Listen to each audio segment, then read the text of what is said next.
Salute. Good afternoon.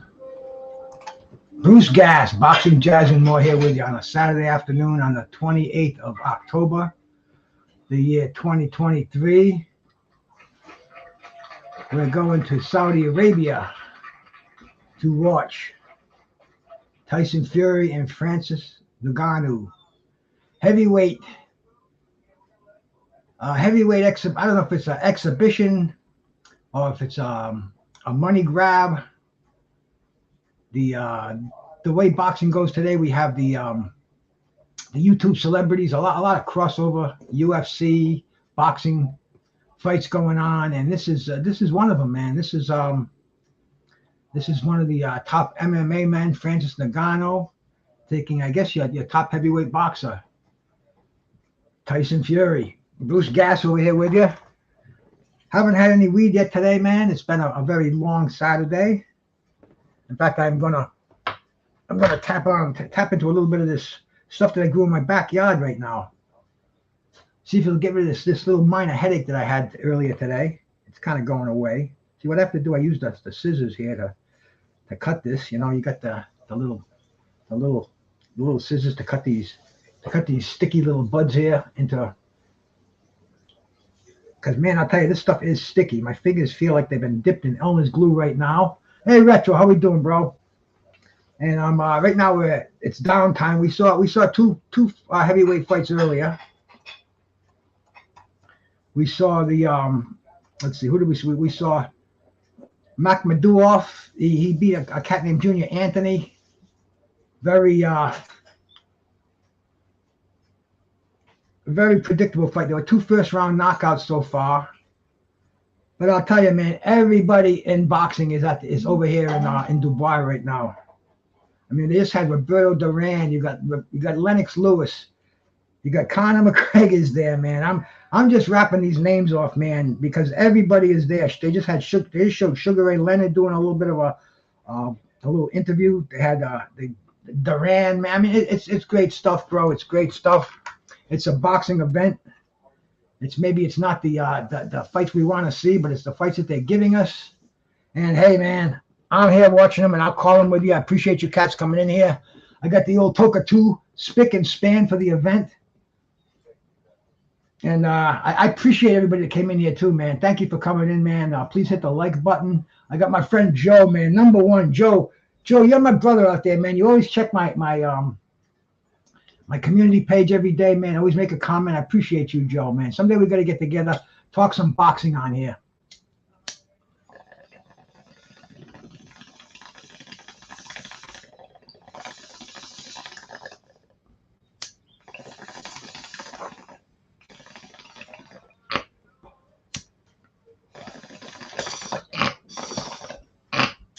First one of the day.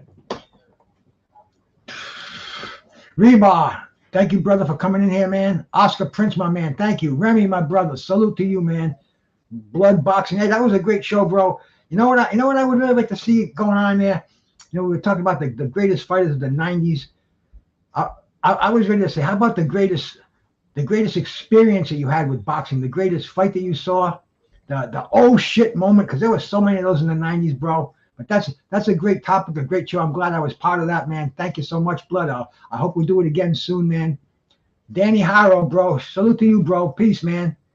Jeff Lucietta, bro. Thank you for coming by. The Bud Files, man. Always a good show to see over there, man. Salute. Daniel Berry, man. I see you everywhere, bro. Toby Bartlett. Cue Ball. Daniel Agnew, my brother. Vegan Stallion, salute, bro. First time I saw you in here, I think I would have remembered that name. But anyway, man, right now it's a little downtime between bouts. There's a lot of heavyweight bouts on this card, man. It's stacked with heavyweights. But there's also Roberto Duran Jr.'s on this card. You got Roberto Duran Sr.'s in the audience. So this is going to be interesting regardless of what goes down. I mean, you got the Tyson Fury, the big goof, the heavyweight champion of the world. He says he's got the Usyk fight signed for December 23rd, which is a very early Christmas present. Should be cool. Oh yeah, Joe. Foreman dropping Michael Moore. I mean, there was just so many of them, which is why it's it's a great topic to talk on. It brings back these great memories, and that's what boxing's all about, man. Creating memories and keeping them and talking about them again, man. Tomorrow is tomorrow's the anniversary of the professional debut of Muhammad Ali against Tony Huckstetter. And I remember, I was talking to Blood, and I mentioned, I talked to Vinny Paz a year ago, and it was exactly a year ago, bro. Exactly a year ago from tomorrow, that Mad Chad and I were down in Pennsylvania, down a little south of Philly, to see a great amateur card, and we saw a ton of fantastic legends there. But anyway, man, it was a year ago, and I remember telling cats down there, this is amazing. This is the same. The same day that Muhammad Ali made his pro debut in 1960. So, I mean, this is how far we've come in boxing. And now we got Tyson Fury and Francis Ngannou. I mean, 79.99 for this fight, but don't do it, man. You can go over to Crackstream. You can go to a site that I like to go to is called let's see, man. It's Stream East. Stream East Boxing, they got about 1 million pay-per-view sites on there. So I mean, anybody that's shelling out 79, and believe me, man, I'm asking everybody I see, are you buying this fight? Half of them don't even know what I'm talking about. They don't even know who Tyson Fury is of all people. But Francis Ngannou, he's that karate guy. Man, they've alienated boxing fans today by not presenting boxing as in a fan friendly format. And that's why you don't see the enthusiasm like we used to see years ago out there. Because even for a fight like this, let's compare this to Muhammad Ali and Antonio Inoki in 1976. Everybody was talking about that fight. Everybody. The WWE had the WWF at the time. They had this Saturday afternoon wrestling. And Muhammad Ali was in the audience. He's taunting Gorilla Monsoon. He came in the ring. Gorilla gave him a freaking airplane spin and gave him a body slam. I mean, it was great stuff. We were looking forward to Muhammad Ali fighting Antonio Inoki. The fight turned out to be a dud. It was it wasn't a dud on Ali's career. It did do some damage to him. He got kicked in the leg because there were really no rules set, and Antonio Inoki just laid on his back and tried taking Ali out at the knees, throwing some kicks, so Ali couldn't get down to punch him in the jaw, and Ali couldn't do much to block those leg kicks, and he ended up in the hospital. He had blood clots on his leg, but 30 days later he fought Ken Norton in the classic Ali Norton 3 at Yankee Stadium, 1976. So Let's hope this is a precursor. Hey, my brother, Low Clarity, how you doing, bro? Cue Ball, thank you for coming by, man. Just sitting here, man, kicking back, getting a little Saturday afternoon buzz on, and getting ready to see Tyson Fury and Francis Ngannou. This is not an exhibition, too, man. This is a full-on fight. It's kind of ridiculous. It doesn't even make as much sense as when Leon Spinks fought Muhammad Ali in 1977, bro. I mean, this is something that should be on a free internet platform. But see, I've got an idea with how to deal with pay-per-views, because it's not going to work out. People are going to be streaming things. And what they have to do is they have to get the sponsors and have tiers of pay-per-view. You can get the fight for free. Everybody can stream a fight, so they'll put it on for free, and they'll have commercials between every round, and maybe some pop-ups going in there. But then they can have like a tier 1 where you pay a little more, and you don't get the commercials, and a tier 2 where you know, maybe you can do some interacting. You can ask some questions to the cats, the announcers and things like that. But they have to find a new platform, because right now this is out there. Only one monster in boxing, and he resides in Japan. I know he is an amazing fighter, but the problem is with those lighter weights, they don't get the recognition, man. They don't get the recognition that the heavyweights have. You know, a heavyweight, he can go kick a can down, and the photographers are going to be there snapping pictures of him, seeing what. Oh, bro, Larry Holmes is over here too, man. You know, they must have these Saudis. They put out an event. They must have set first class plane tickets, hotel reservations, and Larry is still with his wife, man, Diane. Wow. I remember seeing her. Man, I'll tell you, this is nostalgia at its finest. Luke, how we doing, my brother? Marcelo Bruce, are you still on your dean? What does that mean, bro? I don't know, man. Maybe I am. I haven't gotten off too much, so I guess I am. But Larry Holmes is being interviewed right now. Oh, man. I mean, dude, this is a place that I would like to be right now.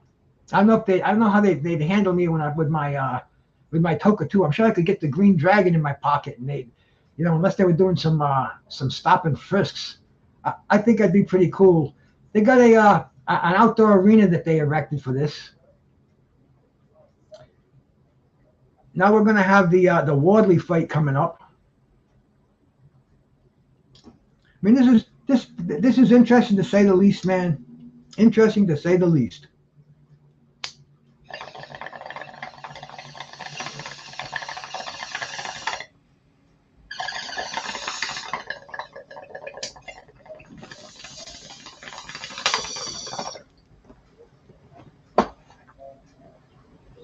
Like Toka 2, man. Gets it in there. Yeah, they're showing highlights right now, and they're I guess they're trying to get the last minute buys on this. The DraftKings is one of their sponsors. Now it's a whole different world, man. The betting sites are doing most of their advertising on here. I mean, these betting sites. King D, how we doing, bro? Luke, salute, man. You're gonna get in the ring. Oh yeah, bro. I'm definitely gonna get in the ring, man. Show them what boxing is really supposed to be like.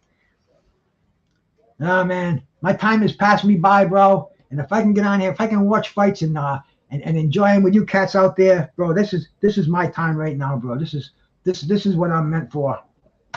Joseph Parker and Simon Kean. Simon Kean, 23-1 with 22 knockouts. The former champion Joseph Parker, 33-3 with 22 knockouts. And both of these cats, 22 knockouts. So, man, heavyweight boxing. Me and my brother, Mr. Boxing Today, number 2, man. I hate to say Mr. Boxing, but Mr. Boxing Today. He's a heavyweight boxing guru, man. I listen to him, and he'll tell me who to go and check out. He'll say that this guy is worth looking at. I see an IBF belt in there. This has got to be some kind of a either a North American or some kind of a regional title. I don't think it's an interim. But Joseph Parker, he's tried and true. He's a former world champion. I believe he's from New Zealand.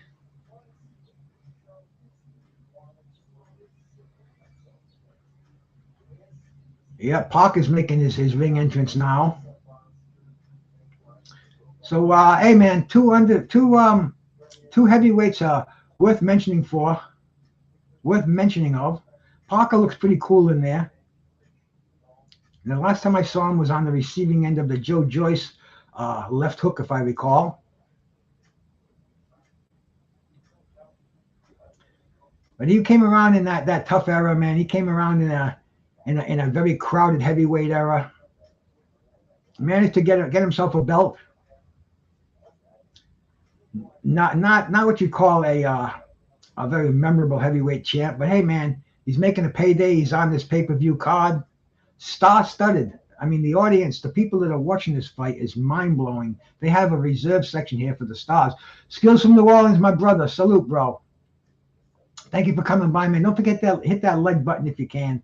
And man, you know, please go to my community page. I put something out every day on this day, and I did one on the anniversary of of Ali's comeback, of the second comeback versus Jerry Corey. I think I only had like 4 people that looked at that, bro. And you know, there's a lot of things in there that I don't think you ever heard about before. There's some facts about this fight. So hey, it's not going to hurt your boxing IQ to stop there and check it out, and it'll give me a little more oomph to keep them going on every day.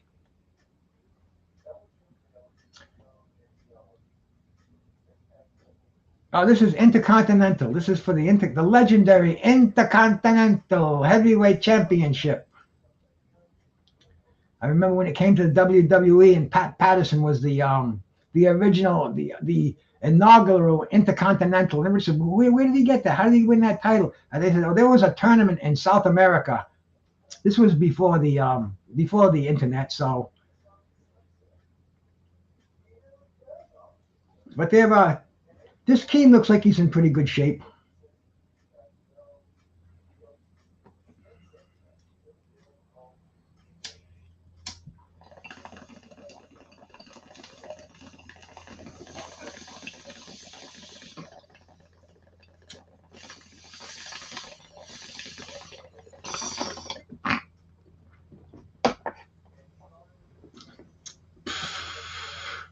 They've got all your standard UK judges and referees there.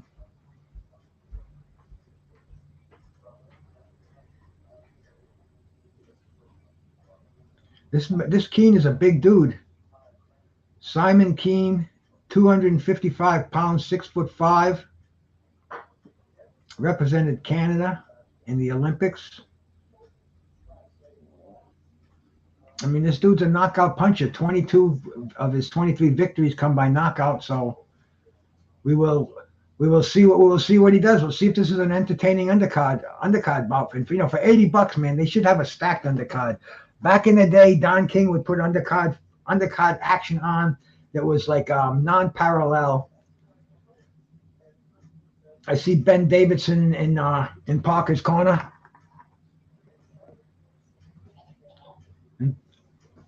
Parker's only 31 years old, former WBO heavyweight champ.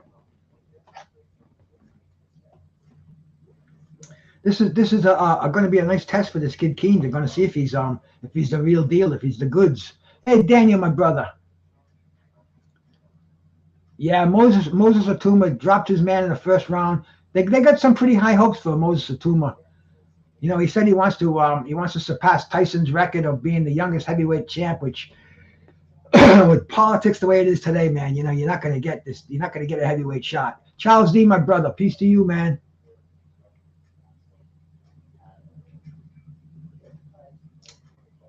Ali Ken Norton, the third fight, Remy.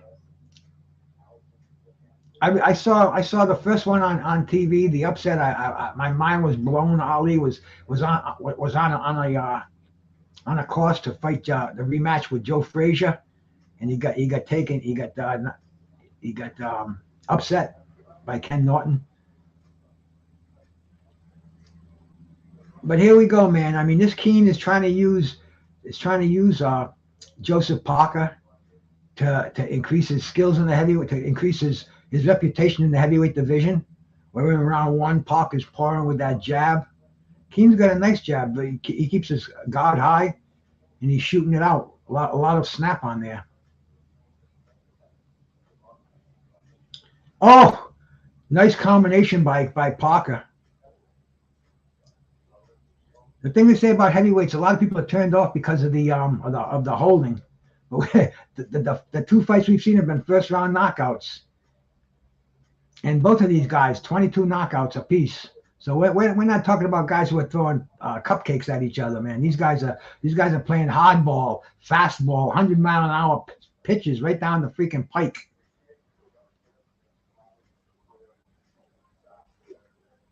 Oh, nice jab by Kean.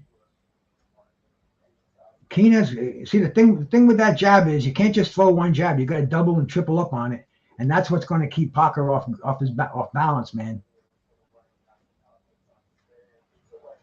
Neither one of these guys. Oh, Parker just came in with a nice hook to the body, overhand right.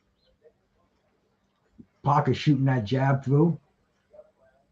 Both of them exchanging jabs. Good feeling out process here. The first minute and a half of the first round. Kean just hit him with a beautiful right hand.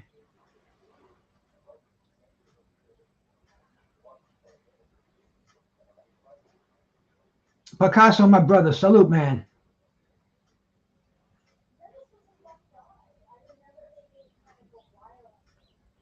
They're tied up in the center of the ring. Referee breaks them up. Once again, exchanging jabs. That's it. When they're both free and they both exchange jabs. That seems to be the best shot for both of them. Parker with a nice 1-2, shot the right hand over the jab of Kean. 1 minute to go.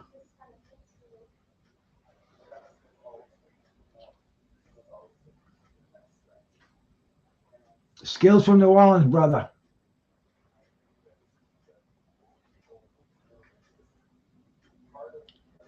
And Joseph Parker's moving forward. He's on the front foot. He's throwing that jab. Kean is trying to move side to side. They trying to close the distance. Parker's got that arm extended. Something one of the old-time fighters would have broken his elbow. They would have shot that hook and snapped that fucking arm. Excuse the F-bombs. I'm trying to curb myself on them. This homegrown is starting to kick in nicely, man. I got to say, this is a gift from God. A few seeds that I found, I planted them in the backyard. No wife did, actually. I wasn't the. I'm not the horticulturist of the family. End of the first round, man. I'm going to give that round to Parker. Very close round. I think we probably have a couple more heavyweight matches to go. And I don't know if Duran's Roberto Duran Jr.'s fought yet. Between rounds, got to always do a toke between rounds.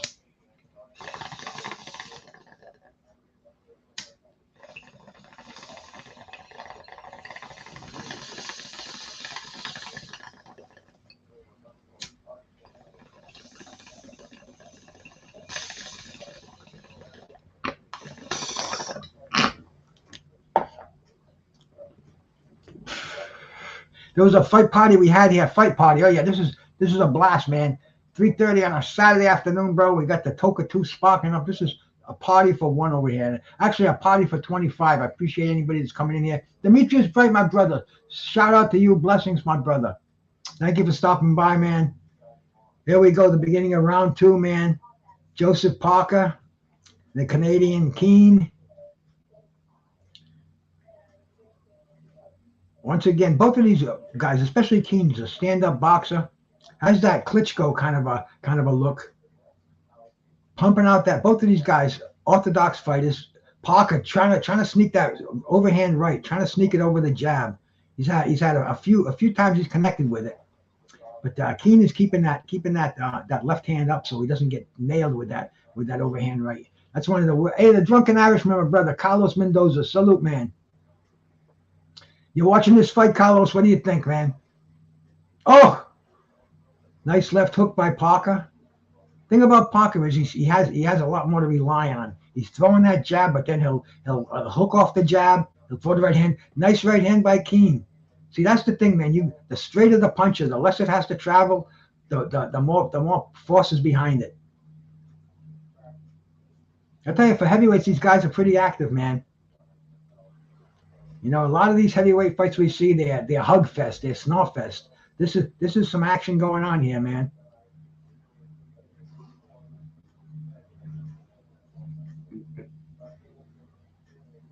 Parker winding up on those punches, trying to throw some power punches. Kean looks like he's really trying to size Parker up. Technique, salute, my brother.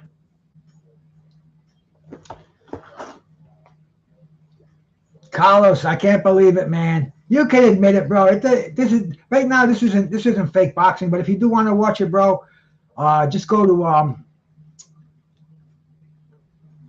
this site that I go to, StreamYard East. There's about 40 different clicks on there to get to it.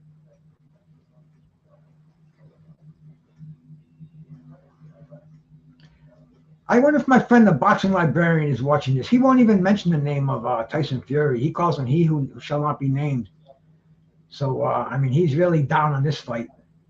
I can't be down on anything, man. This is boxing. It's a Saturday afternoon. It's free. This is like the old days, man. This is like turning on Wide World of Sports to watch Ed Too Tall Jones. I don't know if any of you cats remember the heavyweight boxing of former Dallas Cowboy, monster, defensive tight end, Ed Too Tall Jones. Unbelievable, man. It was a true a circus show just like this, but it was free. It was on CBS, and man, I think more people knew about the Too Tall Jones fight than this exhibition we're watching right now. We're coming on to the end of round 2.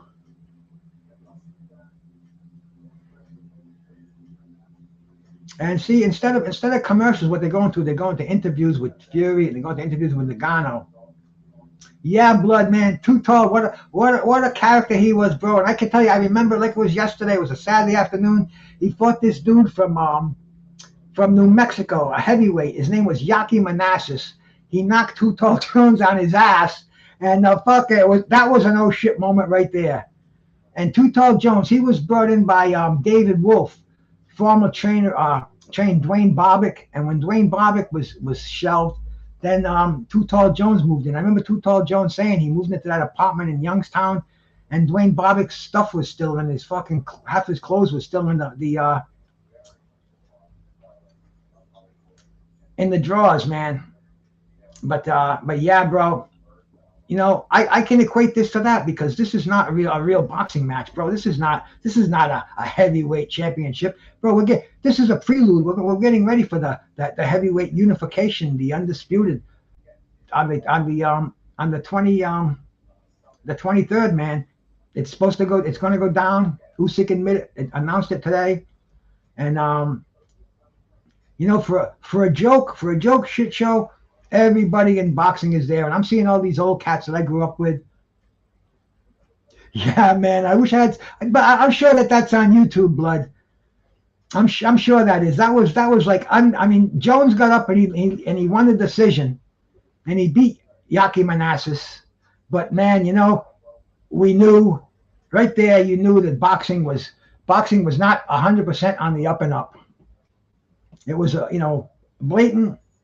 Keep Too Tall Jones' name in lights.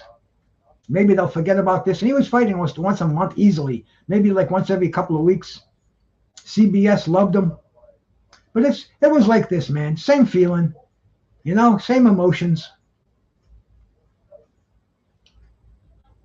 Joseph Parker looks like he's in kind of a cautious mode. His eyes wide open. Kean looks like he really wants to throw that straight right down the pike. I anticipate he's going to land a heavy right hand, man.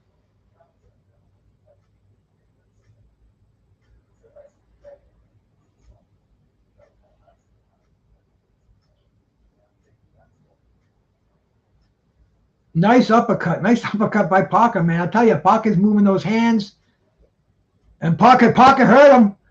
Parker's moving in, man. Okay, this is heavyweight. Kean says, come on. He's calling Parker in there, bro. Parker's right. Gets with another uppercut. Knocks Kean on his ass. Woo! Unbelievable, man. Unbelievable. He might not get up. 8, 9. The fight's over. Knockout, baby. Whoa, baby. Fucking Joseph Parker still shows he's got some junk in the trunk. Great stuff, bro. This is why I love heavyweight boxing. Kill it, Mr. Boxing today, bro. You know it, my man. You know it. You know it, bro. Joseph Parker has still got something left, bro. Great. That could have been the highlight of the afternoon, bro. If I see nothing else, I'm happy with what I've seen so far.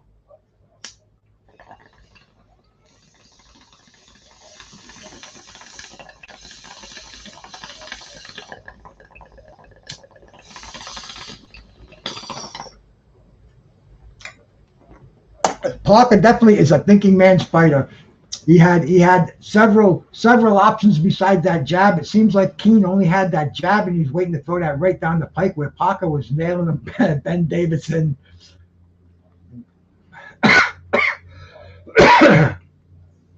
Great stuff, man. This is why I love heavyweight boxing. It's just so exciting. A thunderous punch like that, man. And Joseph Parker, I didn't think we were going to see much from Joseph Parker. Not after he got laid out by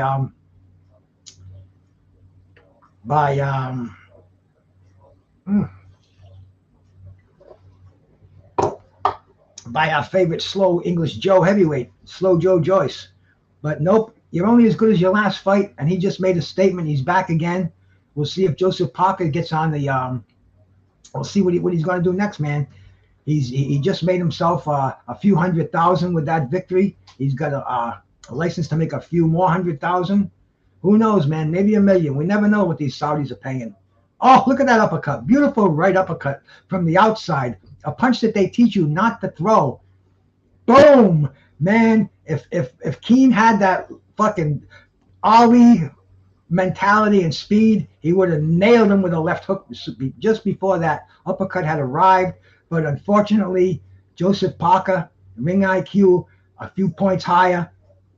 Kean didn't know what hit him, man. Good night. Good lesson, bro. Back to the drawing board. Oh, man. They keep showing the replays of that uppercut. And it was a beautiful thing. Hey, Sean, how do you say, bro? Yeah, Joyce, for sure, man. You know, I forget so many things now. In fact, I just had my wife when I ran out of my brain pills. Let me show them to you. Hang on a sec here, man.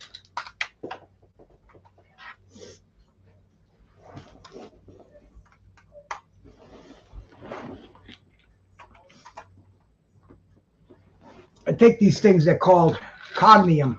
This is for memory enhancement. This is a nutritional supplement, and it contains one ingredient, and that's silk protein. Silk protein is one of the highest studied nutrients that they've studied for memory enhancement. And you know, you got these the ones that they put up privilege in and all these things. They got a bunch of things in there, jellyfish byproducts, and they like to put black pepper extract in there. A lot of these different stimulants. This has only got the silk protein. And hey, does it work? I don't know, man. But I keep remembering to buy it. The old lady came back with a couple of bottles today. We both take it. So hey, either that or you're going to listen to a blabbering idiot on here who can't even remember his name. So I appreciate the help out there, man. Joseph Parker, that was the cat I was trying to think of. But yeah, I mean, Joe Joyce. But Joe. Joseph Parker's on cloud 9 right now, man. You know what you see? You see today that almost like an amateur style. You see these boxers after the fight's over, they'll both go to the ref, and the ref will hold both their hands down, raises the hand of the winner. That's tough for a professional heavyweight who just got knocked out to go stand next to a referee holding his hand down, waiting for his conqueror to have their hand raised. But man, that's a class maneuver. We got to give it to Kean. Technical knockout, 2 minutes and 4 seconds of the third round. Parker's got himself some more hardware, although be it not major hardware. But I mean, they're just running through this card. They're not making it boring at all. I don't know who's on next, man. I don't have the card in front of me. I know that Adeleye. I know we got Roberto Duran Jr. on the card.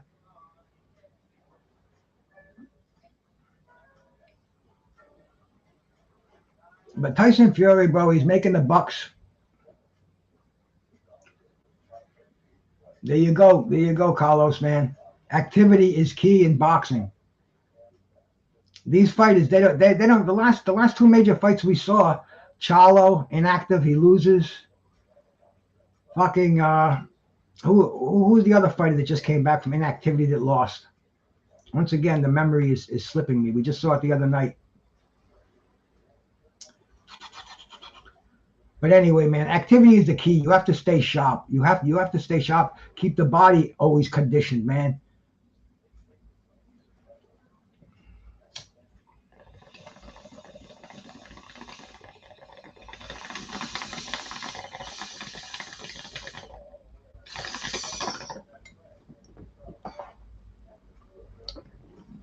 But man, you know what? Keep these fighters rolling in dough. If they want to keep boxing the way it is, fine. I have no problem. My stream hasn't failed me once since this whole pay-per-view thing started, man. The internet is undefeated. It's coming in better and better. It hasn't lagged on me, and if it does, I got it on the other screen. I got 3 screens set up in front of me right now.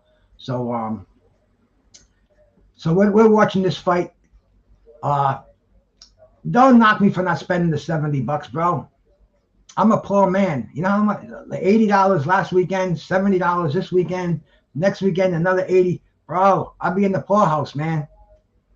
And believe me, I'm gonna watch these fights by hook or by crook. So some people call it by crook. I just call it internet integrity. I mean, dude, these people that are pointing the finger at me, they're on Pornhub every night, you know. So the internet is what to it's the way to watch your boxing today until they give us a better option. And I don't think they will, man. You know, maybe 3D glasses or virtual reality where we can see a fight like we're actually the referee or something, you know, something like that. But I don't know how much better they can get. Tyson, how many fights Tyson Fury since he beat the shit out of Wilder? Who have we seen him fight? Chisora, White.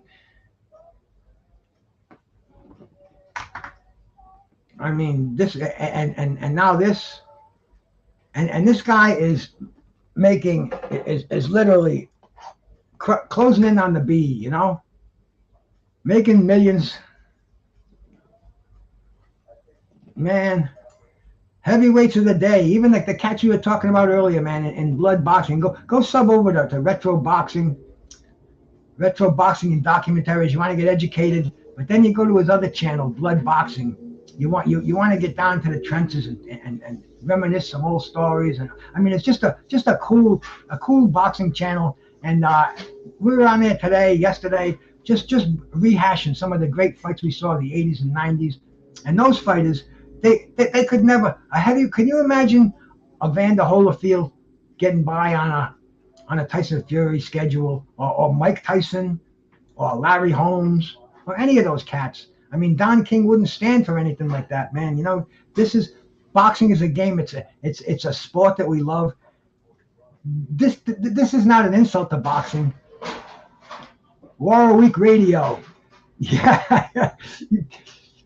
Fucking Joseph, man. Joseph missed his calling in life. Joseph should have worked at the Barnum and Bailey circuses in the 1960s. He should have been a sideshow barker, bro. I mean, you know, step right up here. Even though there's a rip in the back of the tent, and you can see the bearded lady, and you can see the 3-headed baby. Give me the 10 cents before you go in, and you know, that's what some people just don't understand the economy.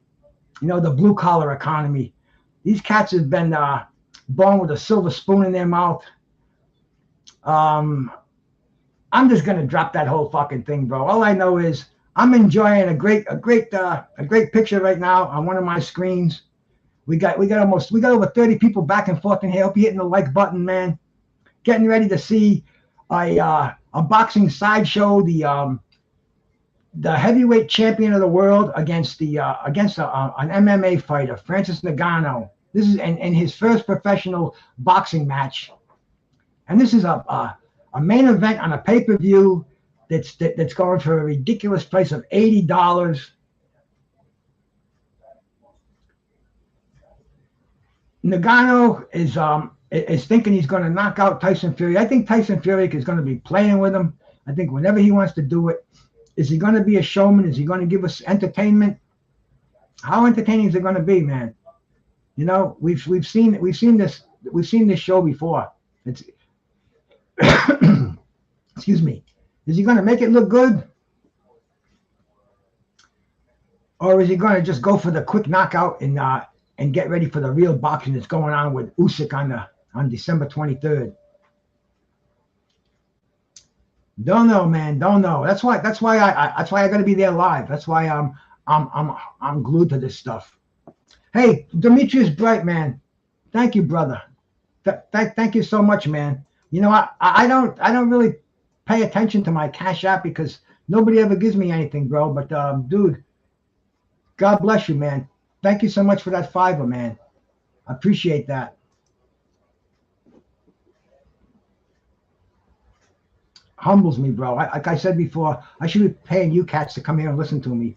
And I appreciate that, you know, because really, man, I hear these cats out here begging for super chats and begging for cash apps and stuff.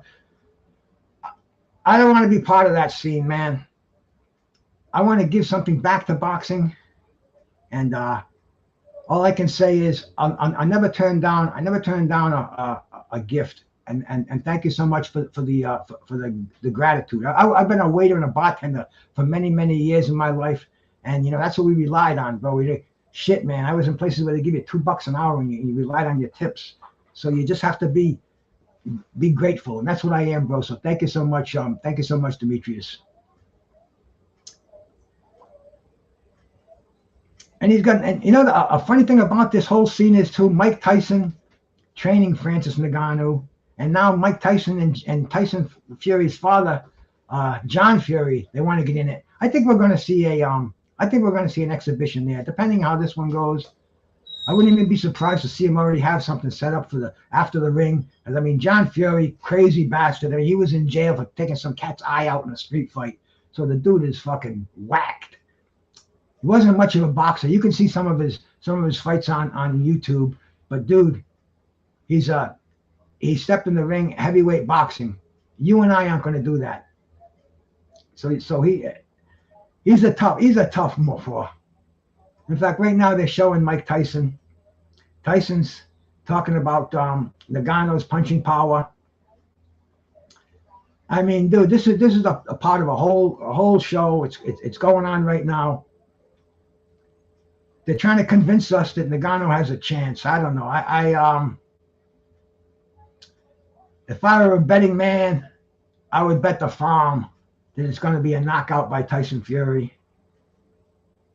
Ngannou, his first fight, making Lord knows, I don't know how much, man. You know, you cats must know. Millions of dollars for stepping in that ring, putting on the boxing gloves, man. You think he's going to feel like doing a double leg takedown? Maybe go behind and suplex him? Maybe throw a kick? I don't know, bro. I'm not an MMA guy. Maybe I've seen Ngannou before, but nothing memorable, nothing that I can remember watching or looking forward to. This is really the first that I've heard of him.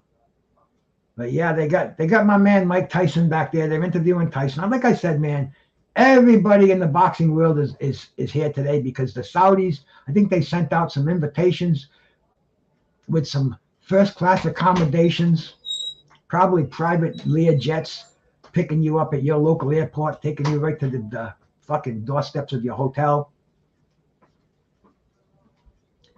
Mike Tyson is saying right now that he thinks this is the future of sports. And maybe it is, man. Maybe it is, man. You know, all I know is it's not going to change my perception. I'm going to be sitting right here watching them like I am now, no matter where in the world they're held. They can be held on Mars. Jake Paul and KSI. Oh yeah, man. I mean, it's crazy. I'm looking at the arena right now. It's only about a quarter full, so I guess we got some time to go before the main event. I heard like 5:30. It's 3:45 now, so we got a little bit of time. You know, I'm sure they're going to be interviewing some celebrities. But Turbieff is there, Bivol is there, Roy Jones is there. Antonio Tarver is there. Lennox Lewis is there. I wonder if Riddick Bowe's there. I'm gonna text them. I'm gonna see if they're there. I'm gonna see if my boy Riddick Bowe is there.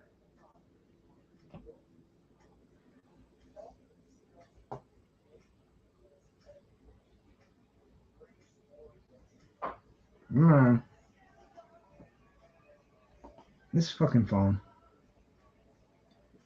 I eventually will get a new one.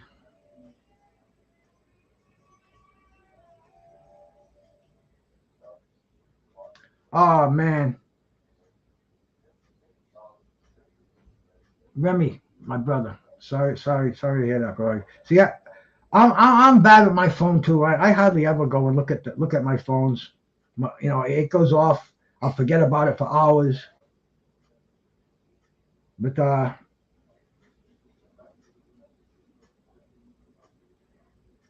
mean, this thing keeps going on my timeline. Now what's going on?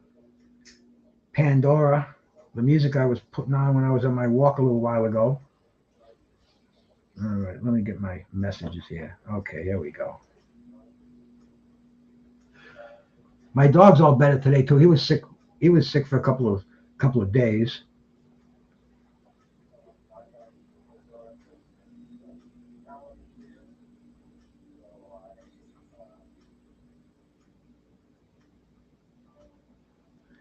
Huh. A notification from Facebook. Be ready to start a live. All right, man.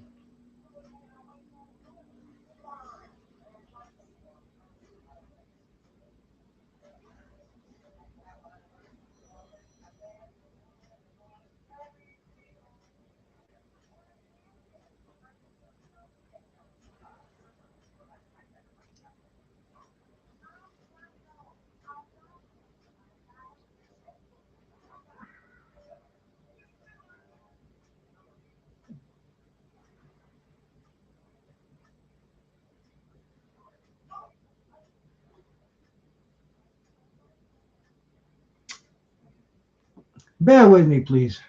There's no fights on right now. They're interviewing Francis Ngannou. I'm trying to send a text, and I'm having all kind of problems.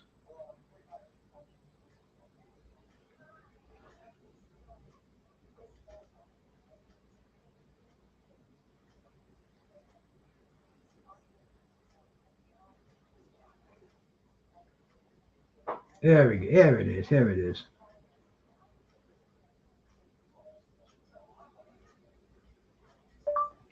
Hey, brother, are you in Saudi at the fight right now? Question mark. Okay, we'll check and see. We'll check and see if Big Daddy's out there.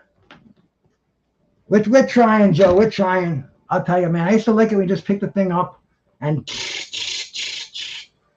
now you got to press the buttons, and the text. That's crazy. But I'm getting used to it. I don't fight. I don't fight technology anymore. I did a long time ago, but I embrace it now. I try to stay on top of it.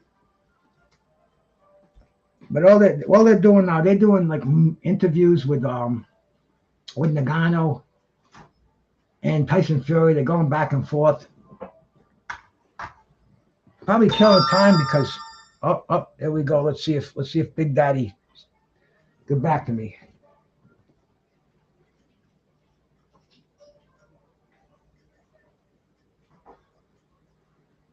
Ha! He's out there.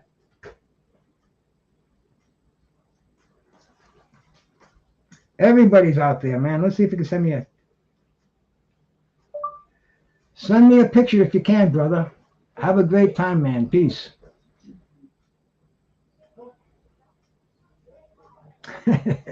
I'll tell you, man. It's a small world, and everybody's out there. Let's see if Big Daddy. Let's see if they interview him on camera, and see if he says, "Hey, Bruce Gas, you and all your cats out there watching me." But we're winding down on fight time over here.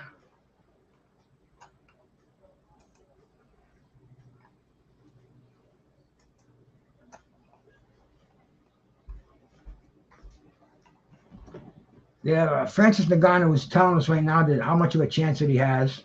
So you know something that they did too. They're getting around these ad blockers. I've always had an ad blocker on my computer, and now you gotta take them off. You go on certain pages. But let's see what the odds are on here.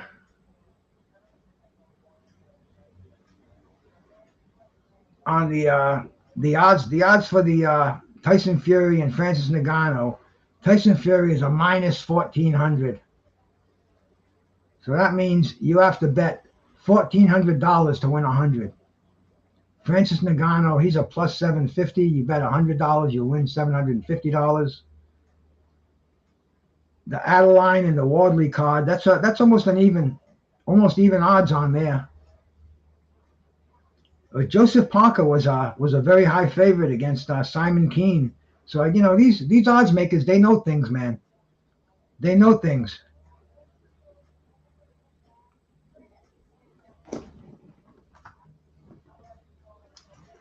A tip, a word to the wise man: consume a lot of water. Try to stay hydrated.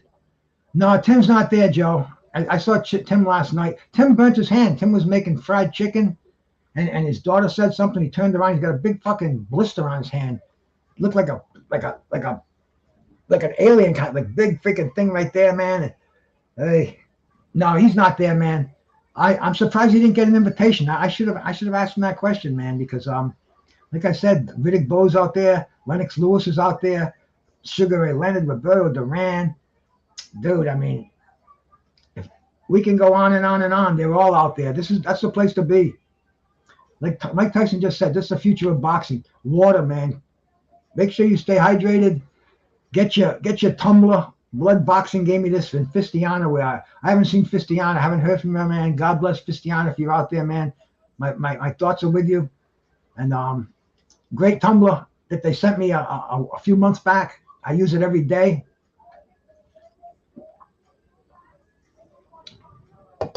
Keeps that water nice and cold. And tip of the day, man. I hope so. I hope so, Blood. Thanks, man.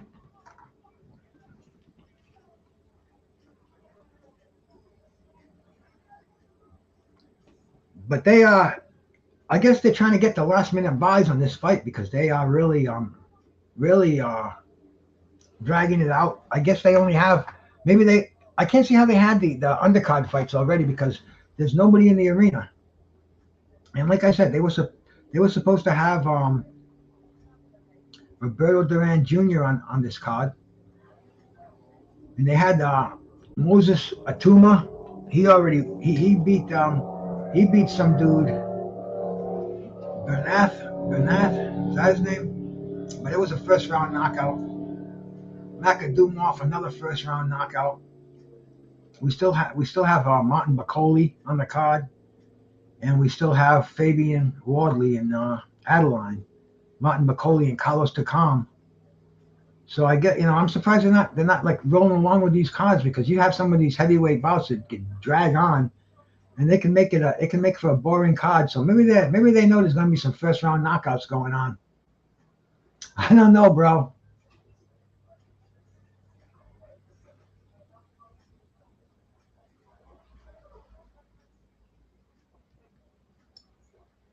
It's going to be interesting to see how they look when they get in the ring too, man. I don't know what kind of shape Tyson Fury is in. I tried watching the open workouts, but I couldn't sit in front of the tube and watch it. I was back and forth, and he looked soft. I saw a little bit of it, and he looked like he was up to the 300-pound mark.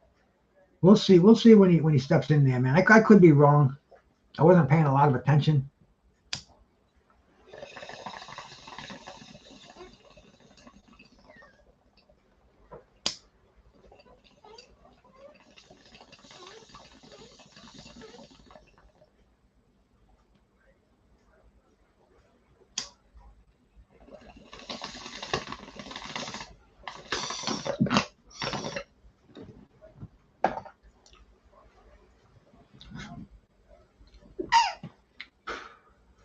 Yeah, there's going to be a little bit of time before the main event started, because they have all the big ringside seats are still mostly empty. They got the special section for the Saudi royal family,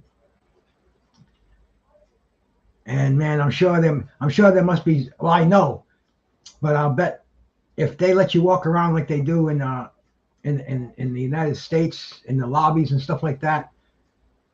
I don't know, man. I don't know if it would be I don't know if you can just go see these guys, catch selfies. I'm sure you can, because this is what's going on in boxing today. Joe mentioned the Glock Ferry salute. Joe mentioned today that was the birthday of the late Fan Man, boxing fan. Salute, bro. James Miller. Any of you cats remember that, man? Evander Holyfield, Riddick Bowe, fight 2. Back when...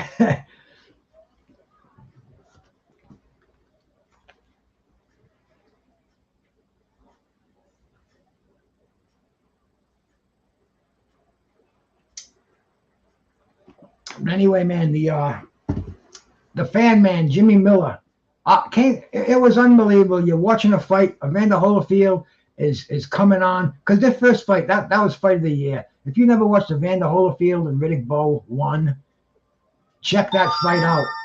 That was a war.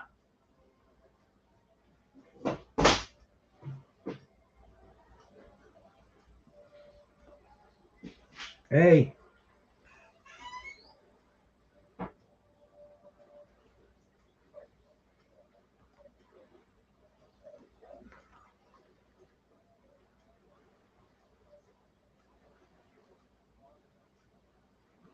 We just got a response from Riddick Bowe here, man. Let's see if we can.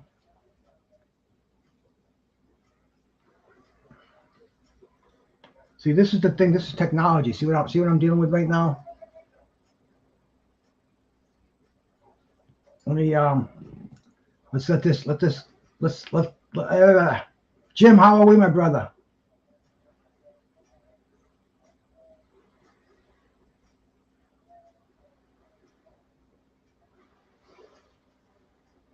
See, this is one thing that one of these days, I'm going to buy an iPhone. Okay, here we go. Here it is.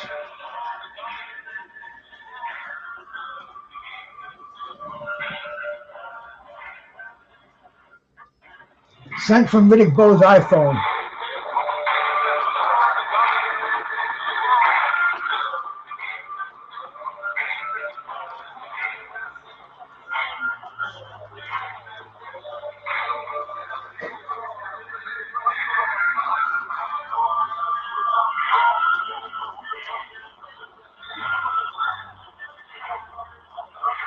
Joseph Parker.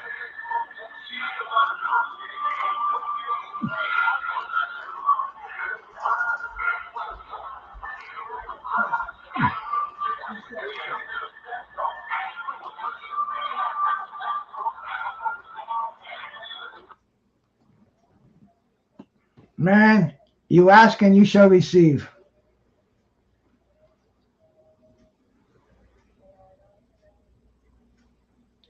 Gotta thank you, my brother. Be talking to you soon. Yeah, man, that was Riddick Bowe. That was Riddick Bowe that just sent that video, man. These are memories that warm my heart, man.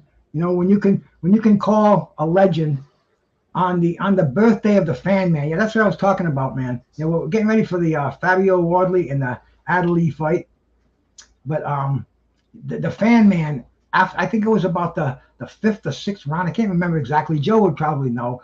All of a sudden, both fighters stopped. Everything stopped, and this dude with a paraglide, I guess they call it he had a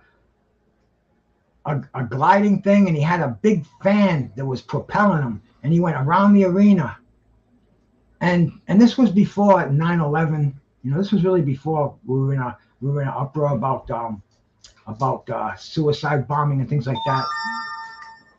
And he lands in the ring, and he just misses. He gets tangled in the ropes. There's a big fucking Riddick Bowe's camp gets in there. They got cell phones the size of bricks, and they're pounding this guy, Jimmy Miller, and he's tangled up in the ropes. He didn't know what the fuck. I mean, it was crazy.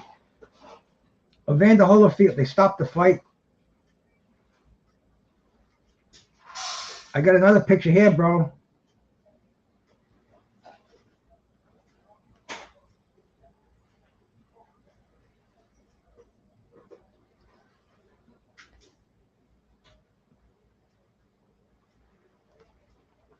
This is Usyk and Jonathan Felton taken by Riddick Bowe in Saudi Arabia right now.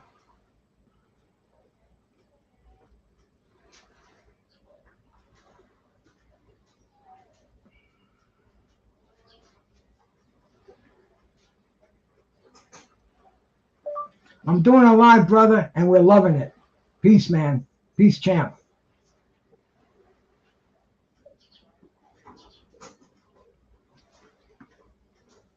Yeah, so I mean, this is live time right now. We're waiting for Adeleye to come in the ring, man. This is going to be interesting. This is a new generation of heavyweights. I believe he's 12-0.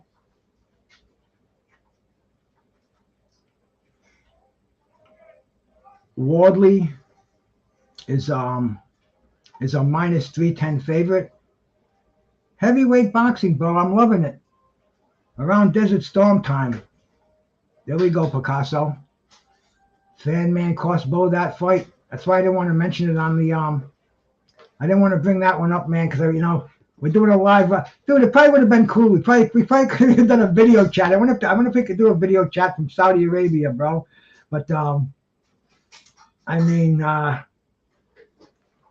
this is where the heavyweight boxing is right now. This would. Let's see what's going on here, bro.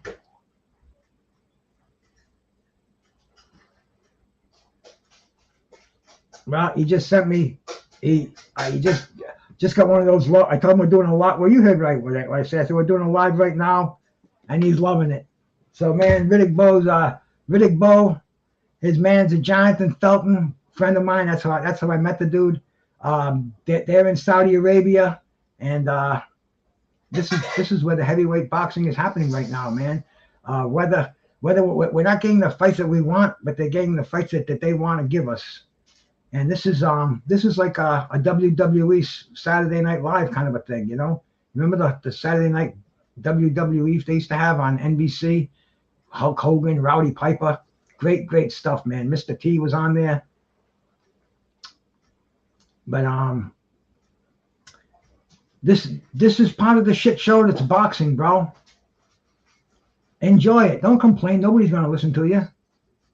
All they want you to do is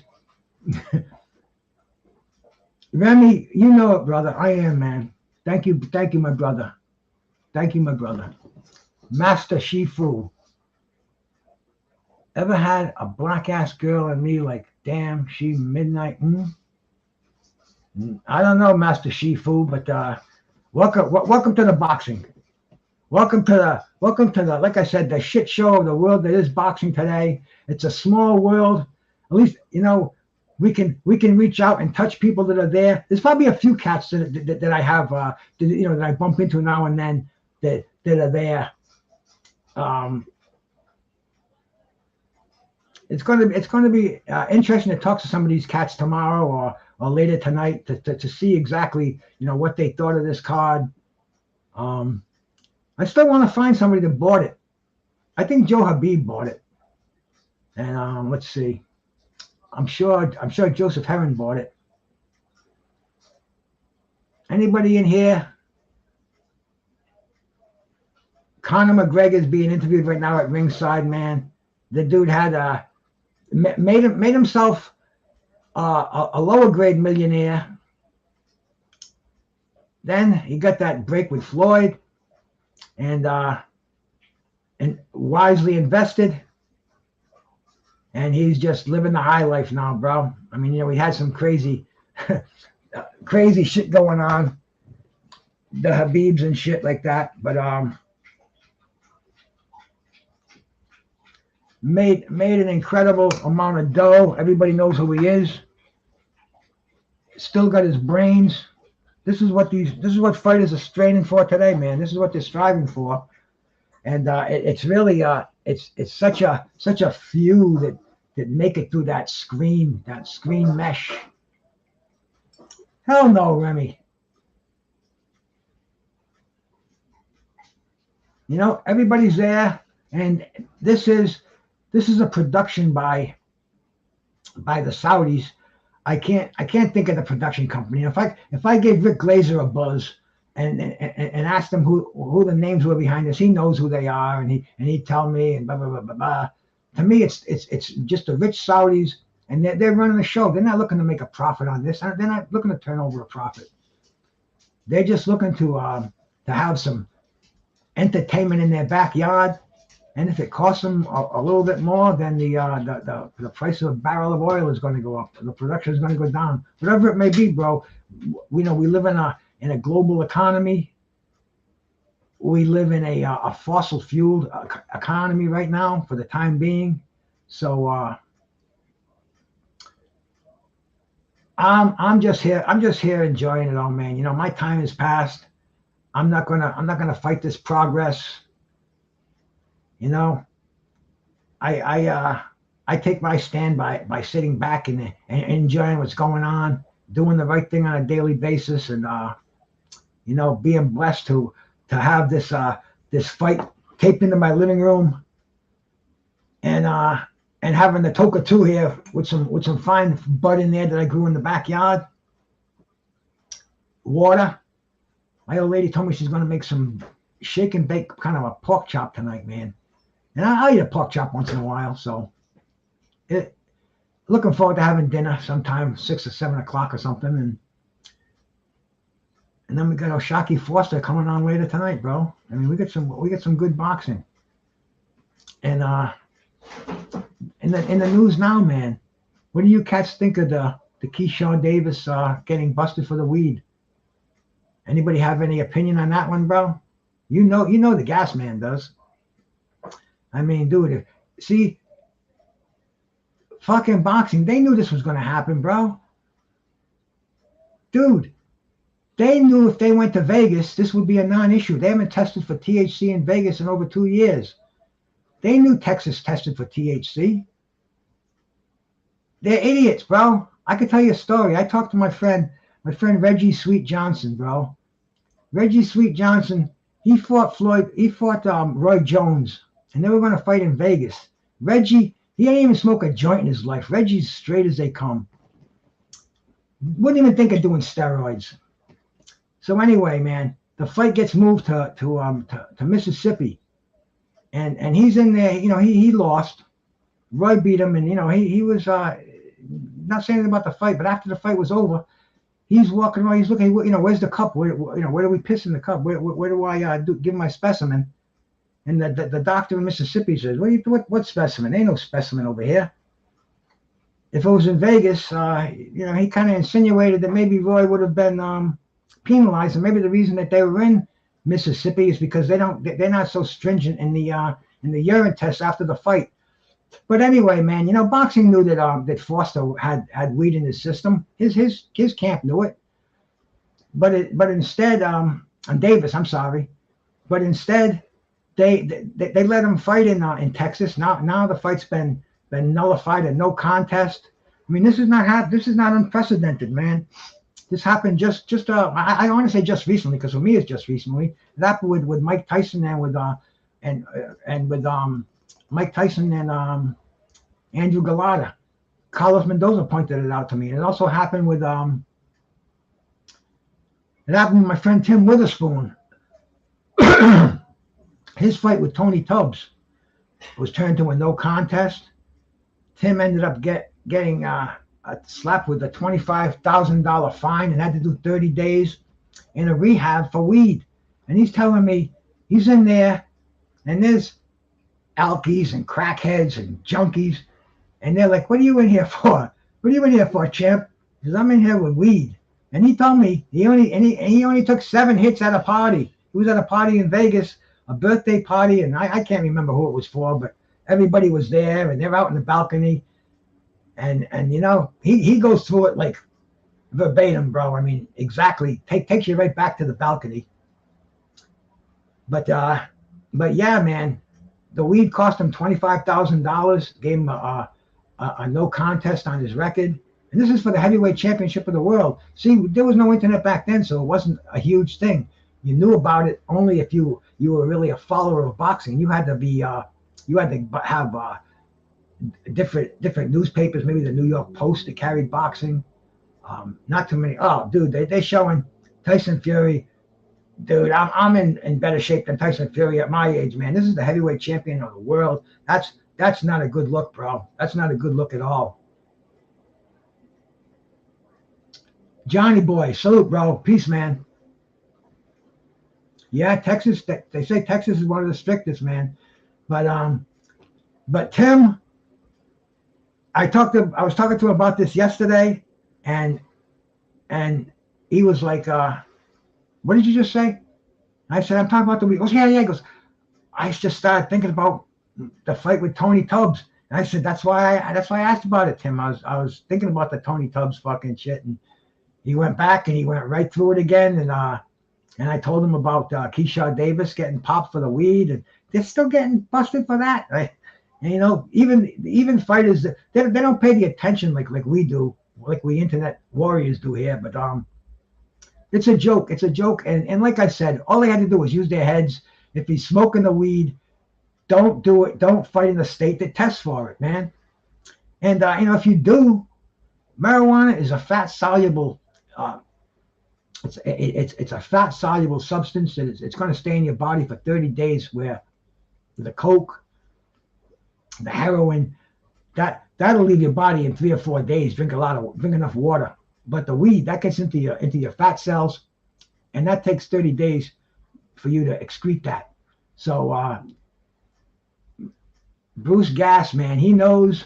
Just say no if you're in a situation like that, man. So Keyshawn Davis, a puppy too stoned to know any better. I give him a pass on this one, bro. He got the 6-month suspension. In today's boxing world, it could be but when you're a rookie, when you're coming up, you want to fight every 3 months. This dude that they had on today, man, Itauma, he fights.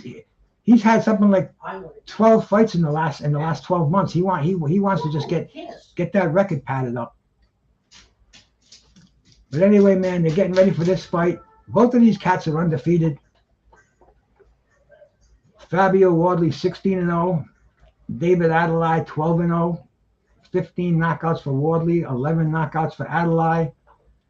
We are over here in Saudi Arabia, bro. Looking good, getting ready for some heavyweight action. Undefeated heavyweights going at it. I gotta say, bro, this is an entertaining card for me, man.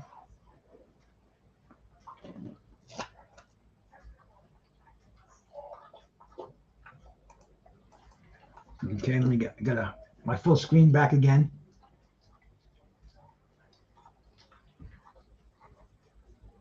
I see the arena's filling up a little bit. I don't know what time it is in Saudi Arabia. Let me ask the phone here.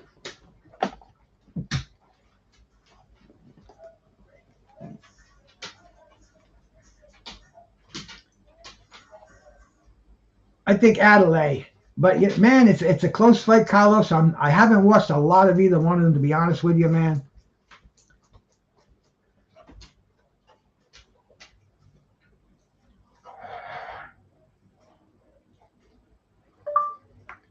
What time is it right now in Saudi Arabia?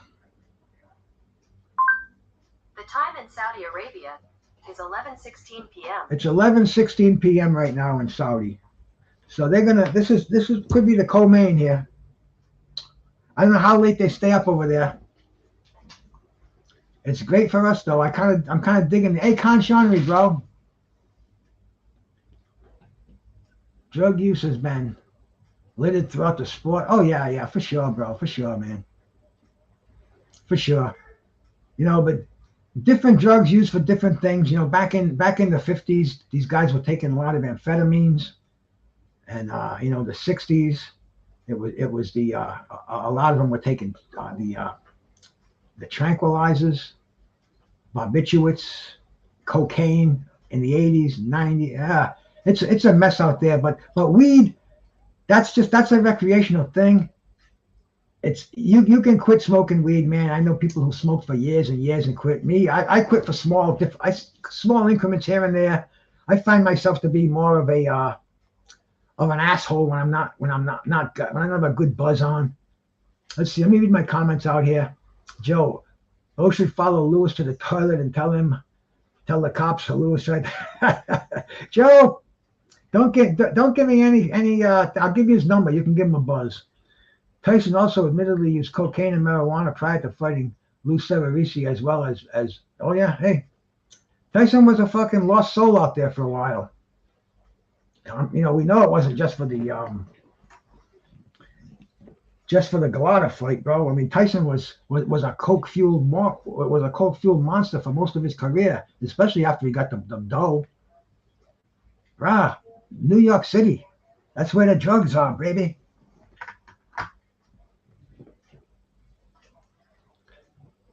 Heavyweights are walking to the ring, man. We're getting ready. Put your seatbelts on, ladies and gentlemen. The ride's about to start.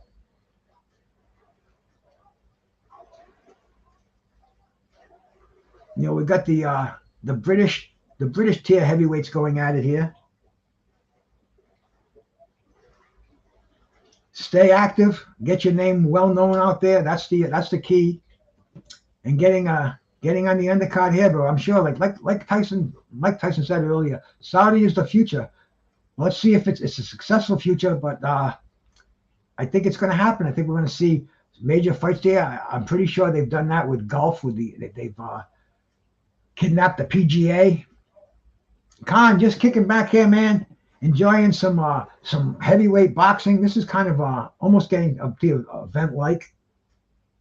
You know, we haven't seen Tyson Fury fight all year. At least we're going to see him in the ring. See what he does. See if he's see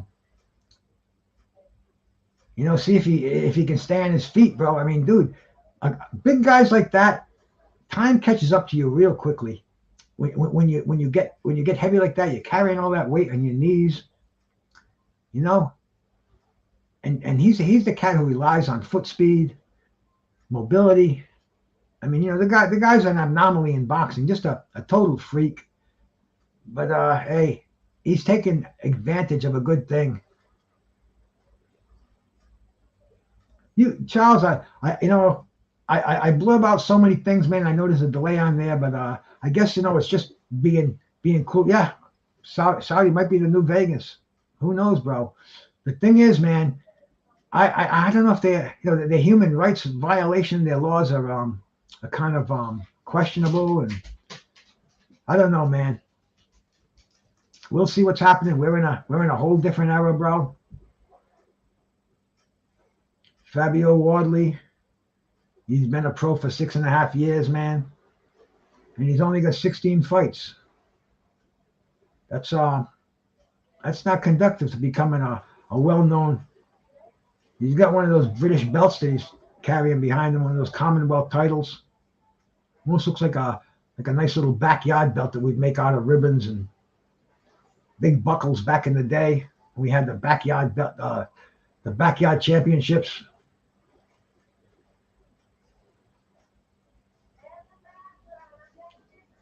Wardley looks pretty cool, bro.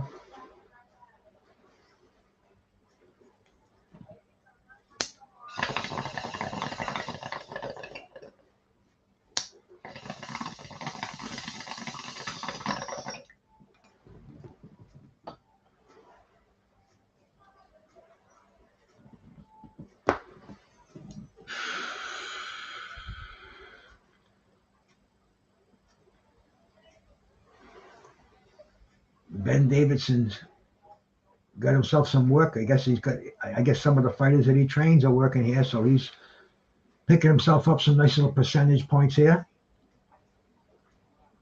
These are some big heavyweights.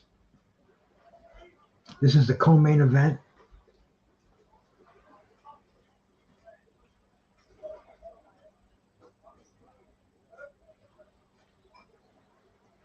The Intercontinental and the Commonwealth Heavyweight Championship.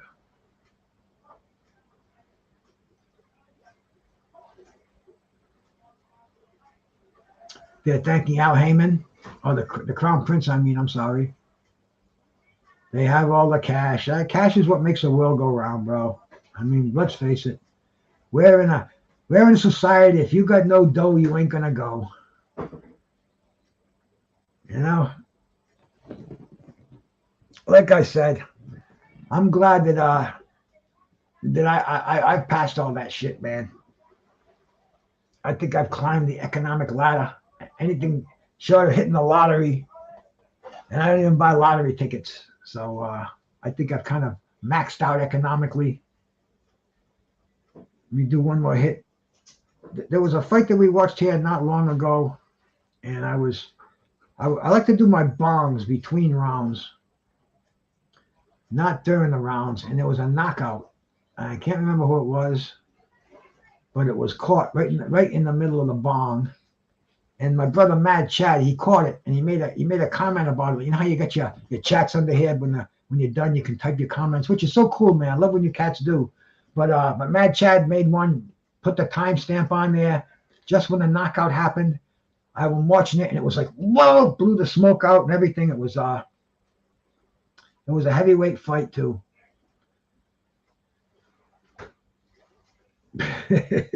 Could Don King survive? Damn.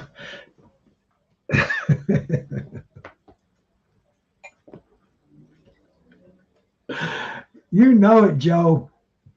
You know it. You know, Don is still trying to survive now. Don's got a card coming up with a lot of his fighters on there. I saw it on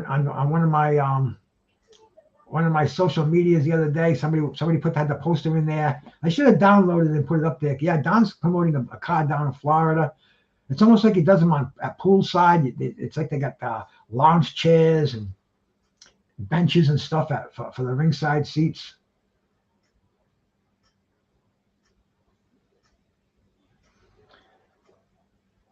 Fabio Wardley, 241, 6'5". These are some big individuals.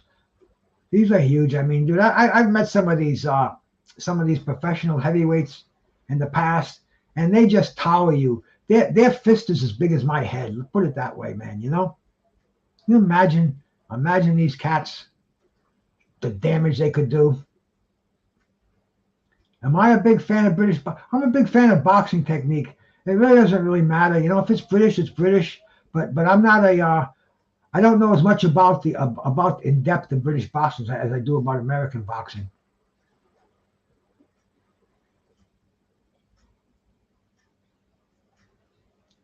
John Latham, man, you see him as a referee a lot too.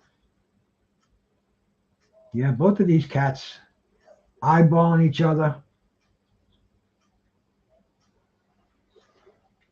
Two undefeated heavyweights. There's nothing quite like this in boxing, my friends. And here we go for the beginning of round one. Somebody's must go, which means so little in the big scheme of things, but it's so important right now. I mean, Bernard Hopkins lost his first fight. Henry Armstrong lost his first fight. And here we go, man. More heavyweight action. This of the undefeated, up and coming.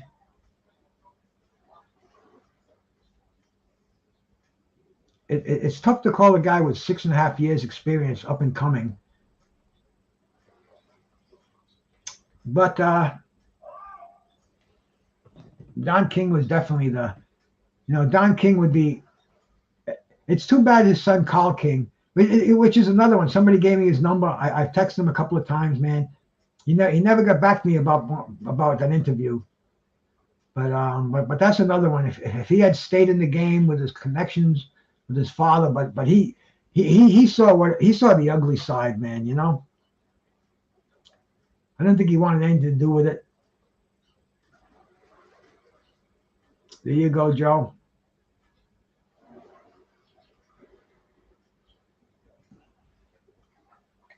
Both of these guys seem very stiff right now.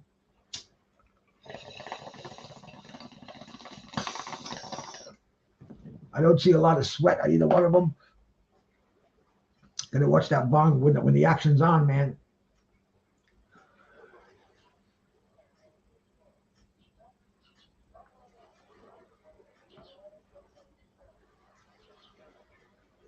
See, unlike the Parker and the Kean fight, there was a lot of jabbing right from the beginning in this, where these fighters are both a little stiffer.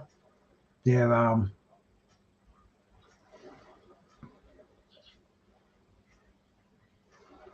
okay. We've had some exciting fights so far. Wardley's moving forward behind the jab, going downstairs to the body. Wardley's is pumping that jab out. Adeleye just tried the big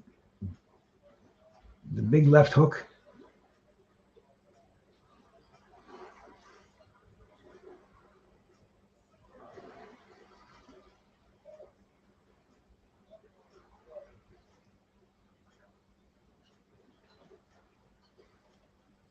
Oh, Adeley's trying to land a combination, but Wardley's a little too fleet-footed right now.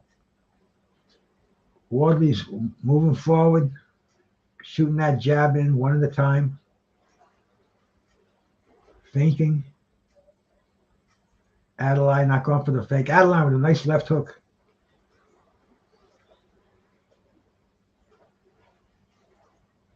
Adeleye, I think Adelaye's got the power here. Wardley with the left hook. Wardley going downstairs. They're both in a clinch. The end of the first round. Getting ready for the clash of, hey, my brother Josh, how we doing, my man? The Landlord Harassment Channel. Salute, bro. No, not exactly, bro. Not exactly, Con.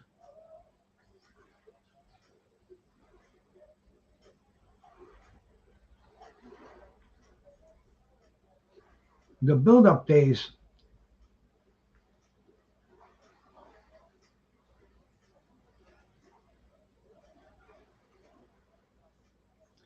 That guy, how we doing, my brother?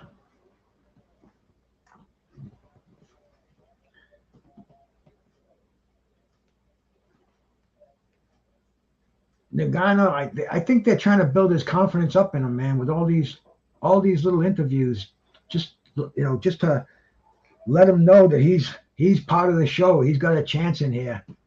I mean, he must hear what the boxing world is saying, how this is a total mismatch, how Tyson Fury can end it whenever he wants to.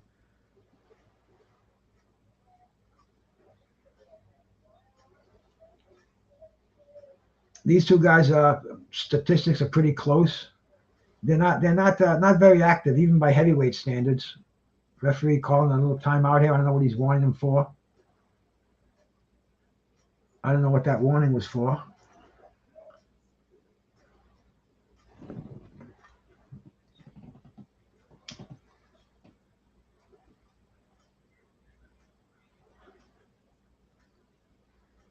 Wardley looks like he's trying to find a place to drop that right hand, and he's throwing that right hand to the body,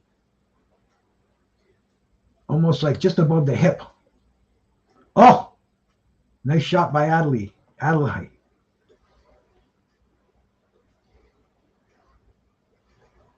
Adeleye with a left hook on the inside, elbow. We're getting warned by the referee.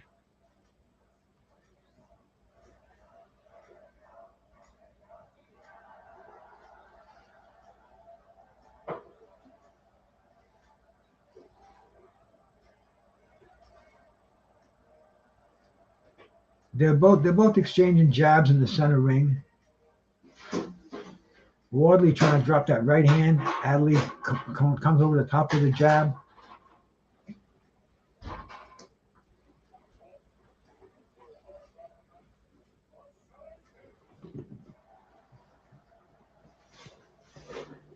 Yeah, somebody drop a link for the dude out there, man.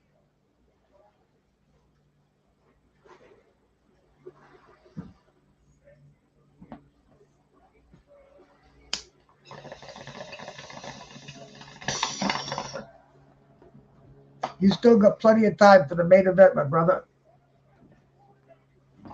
Let me see if I can. I'll see if I can find one while the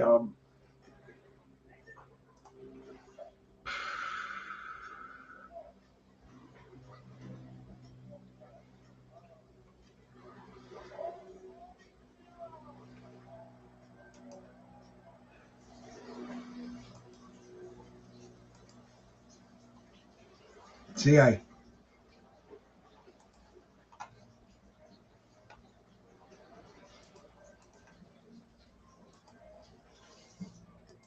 Oh.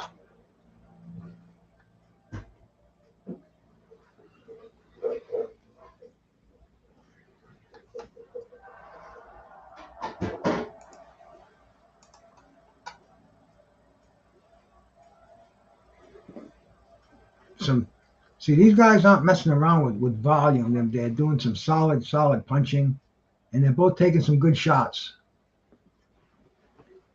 Sugar Ray Leonard, the man, the boxer of the. There he is. There he is. There's Riddick Bowe.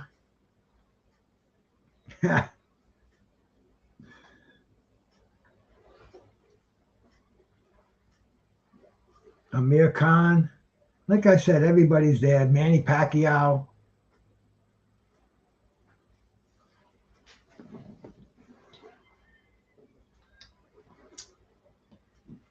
I'll tell you, bro.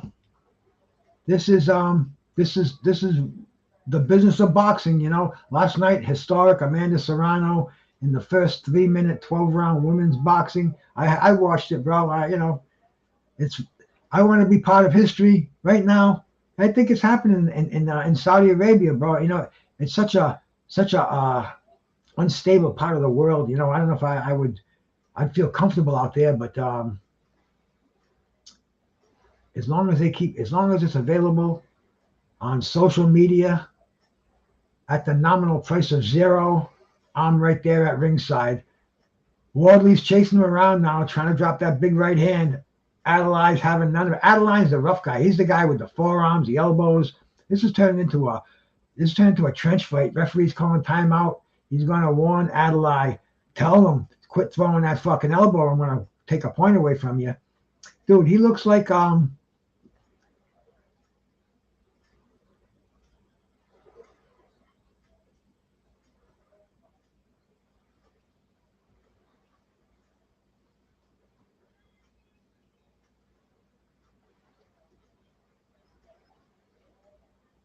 yeah, they're exchanging jabs. Adeleye's coming. I like him more when he's rough. I like him more throwing those elbows, getting away with that. That's Mike Tyson stuff there.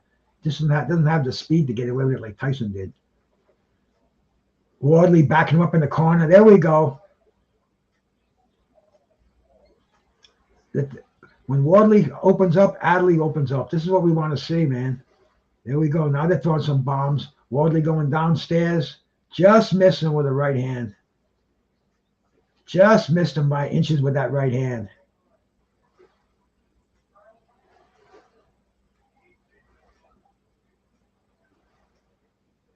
How big is this on the British heavyweight scale out there, my friends from overseas? The biggest British heavyweight fight I remember would be the Lennox Lewis and Frank Bruno fight. But then, you know, you guys had the Henry Cooper and Joe Bugner fight.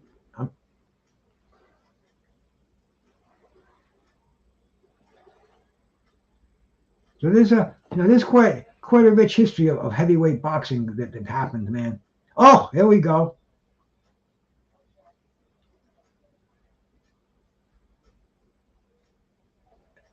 Adeleye looks like he's got this fight pretty much under control, but you got Wardley, you got a live underdog in Adeleye that can open up at any time. Wardley is trying to feint. Right hand, beautiful right hand. Staggered Adeleye. Got him in the corner. Adeleye holding on. Adeleye looking at the referee. He wanted to sneak an elbow in there. He's already been warned. He knows next time there's a points coming off of his scorecard. So he's got to be extra nice.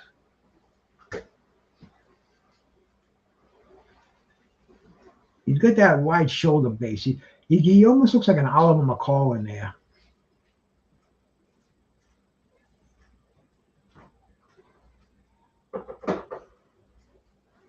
Yeah, now they're showing the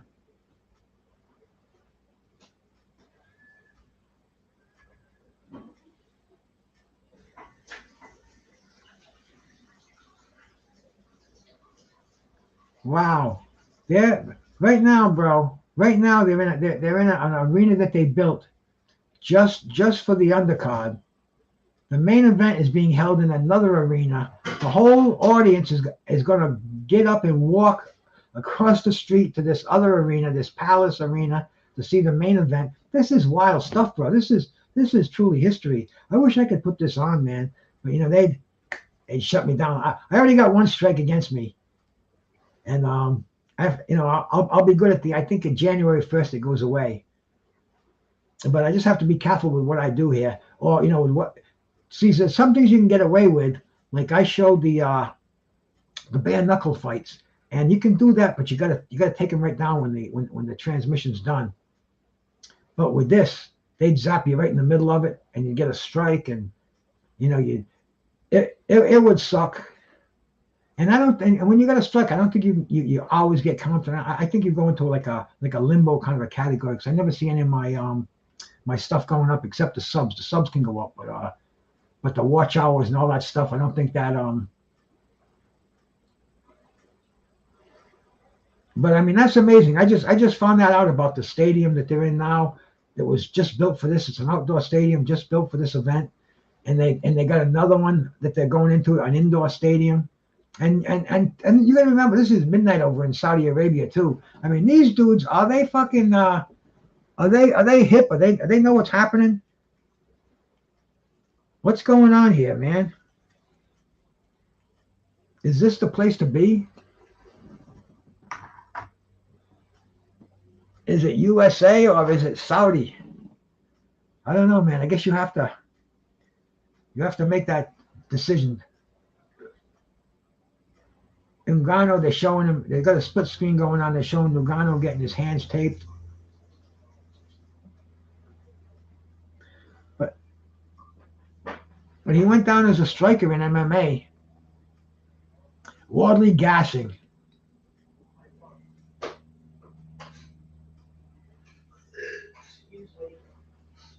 Yeah, they're really upping him, really trying to talk him up here, man. But does he know how to box? When he has to throw a straight jab, when he has to use defense, you don't use your hands as defense in MMA. You don't bust them up, bro. You don't block punches with your hands. So you have to have that instinct.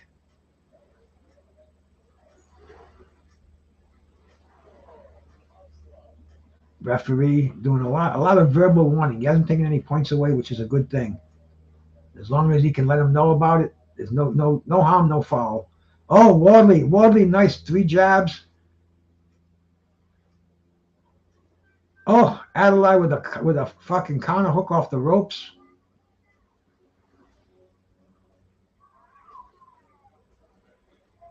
Adelaide got some power behind him. He just can't land. He can't land solid. If he could land one of those counter punches and catch him right spot, then we may see Big John Tate, Mike Weaver, 1980 all over again.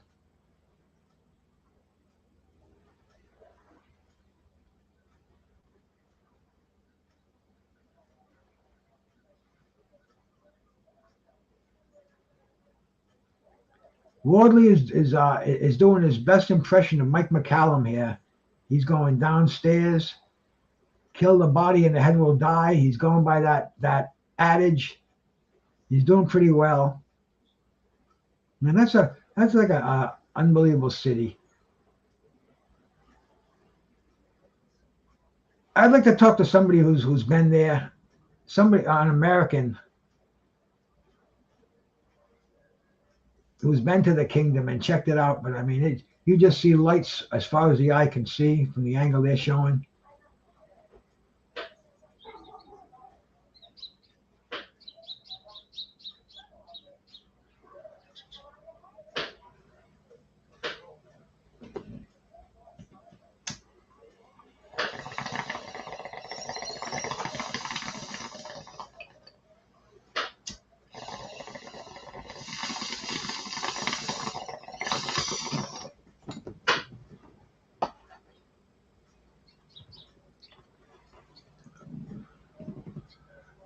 These guys are really doing it up at first class, man.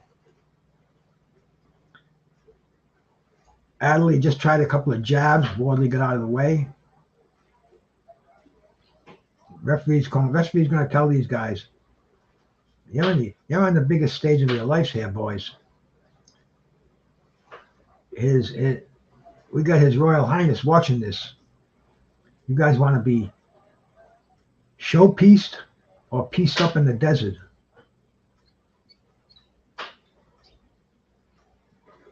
Wardley's coming through now. I guess they must have both took that message loud and clear, because this action is picking up in this fight.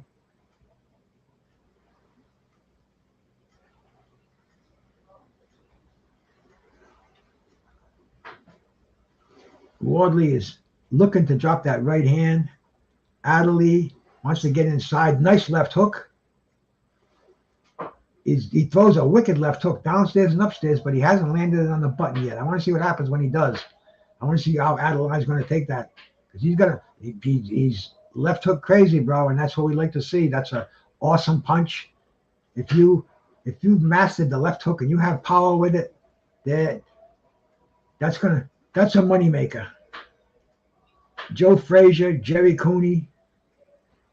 I mean, this is a punch that's well known throughout the history of boxing.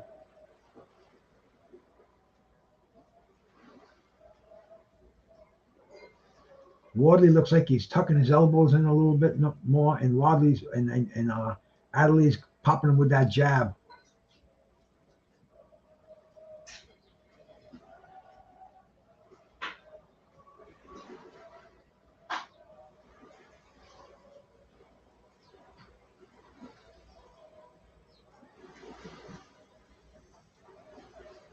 Nice left hook by Adeleye. Another one following up with it. Oh, there we go. They're toe-to-toe. When they get inside, Adeleye uses that forearm. Referees staying pretty much out of it now, man. The action is happening. Wardley's looking to go downstairs.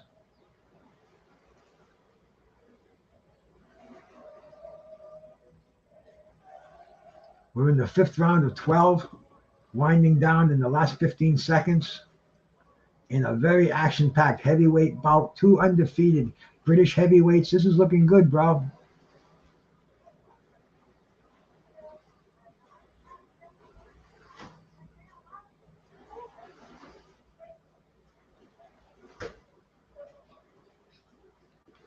The end of round 5.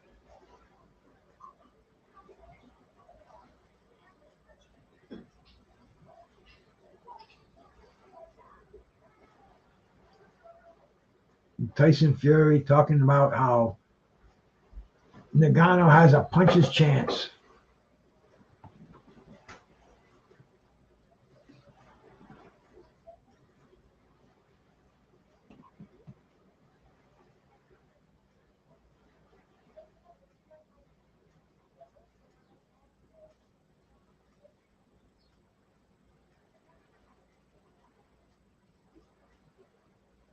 I'm looking at some of the proposition bets that are on the screen. Ngannou by KO or TKO or DQ is a plus 850. And Fury by decision is a plus 600. So Fury by decision is a plus 600. That's a good bet, man. Oh! Adeleye hits him with the left hook and tries to get inside. Hits him. Doesn't break, man. The referee doesn't get in there. You can keep moving your hands. You keep punching.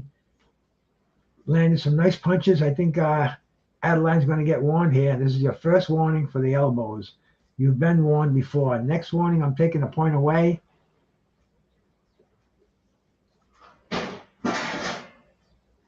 Man, I'm surprised the ref didn't take a point away, but this time he will.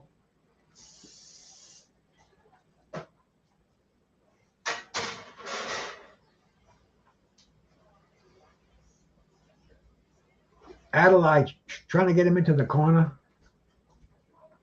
Adeleye, trying to stay out of the corner. Wardley trying to get him into the corner. Wardley moving forward. Adeleye going back on his back foot. Wardley trying to throw that right hand to the body. Trying to concentrate. He's left jab upstairs, right hand downstairs. This fight's at the halfway point. Moving to the halfway point. We're in the 6th round.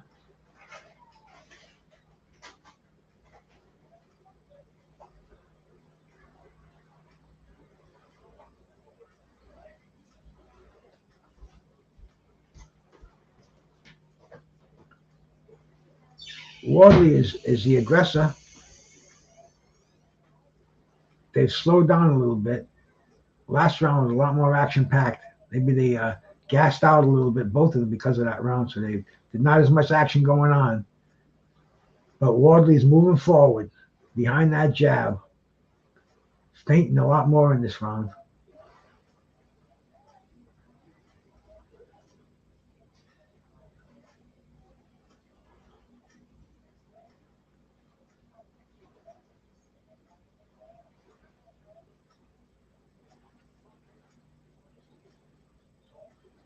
This fight's going to be it's going to come down to conditioning.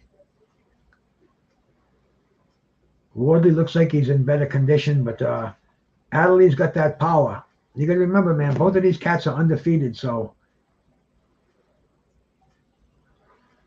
they're not used to taking that L, which is a cool thing. Adeleye sticks his tongue out.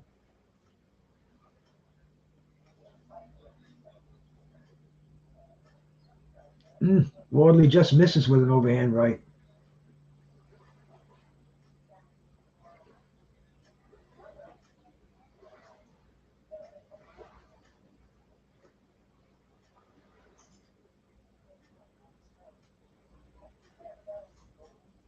Wardley is trying to get Adeleye in the corner. Hits him with a nice jab. Puts him on his heels. Round 6 is over. That was the halfway point.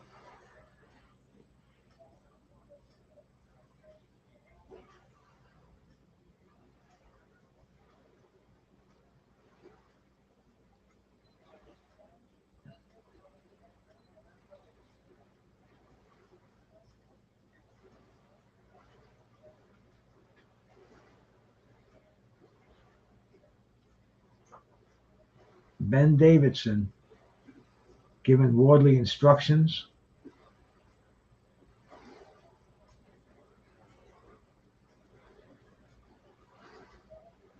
His cut man's got the tattoos on the head.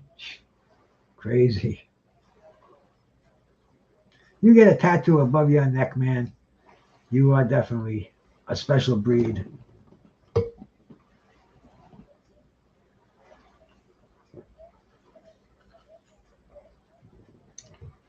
And here we go, man, for the start of the second round in Riyadh, Saudi Arabia.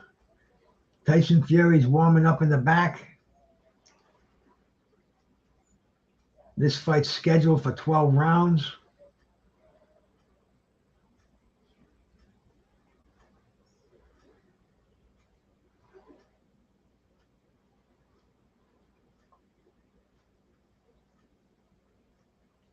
Both of these guys are tired right now.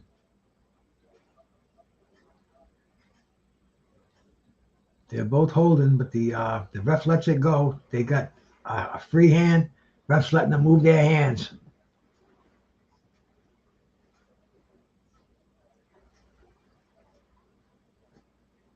I agree with that one, Blood. Like I said, man, he reminded me of Oliver McCall a little bit. McCall had more talent, but he's built like him, and McCall wasn't above using those dirty tricks. Throwing an elbow in there, using those forearms on the inside.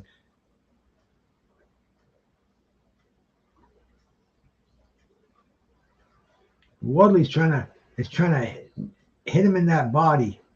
He's trying to soften that midsection, especially that left hand, the left side.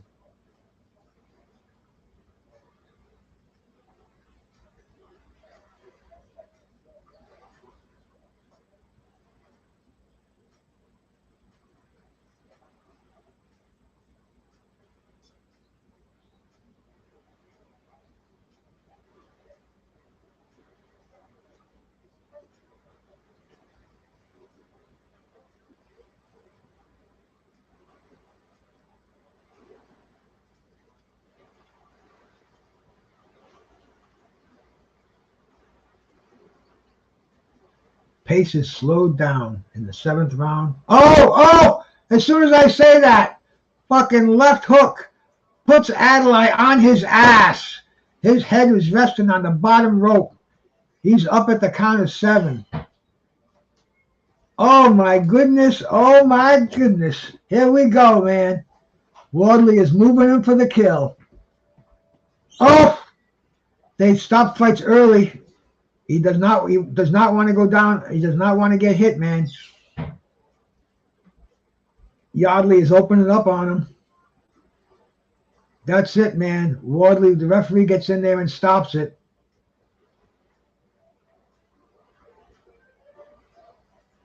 Unbelievable. Great stoppage, man. Fabio Wardley, the favorite in this fight. It was a cool fight. Adeleye was a live underdog. He could have come back anytime. Looked like he had a lot of power with that left hook. And that was it, bro. Man, unbelievable. Just when I start saying they're slowing down, bang! Left hook out of nowhere. Catches him out of nowhere. Looked like he was slowing down too. Put him down for the count of 7. He continued. Wardley just opened up on him. Oh, Adeleye does not like that. Look at that, man. Wow. Like I said earlier, they tend to stop these fights early, but man, you emotionally, Adeleye just went out of control, went after the ref. I just saw the replay of it now. It's gonna cost him some dough. Man, you lose that for a second he lost it. Looks like he's got it together now. I don't know, man. Let's see, bro. Let's see.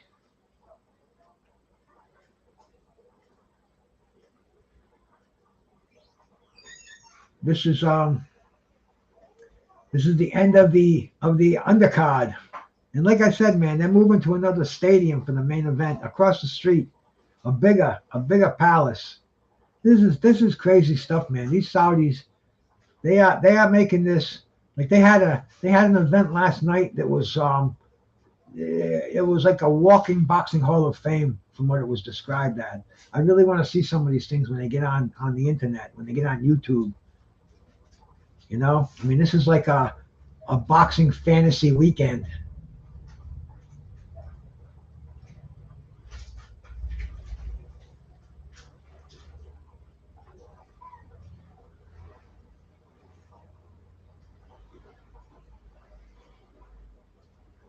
Wardley moves on from here. Where does he go next, man? Does he stay at the UK level? Still got some heavyweights there that need to be tested. Oh, bang.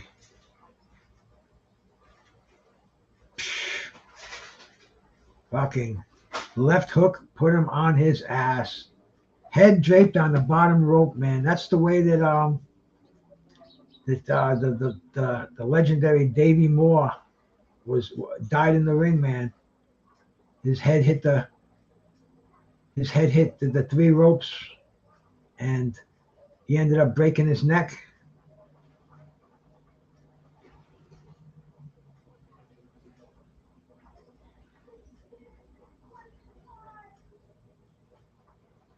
Look at this. They're showing him go after the referee.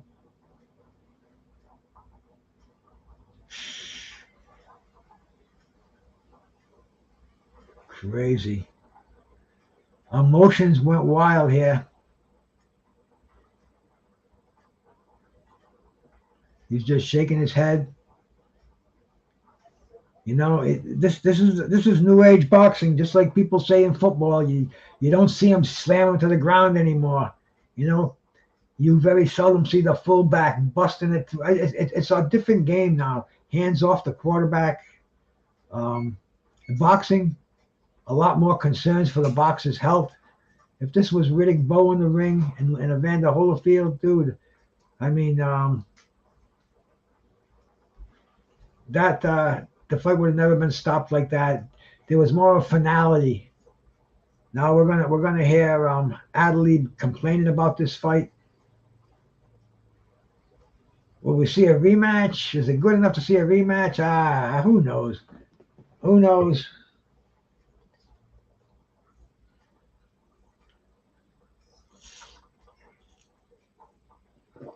Dude, after getting flipping like that, he's standing there like a gentleman, letting the referee hold his hand down while Wardley gets his hand raised. That must be hard for him to do right now, but he realized he fucked up. He laid his hands on the referee. You can protest all you want. You lay your hands on that referee, that's going to go to the commission.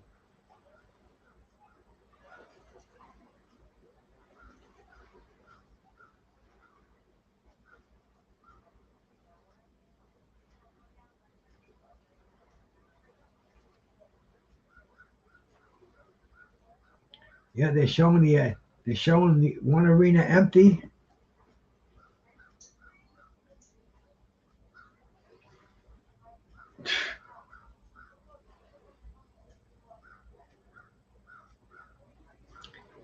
Kingdom Arena, a brand new arena, just opened up a few hours ago.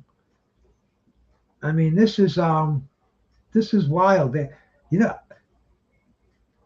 it's the money is it's just inconceivable to someone like myself, bro. I couldn't even imagine the this is doing it up big time. This is this weekend. The people there is bucket list stuff. Your favorite fighter is probably there. I'm going to have to give Riddick Bowe a buzz later on during the week and see if he wants to talk about this. See, he doesn't like to get on the show too much, man. He's doing a thing with his book tour kind of a thing right now. And well, he was last time I talked to him. But I would really like to know what the people that are there. I mean, just got the picture of Usyk. I can only imagine the legends that are there for this. What's going to become? See, we're going to see the opening ceremonies of this stadium, Freedom Stadium. Is that what it's called? Kingdom Hall, some crazy, glamorous name like that. All that oil money. Yep.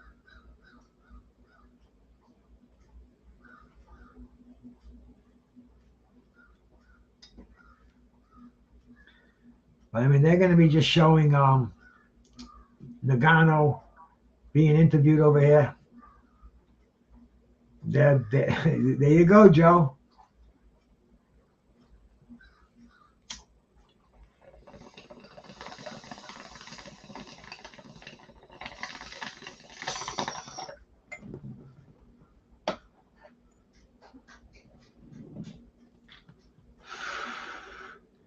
Getting ready for the main event to start. Like I said, they're clearing out one stadium and moving to the other. So I'm going to say minimum time, a half hour.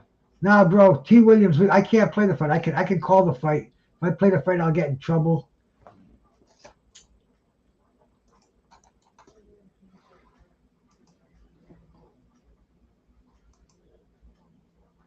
There's a thing that'll help you find it. I've got to I can leave that up for a couple of seconds, and otherwise I might get in trouble by YouTube. So grab that, click it quick. Anybody else that wants a link to that, man?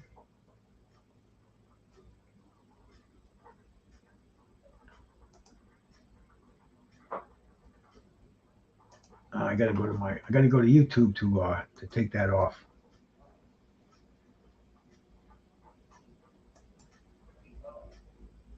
There we go. Yeah, that would definitely be the place to go, Joe. I mean, you know, it's a fantasy weekend. It's a crazy world that we live in, bro. You can't just get in the car. You need passports.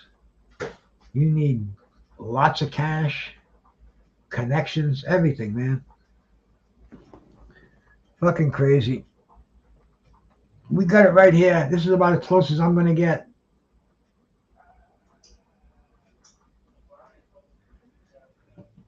And Ngannou is just psyching himself up, man. Like I said, they've probably had so many press conferences, so many interviews. He's He's trying to talk himself into a victory here. Ant McQueen, what's happening, brother?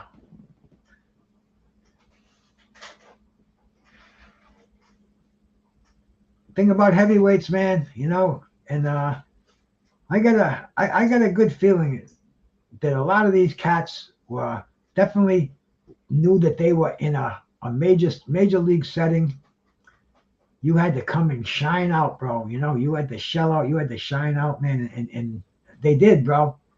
A couple of exciting first round knockouts. We just saw another exciting knockout. Joseph Parker was a cool fight, bro. And hey, we got the main event, man. My expectations are low, but anything can happen in heavyweight boxing, especially when you got the Gypsy King in there, bro.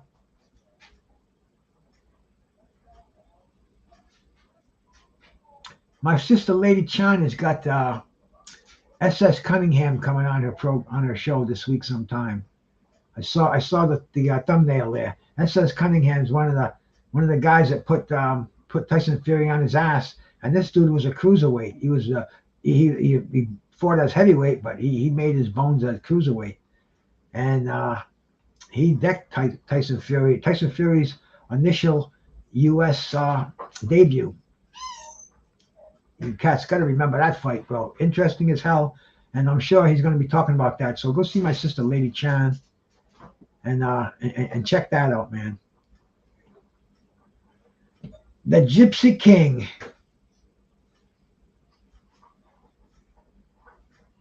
You know, it's weird. He says one thing and he does another, and he says it so sincere.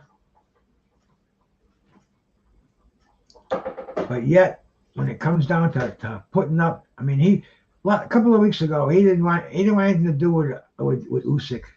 That fight, he wasn't interested in that. He wanted to fight Joe Jones next. You know, but now it's official. It's been signed. December 23rd, they're fighting. And is this fight in Saudi Arabia, man? I wouldn't be surprised at all. I would not be surprised at all, man. Tyson Fury is still getting his hands wrapped, so there's a little bit of time left to go. He's got Sugar Hill back there.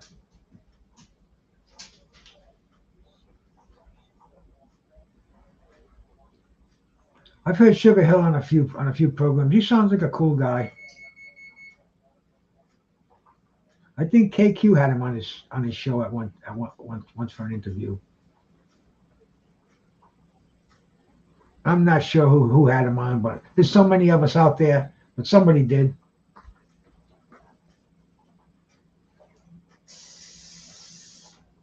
And this is the brand new arena. Imagine you go into that place and you're the first ass sitting in that chair.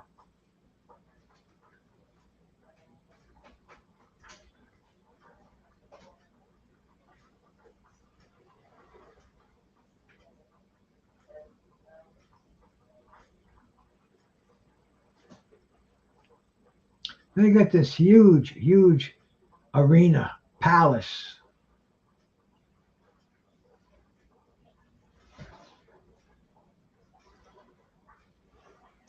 They're going to show this is like a ceremony. They have a rising stage, a disappearing stage. I mean, you think it was crazy when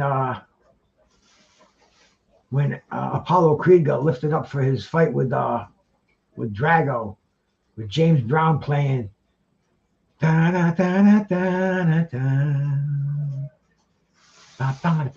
That stadium is insane, bro.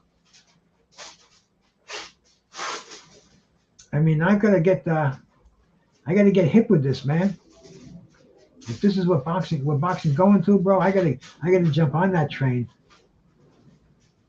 These guys, everybody, they get away with being unshaven, man. Back in my day, you had to shave that face every day before work, bro. These guys, man, you look like a fucking bum. If I did it now, I'd really look like a bum. I let it go for a couple of days, but this is a huge stadium, and it looks like it's going to be It looks like there's going to be other fights held here real soon. Big fights. Every name in boxing is there right now. If they're not all, somewhere else. I'm buzzed. Ngannou, 37 years old. Big cat. Not as big as Tyson Fury. This is going to be an interesting spectacle to see. They're showing highlights of Ngannou. The dude is a puncher with those bare knuckles in that UFC ring, and he's probably going to come out like a wild man.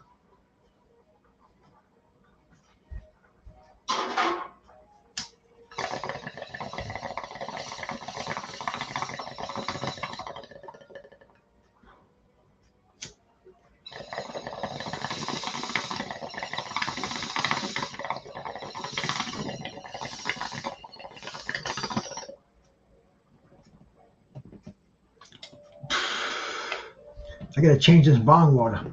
Getting a little swampy looking in here. Let me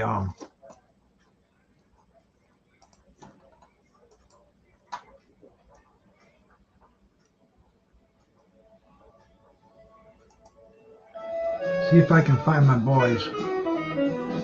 Greg Toddy, Quartet.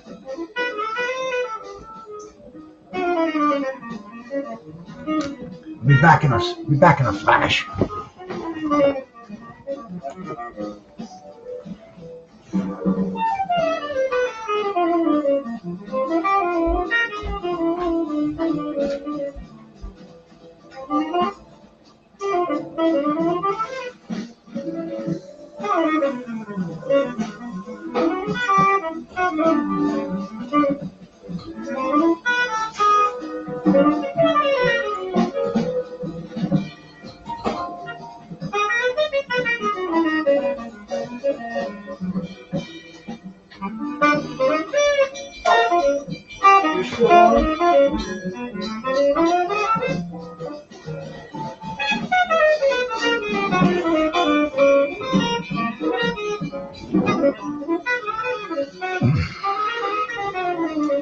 Back again.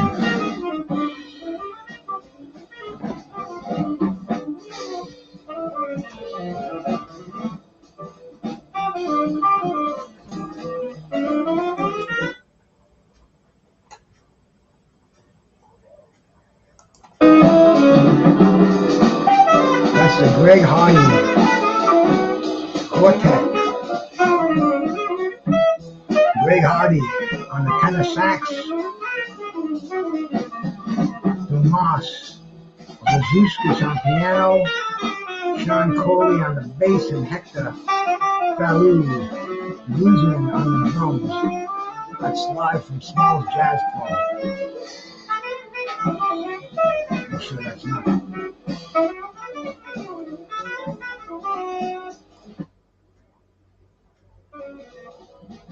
Keep that as a very light background bop here, just to keep me aware. Got some good jazz happening here, and that's what it's all about. It boosts gas, boxing, jazz, and more. And I was missing the jazz. We're getting ready for this main event to start. And like I said, man, there's going to be some ceremonial shit going on, so I'll be keeping the buzz cooking. Listening to the Greg Hardy Quartet a little in the background. This was live last night. So we're this is going to start after midnight on the 29th in Saudi.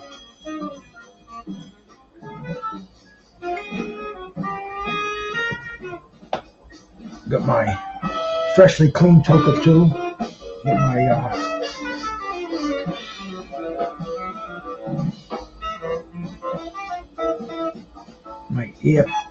earpiece here. There we go. You think this is going to be a 12-round hug fest?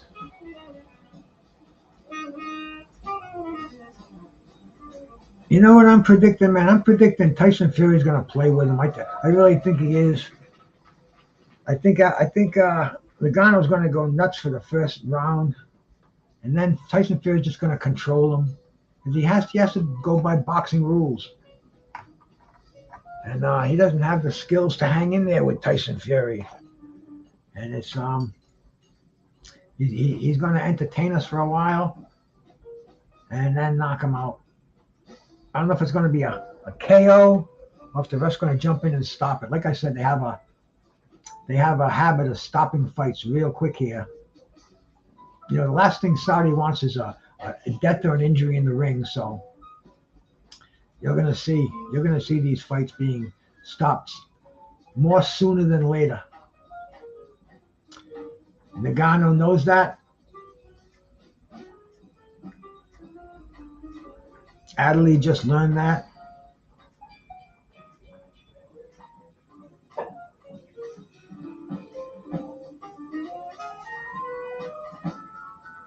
But this is a huge event in Saudi Arabia. Ngannou is just kind of getting himself psyched up, bro. This is crazy stuff, bro. This is happening live, going down. Like I said, man, I don't know what they're gonna do. I don't know what kind of a ceremony they're gonna have. Maybe we'll see. Maybe we'll see the.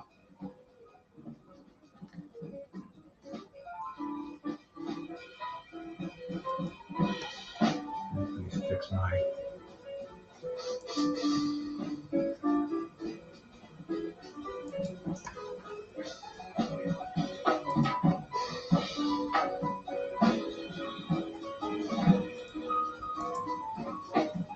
Yep. So the. Usyk and Fury are going to be fighting right in this arena. Let me fix my other screen here. Get my full screen on there. Cool, man. And this I can pull that off till I need to put it back on. Getting ready for the main event here. Tyson Fury, man. You know, what do you guys think? Is he fighting when he fights Alexander Usyk? Kevin Knight, how we doing, my brother? You know, see this fight. I'm not even thinking about the upset. I don't think it'll happen. You know, he already mentioned. I was listening to him mention a rematch. We've been seeing so much lately about rematches, man. Ryan wants a rematch with Tank. Oscar's trying to butter up Tank, man. Fights that we don't want to see. You know, the rematch with Crawford and Spence. Oh, you know, who wants to see that fight? Ngannou was already talking about a rematch with Tyson Fury. If he beats him, when he beats him, he's already signed a rematch clause. So boxing used to have great rematches, but they were rematches that fans demanded. They weren't preordained in the contract. You know, if there was a fantastic fight, we want to see a rematch. If it was a controversial fight, there'd be a rematch. It wasn't. There was the rematch clause, to my knowledge, it didn't exist. Sonny Liston, when he knocked out Floyd Patterson, Floyd bugged him for a rematch, and Sonny said he gave it to him. He said, "You just kept bugging me for a rematch, so I gave it to him. I'll kick your ass again," and he did. You know, it was kind of then where it was the Sonny Liston and Ali. That's when the WBA said no more immediate rematches. They stripped Muhammad Ali of his title. Ernie Terrell won the vacant title. So rematches are a double-edged sword. Usyk will never be the same after that fight. Fury will muscle. Yeah, you know, I think Fury's going to win on size, but the thing about that fight, to me, is the time that's happened between there. You know, we saw Usyk get dropped from that questionable borderline shot. Was it a low blow? I watched it. If every angle I saw it, it looked different. Maybe the angle the referee saw it was a low blow, and you can't go back and unring a bell. Did he handle it well? I don't know, man. Could he have gotten up if it was a legit body shot? You know, all these ifs. That's not what we want to see in a fighter. We don't want to see ifs. We want to see why. We want to see what whys, not the ifs. And Usyk, the body shots are an if for him. Tyson Fury, no ifs on his body shots, man. He can take an amazing body shot. We saw Dillian Wright turn his body red with those fucking right hands he was hitting him with, and Dillian Wright, but it didn't even bend him. So hey, get this fight going. Have it just like today. No charge. Available on free internet boxing right here, man. December 23rd. I'm definitely here. Yeah, look legit to me. Like I said, bro, I've seen it all different angles. Bladder is low, borderline, but legal. Yep, and you know how he handled it. Questionable there. If they had called it a legal shot, would he have gotten up at the count of 10? Dude, let's see what happens when he gets in there. That's why we want to see this fight. That's why we want to see Usyk and Tyson Fury. And it's not even, it's right around the corner, December 23rd. You know, but that's a pay-per-view. Their Christmas ahead ain't a pay-per-view, bruh. If you say it's a pay-per-view, you better tell your wife that you're not getting her a present this year because it's going to be a little smaller because $80 is going to the heavyweight unification, undisputed. But this is the state of boxing today. I'm sure we're going to hear that. A pay-per-view 2 days before Christmas? Are you out of your mind? I don't know what you give. I don't know what gifts are these days, but I know some people go fucking crazy. Some families, I don't know, man. See, when I grew up, we always gave our siblings something nice for Christmas. You know, it was always had to shell out for Christmas.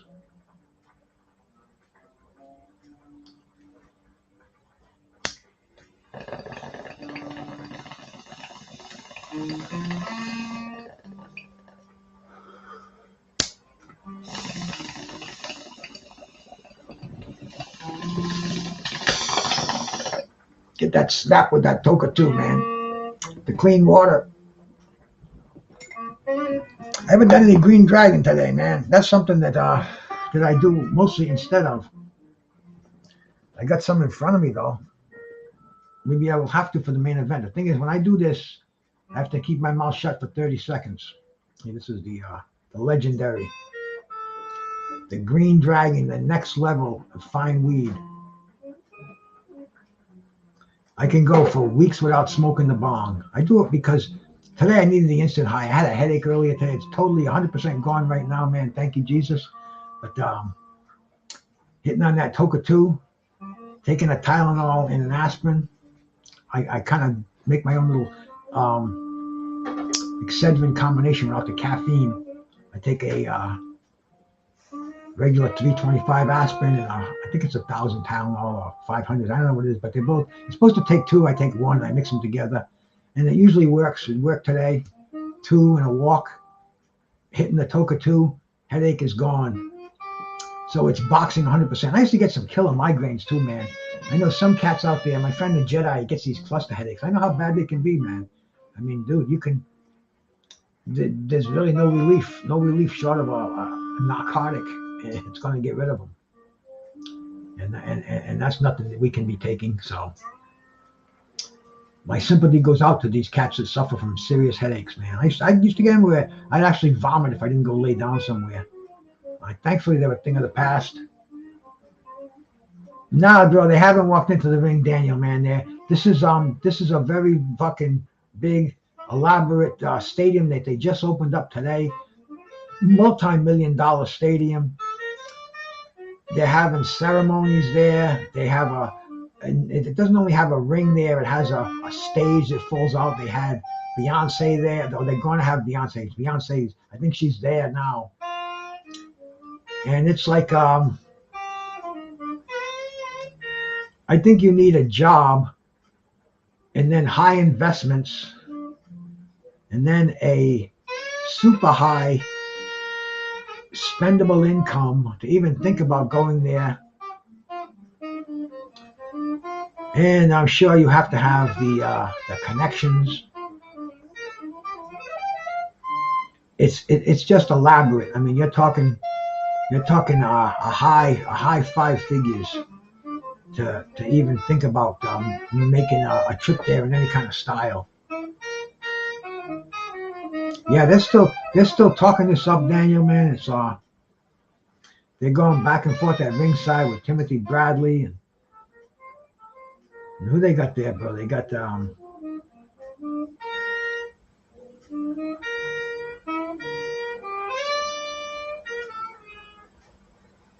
I don't know, a couple of generic faces. Is that Joe Tessitore? I'm not sure, bro.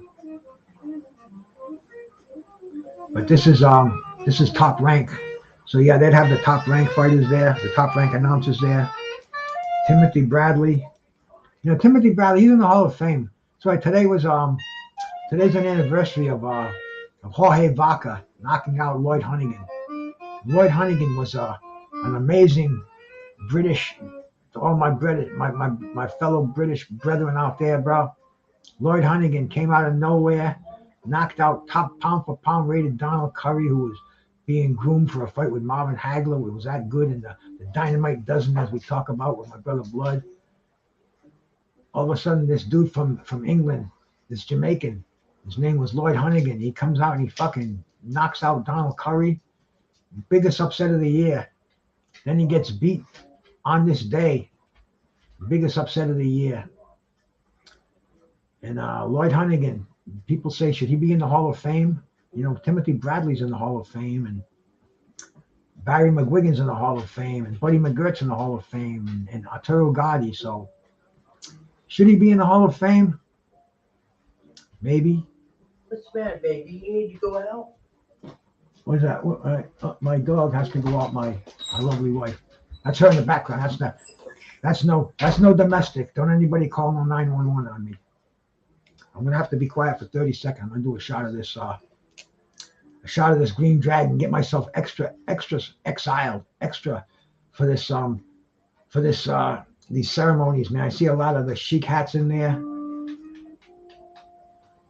This is I wonder if I could be. See, that's why the green dragon's cool. I could just kind of say this is my medicine.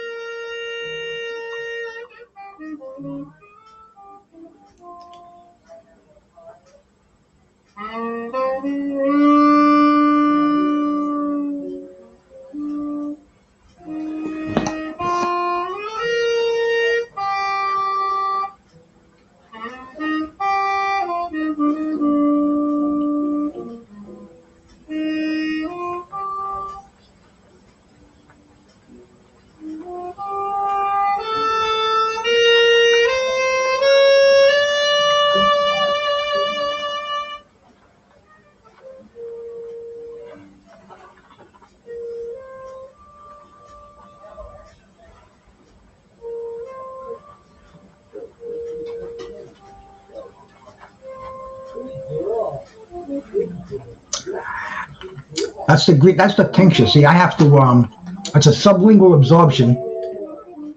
So I keep that in my mouth as long as possible. Keep that suspension under my tongue. And that's almost pure alcohol too. That's 190 proof grain alcohol that I make it with. And I don't drink alcohol. I haven't had a drink of alcohol in 23 years. So this is as close as I get to it. What I like to do is I like to let it sublingually absorb through my mouth and get into my bloodstream. That way it doesn't go for that first pass through the liver. And that's where alcohol does its most damage. So I still consider myself alcohol free. But see, this is green. You spill any of this green dye is strong. Not the dye, but the weed, the essence of the weed. And man, that tasted good. I made a batch of this the other day. I'll be making another one soon. Oh, my stream did freeze on me over here. I gotta go back to it and get it going again. Refresh it. Make sure we don't miss anything here. See, that's the thing when you stream things, you gotta be a little patient too. You gotta catch these suckers right when they're happening. Beautiful, caught that one. So you gotta make sure you don't get those traps where they try to send you to these other sites. But yep, right back again, man. It's gonna be 36 minutes before this fight starts, bro. Hey, let me shout out to my friend Sean Mannion. I seen you come in here, bro. Salute, bro. Furioso, my Portuguese brother. Shout out to you, my man. Furioso, bro. All the way with Fury in here, bro. Fury in 6, yeah. If he wants to, for sure, bro. I think so, man. Fury in 6, but yeah, this is an elaborate Coco, my man. Salute, bro. I'm telling you, Coco, this is a fun fucking thing to be, a fun thing to do, man. You know, I'm grateful you cats come in and watch it with me. I'd be watching this anyway, and this is gonna be interesting. Everybody's got different opinions on it. I haven't heard anybody say Ngannou is gonna win. I haven't heard anybody say it's gonna be a decision. That betting Fury is like a plus 600 for a decision. You can make some money if you go with the Fury going to 12 rounds. It ain't gonna happen from what the experts say, and they're usually right. Yeah, huh, man. This is fucked up stuff. So let me go back to the small jazz club. These guys, they're on break right now. Get them back playing. There we go, man. I want to just keep that in the background. You're listening to the Great Toddy Quartet.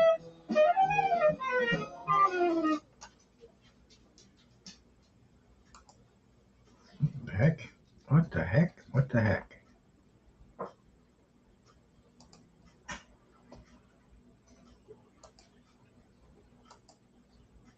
So you get back to the other one here. There we go. Okay, guys. Yeah. I need an engineer to handle all this stuff.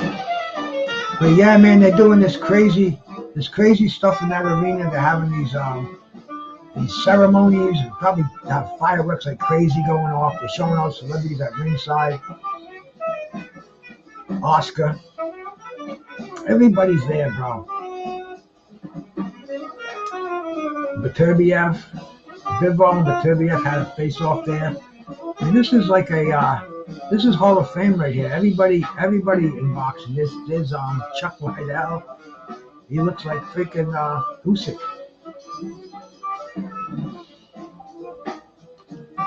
But yeah, bro, this is an amazing event. True, Coco, true. Larry Holmes and his wife Diane still fucking ain't no stopping us now. Joe, you still out there, bro?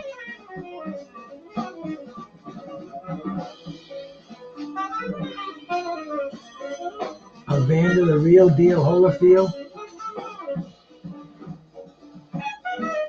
I'll tell you, man, it does me good to see these cats out there, man. It really does. I want to see Riddick one more time. We already had a little correspondence with him earlier. Let's see him get a little interview. Him and Holyfield, that would be a killer interview, man. They love each other. Yeah, this is a sold out. I don't know how I don't know what the prices are, how you get in there, what constitutes a sellout, if there are any obstructed views. I don't think that's a problem anymore. Man, I grew up going to Fenway Park and shit, man. They had real obstructed views there, and you couldn't get a seat for a playoff and had to buy a seat from one of the scalpers cheap. Then you know what an obstructed view is all about. This looks like state of the art.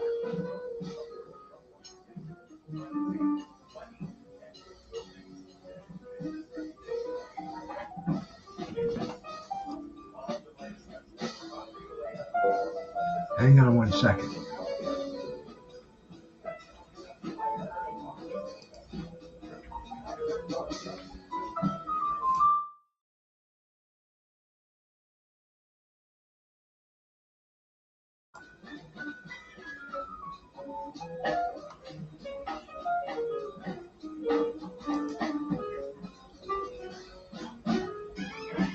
They're showing Ngannou in the dressing room.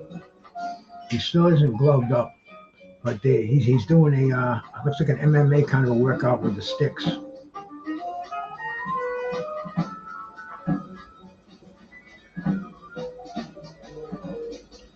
He hasn't gotten into his pre-fight sweat yet. It's still a little early. He knows they're going to drag this out, man.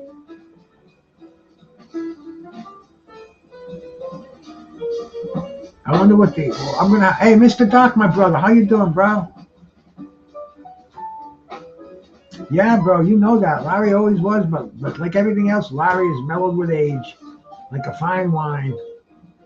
Every time I've seen him, he's just been... You can see that inner demon is still there, but before he didn't care. He didn't hide it at all. Now he stays very very ultra civilized and very happy. He's a grandfather. He owns a town. He ain't got no reason to be mad on anything, man. Maybe if he stubs his toe in the morning. Aside from that, he owns all these huge office buildings. And I guess he invested wisely and he invested smartly, and he appears to still be financially secure.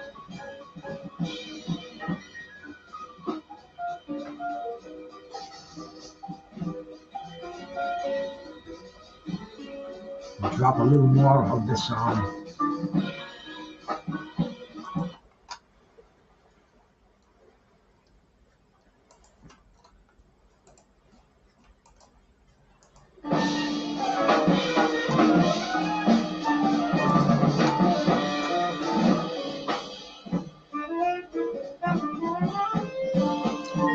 they definitely are they're playing this one for the fan in the audience, man.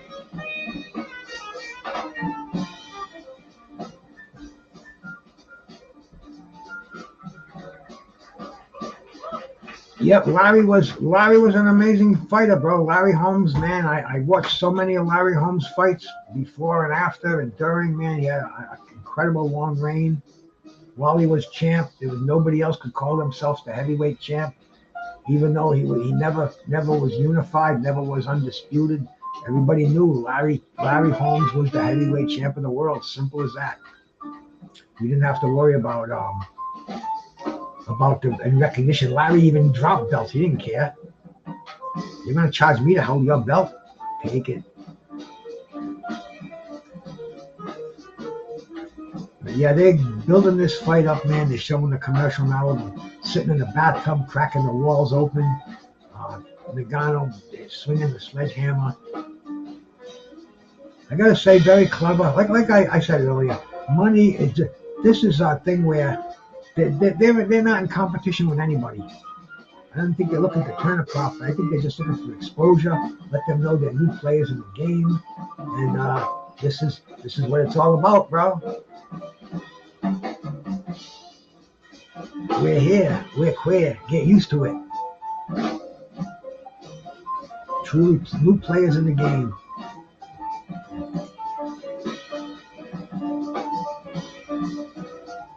Knocking letters off the Hollywood Canyon.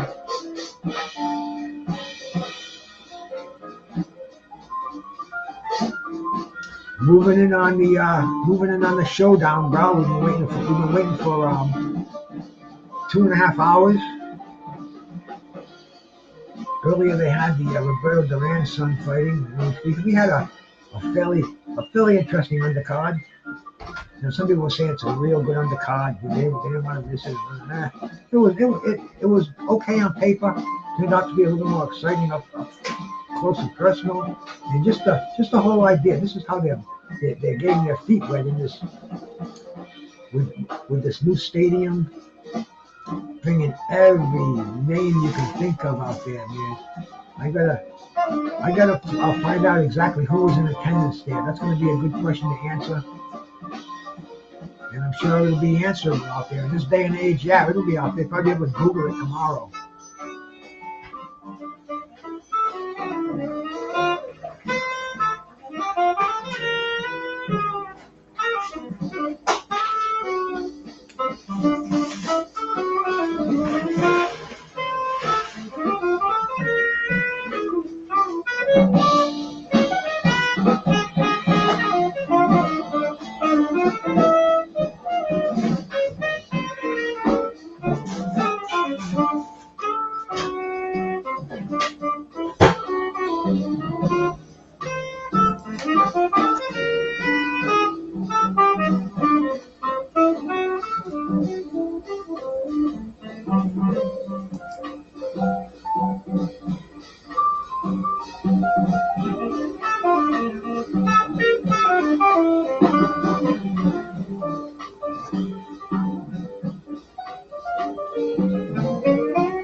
See, I'd hold that in there for a long, long time before well, you know, a long, long time,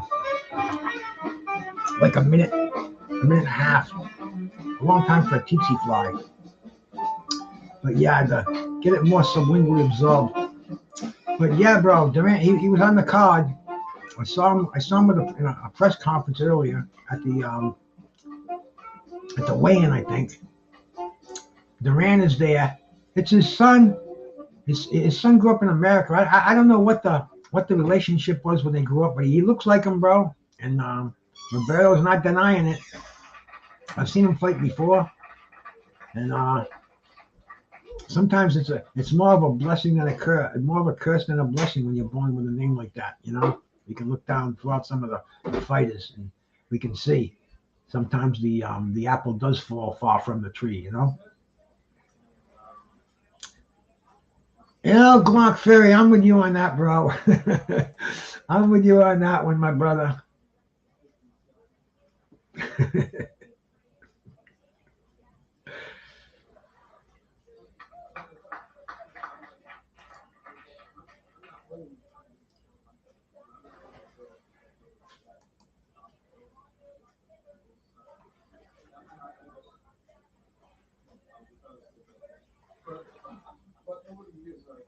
Yeah, man. It's Your Excellency. That's just a little bit too much for me. You know, I don't know if they're giving all these guys a pass, if they have to really watch it. But it's you know, it's not such a big world anymore. You know, especially in the sports world. You know, they can guarantee the live gates, and they can guarantee the paydays for the fighters, and they have their own whole telecommunications industry set up and ready to go at a flick of the switch. You can't see how too many fighters are going to not want to do that.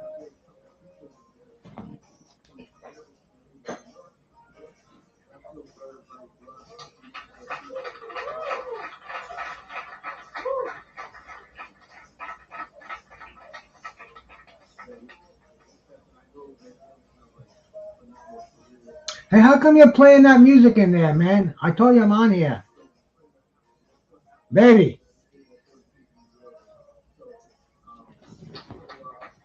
Babe.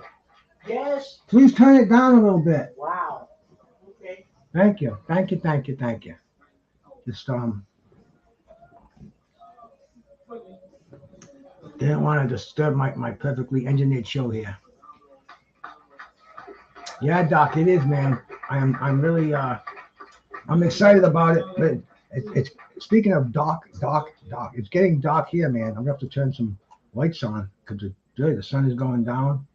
Turn them up as best I can. I might have to get my side lighting going on here, man. Because really, it's amazing. The sun's going down earlier and earlier, and I guess it's almost turned the clock back time. Excuse me for a second. It's almost like turning the clock back time here, man. No, I'm not gonna whoop ass. There we go. Put that one on. Turn my studio into the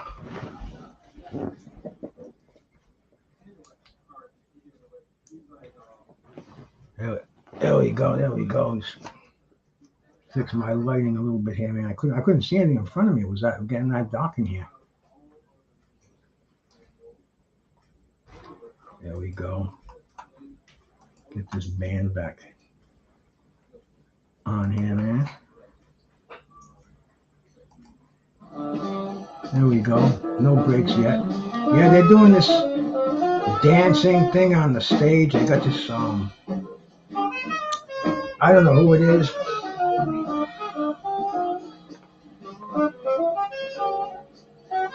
It's somebody huge.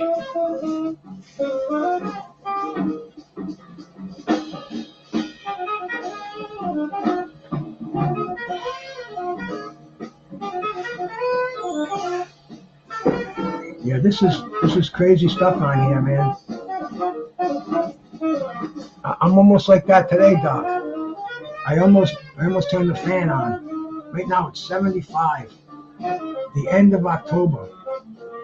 I'll tell you, last year it was kind of like this, man. 'Cause I remember when me and Chad were out in Pennsylvania. It was kind of warm like this.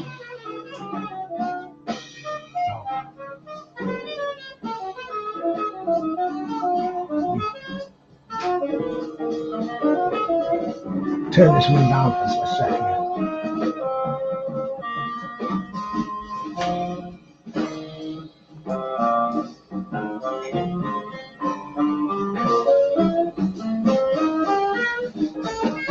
There we go.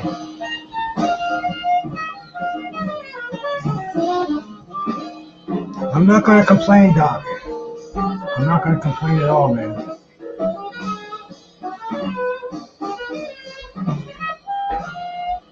That's what's headed here, Charles D. I think it's supposed to be like 60 tomorrow.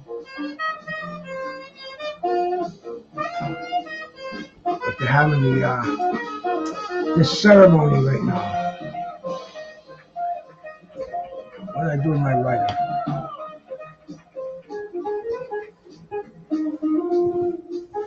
There it is. Right between my legs where it should be.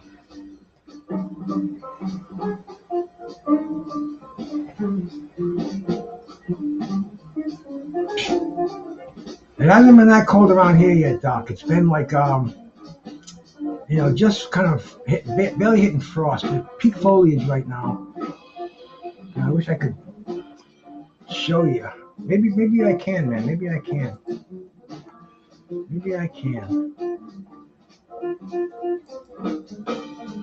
Let's see here.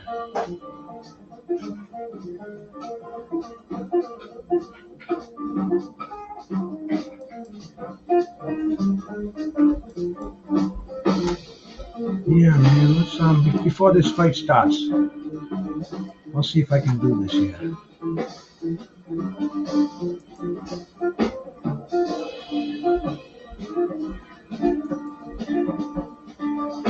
You check this out. This is the foliage. Can you see it right now? Oh no, my other screen froze on me. Excuse me for a sec here.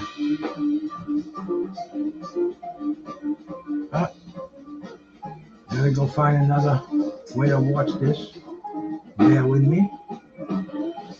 Try this buff screen here.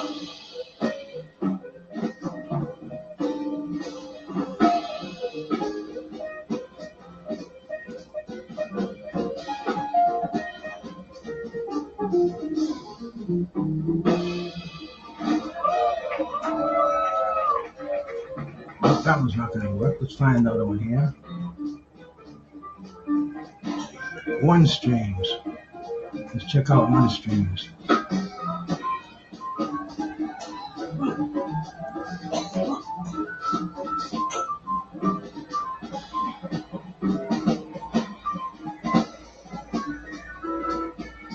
Yeah, one stream's coming in good here, man. All right, we're still in the ring doing this crazy opening ceremony, but yeah, that's the bay out there. That's half of it anyway, man. I can I wanted to see if we had the foliage on camera. That's like that's fall over the Monho Bay right there. Yeah, bro, that's outside my place.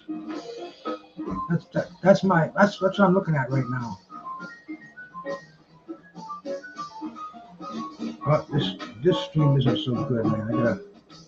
I'm gonna go find another one very quickly. What's the name of this one?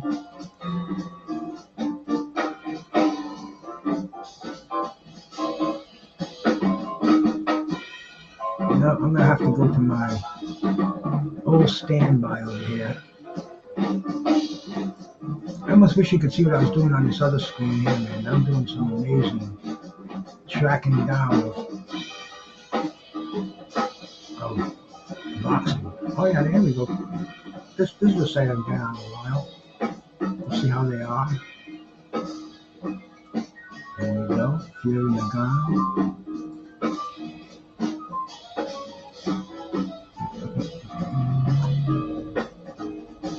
Come on, baby. Come on. There we go, man. See if I can make sure I get the full screen. There we go. Some broad singing right now dressed in yellow. All right, now I can get back to my hand over here.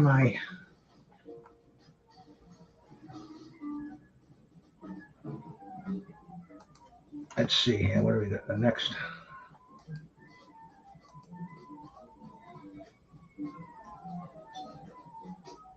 That's my side yard right there.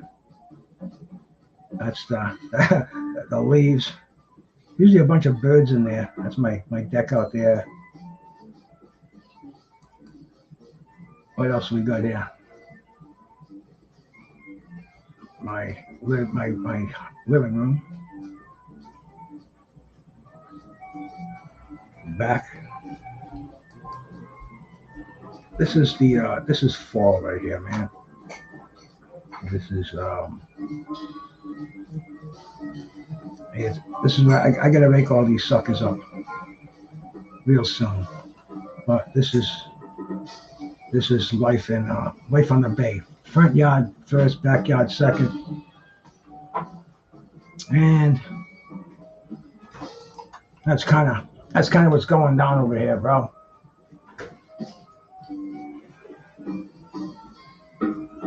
Yeah, man, that's what we have to put up with. This is what your $79 pay-per-view is getting you here, man. I'm digging more in the jazz in the background, bro. Bury this picture on my screen, man. Here, this is in our Greg Candy Quartet. They were live at Smalls Jazz Club last night. I'm sure there's a band setting up right now to play live tonight.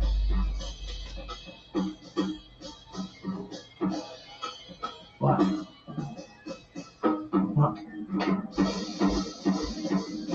My wife's nuts. She comes in there pointing out the window. I'm like, what? Must be some boat or something out there.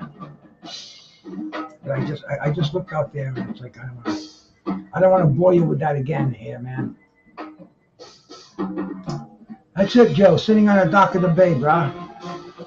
I think that helps a lot with blood pressure, anxiety, depression.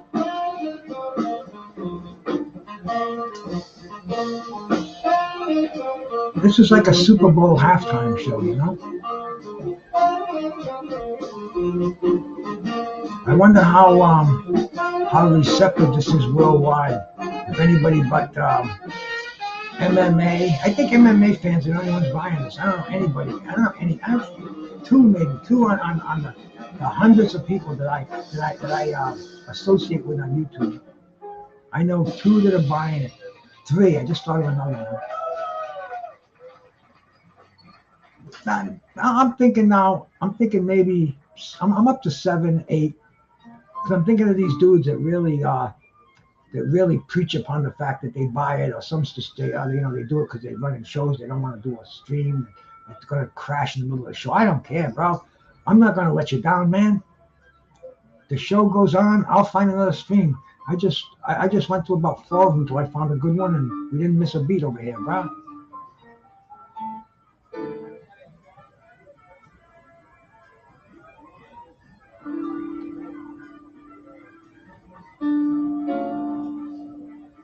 Doc, you're talking heavy out there, man. Artificially and AI music. Is that what this is? So there's no band here. This is all computer generated. Wow. I didn't know that, Doc.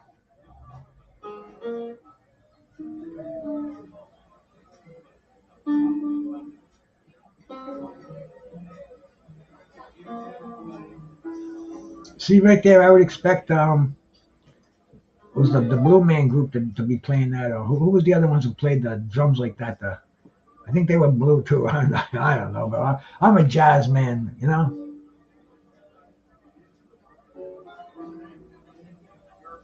You got like a marching band here, bro, playing the snare drum. A lot of pyrotechnics going on in there. Now, are we at the outdoor stadium now?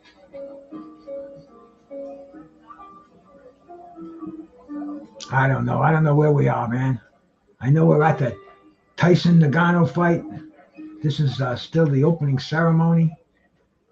It was supposed to start. It said estimated 5:30, which is cool, bro. This is Saturday night, man. We still got a Oshaki Foster fight coming on in a little bit.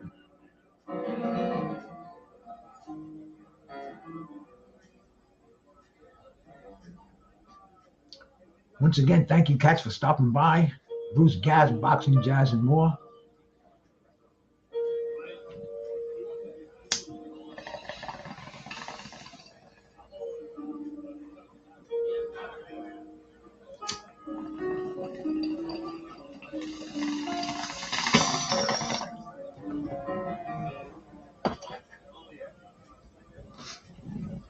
Yeah, weed is so fresh. It dries out as it sits in the tray. It goes down much easier with the one hit burn.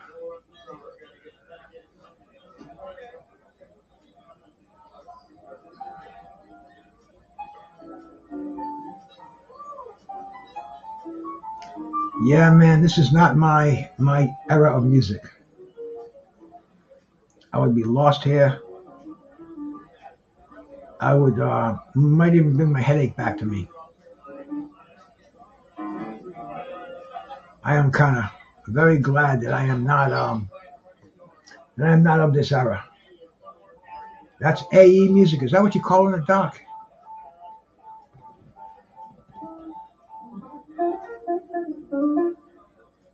See, I got the I got a band getting ready to play over here at Smalls, man. Let me see if I can get these guys on stage a little quicker, a little sooner than later. There we go. Just till we get the ringside thing going on.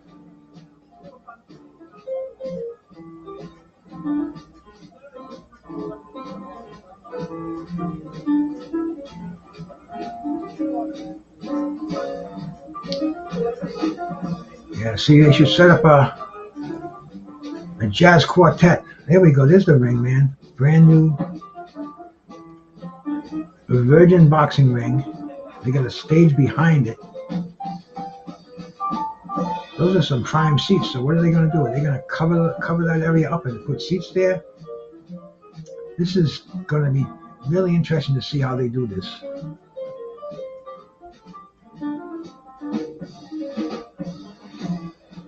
They're really trying to make a show over here. Like I said earlier, this is halftime at Super Bowl.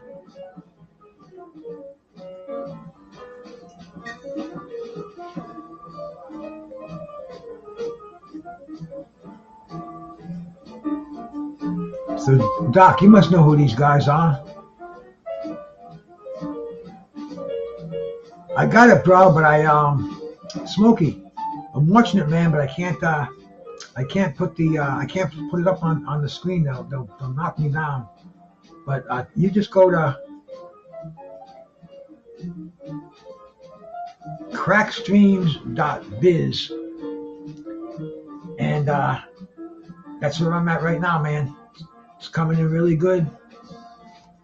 If that doesn't get you, go to Stream East. StreamEast.tv/boxing. And you get over there too, bro.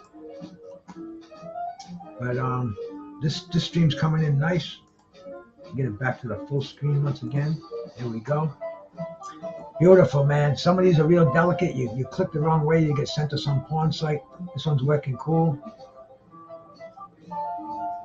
Working real cool over here, man.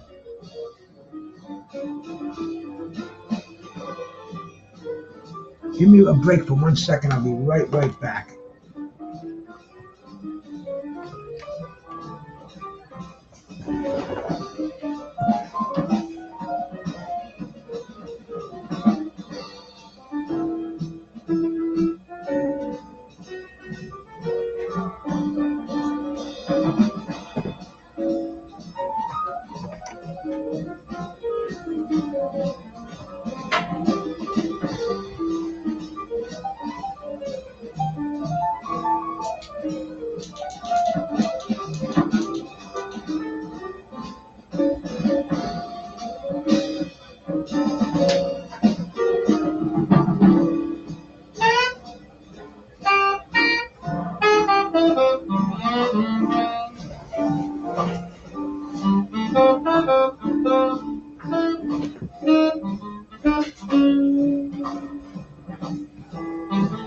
Getting dark fast out there.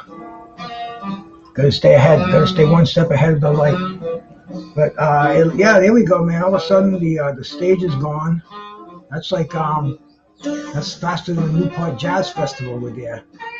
Multi stages, revolving stages. The whole freaking platform is gone. The best bet of the day, bro. Bet on Francis Ngannou to go the distance. Excuse me, bet on Francis Ngannou to win plus 750. To go the distance, Tyson Fury is actually the underdog.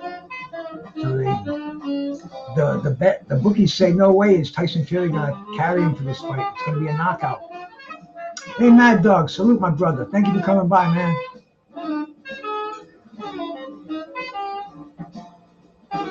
The stream site is. I gotta go to the small screen again here. Look what you're doing to me, bro. But don't worry, man. This one is crackstream.biz/watchtv. And the other one is streameast.to/boxing/event. And that should take you there. But I'm in. I just got sent to one of the forbidden zones here, man. I gotta be. Don't want to lose my. There we go, full screen. There we go, back again, back to ringside, getting ready for the fight to start. That music's not on too loud there, is it? Or too soft? Trying to keep it in the background.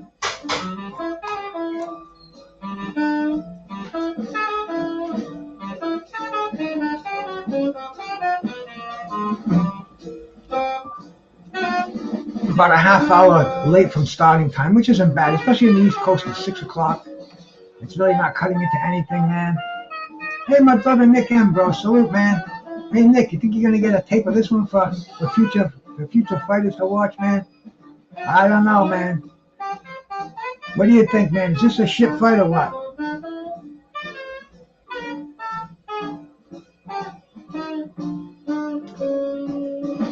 It is, but I'm here, man. And now that they're trying to show Mike Tyson getting knocked out by Buster Douglas to show you anything can happen in there. Yeah, they're putting up some stuff. They're showing a little Mike Tyson documentary, man. Some of his pitfalls that he had, and man, hey, he's on top of things right now, bro. So shout out to Mike Tyson, bro. I like watching hot boxing.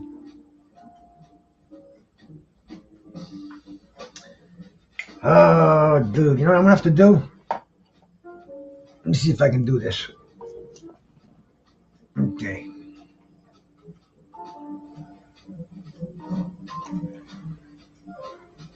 This is gonna really all my engineering skills are gonna be used for this. Okay, we're gonna copy that there and drag that screen to this. I gotta go to the banner section here. Bear with me, bear with me. That's my dog in the background. He's a good boy. Don't worry about him. Okay. There we go. This is gonna. No, we don't want to scroll across the bottom. There we go. I think that might show up here. There we go. Hey man, that was pretty good of me, wasn't it? But I'll keep that up so you guys can do what you will with it. That's where I'm at right now.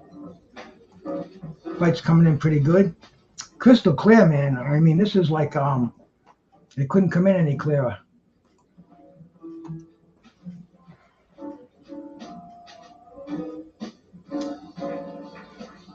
Working on a Saturday evening, bro.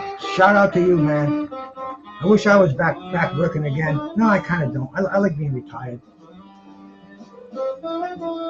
But we're getting ready to watch this crazy shit here, bro. Nick, you're working. You're probably putting together some great fights for us to watch. Thank you, bro. That's the Monho Bay. The sun rises there, so I get it early in the morning. In fact, this morning I was like a vampire.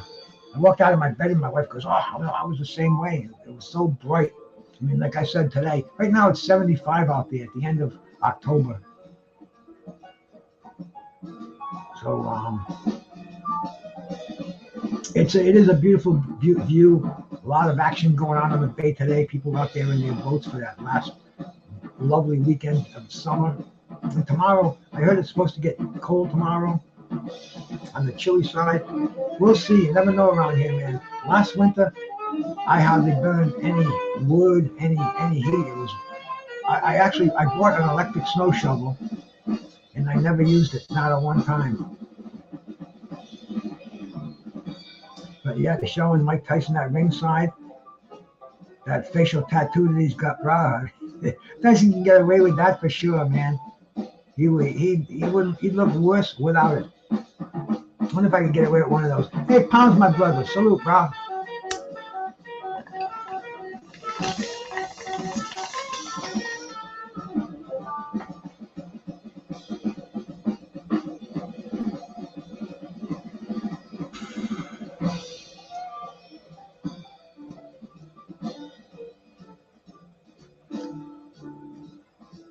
Let me take that down so I don't have to, I can edit it out later.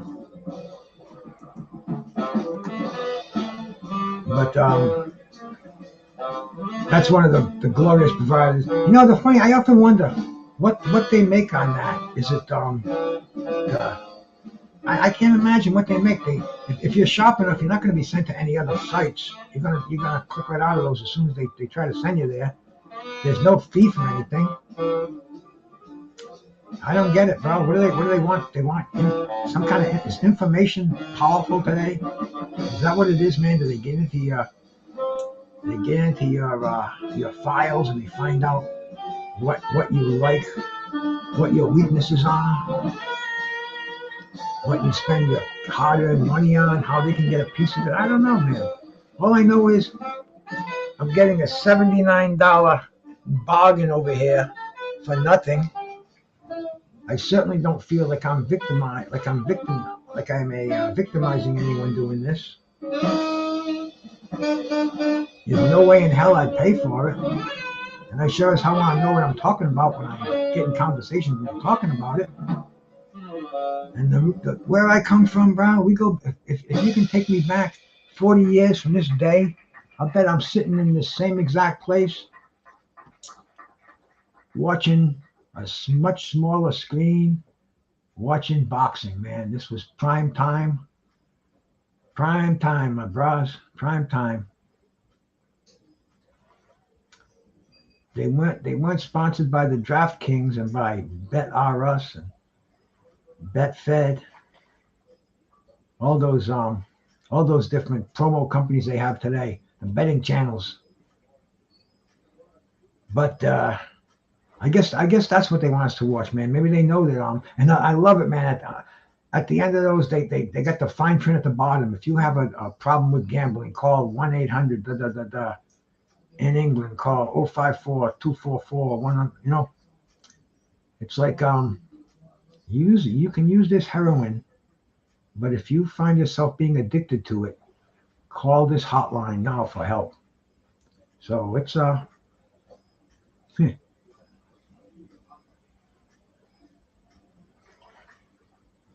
getting closer and closer to fight time. So sorry you cats had to hang around here, man, for all this time doing nothing. But we're all in the same boat, man. We're at the mercy of this extravagantly huge. Look at the size of this place. It's like a football stadium. I mean, I wonder how many people are there. Let's ask his fucking Usyk at ringside. He looks pretty happy too, bro. He probably is, man. He okayed that fight with Fury.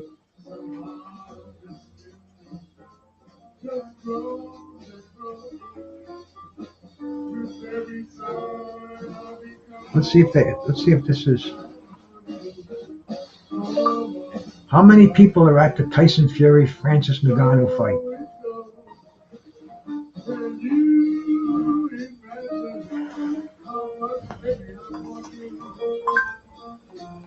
Here's what I found on the web. Well, here's what you found. Let's see it. You didn't find anything. I see nothing. Here's what we found on the web. Nothing. Tyson Fury attacks Francis Ngannou. Show ads. Here's the top search result. Well, I guess they're not talking numbers yet.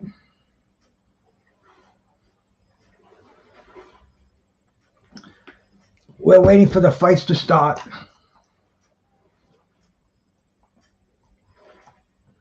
Get the boys back on the stage right now if I can. I don't think they realize that it's not break time right yet. Get them back on there. There we go.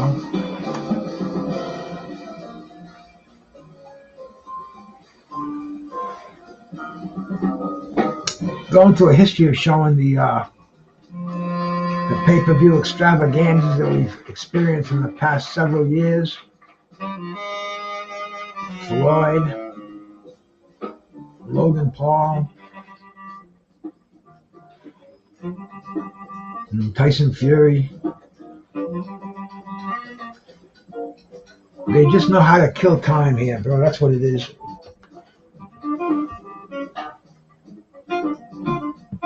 Put my earpiece back in. See if anybody's looking for me.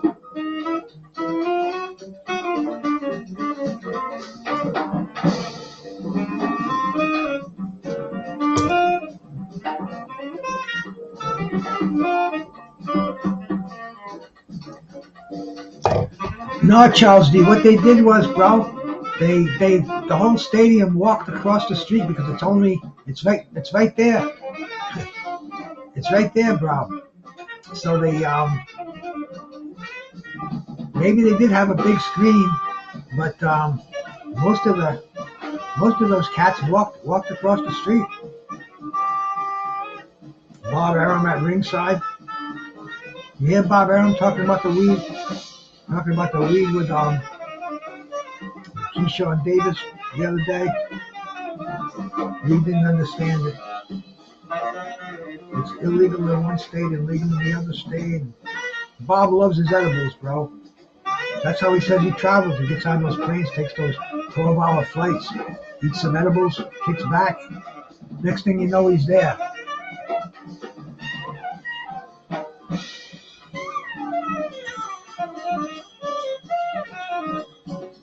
They're trying to still talk up how much of a chance that Francis Ngannou has. You know, they just don't understand. You know, maybe he got that the discipline of a UFC fighter, but the skill of a boxer, whole different sport, whole different ball game.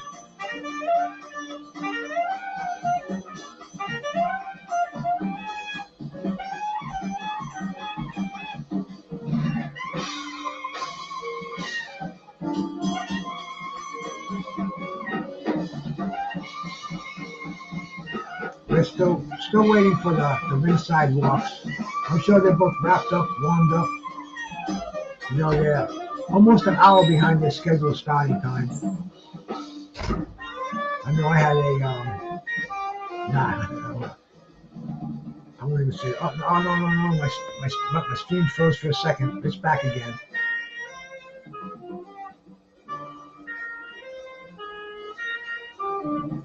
And these guys, they're killing time at ringside.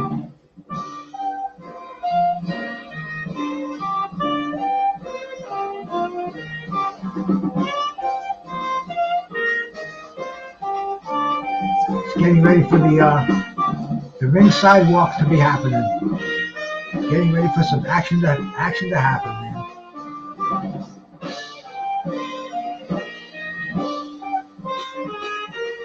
I wonder if you can get a hot dog there. A beer. Is it an alcohol-free kingdom? I'm not sure, man.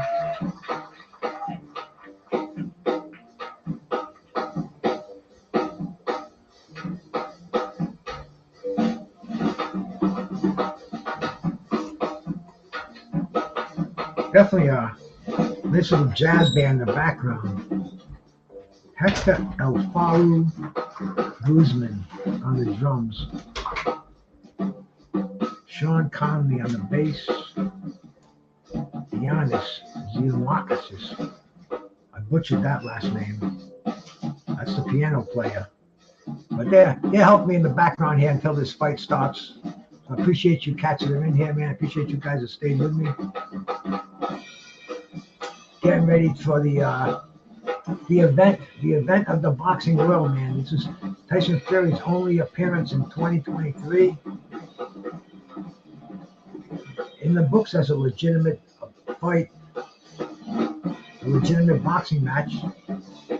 How a fighter in their first fight, well, it's same with Floyd and what's his face, Conor McGregor. That enhanced Floyd's 15-0 record, so. Yeah, that's a legitimate 50-0 record.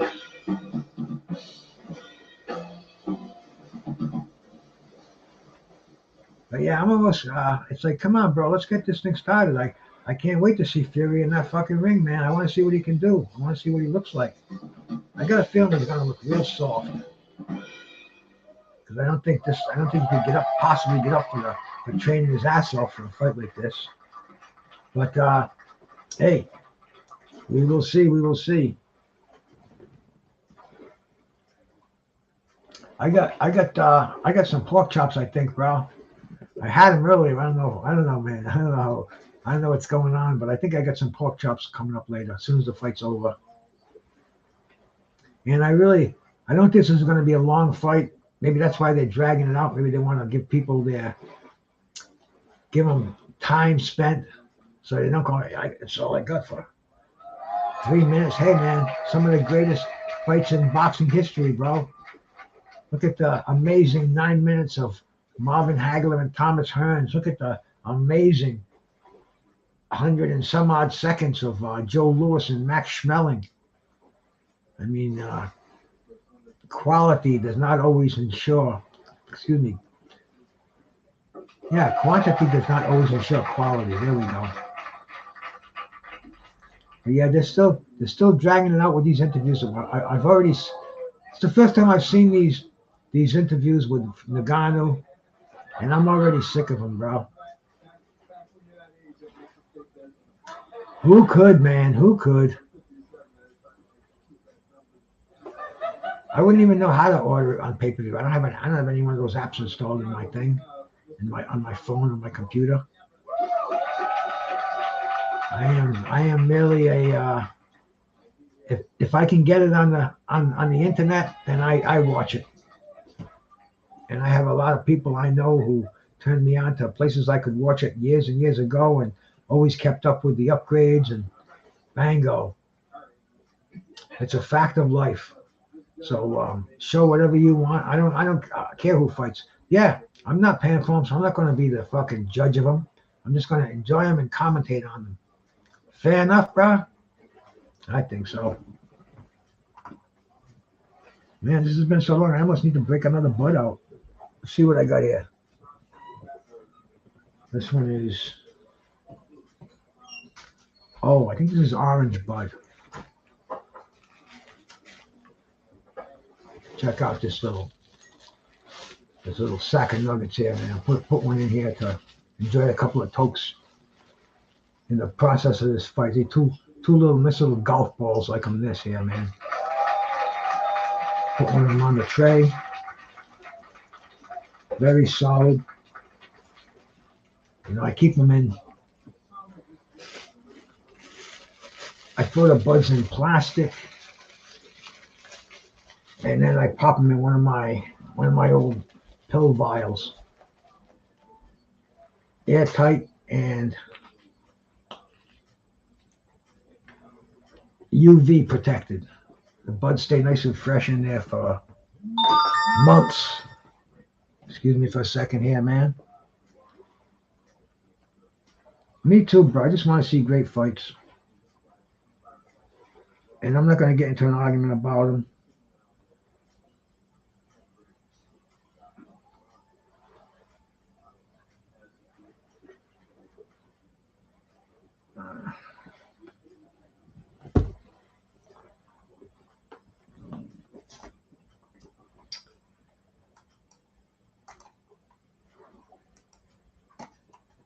Let me see something.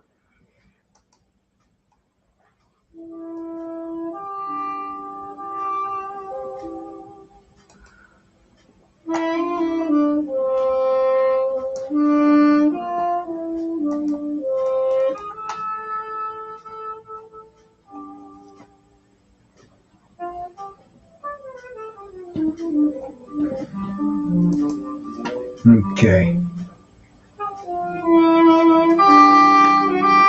We are getting ready once again. The anticipation is killing me.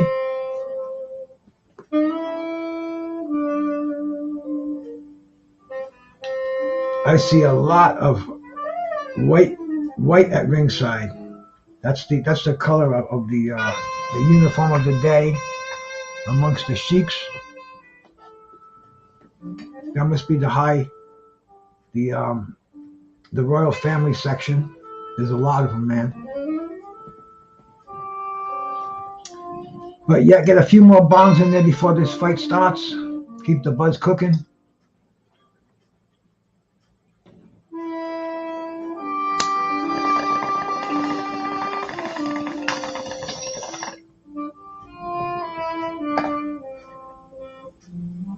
Fury's got his crazy costume on, putting a crown on his head. Looks like something that a pope would wear at midnight mass.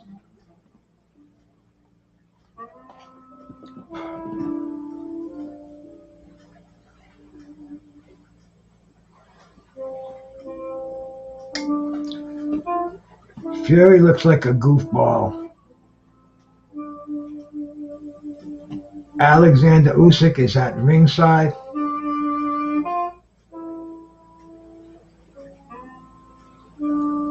This is really a party, bro. Usyk is chilling out, screaming up there at the ring.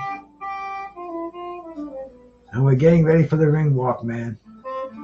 You know Ngannou is going to be will come into the ring first.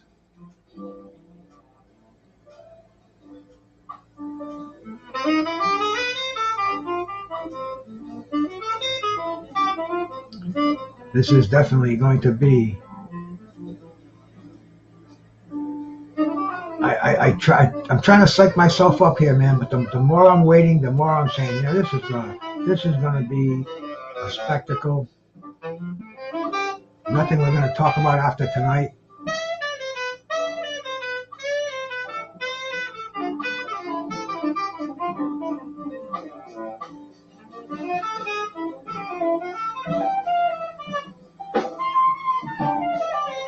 I don't know, man. Somehow Kanye West, with all the greats of the last 30 years, just did not seem to bring it all in. His Excellency at ringside. Ah, come on, let's get these guys in the ring, man. You're gonna get me more and more stoned before this thing starts.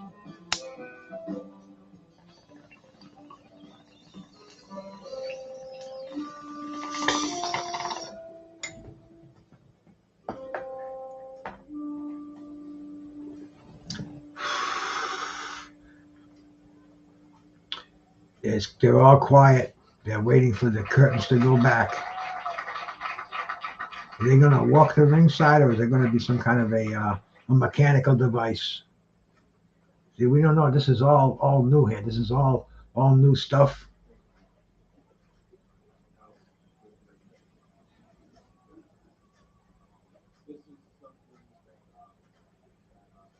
Well, we got the laser show going, man.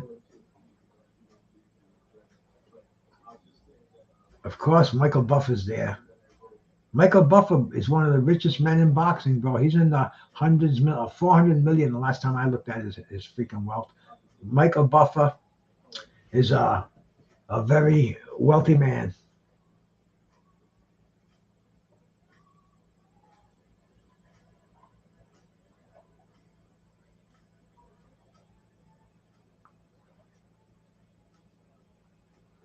Here we go, though. We're getting ready, man.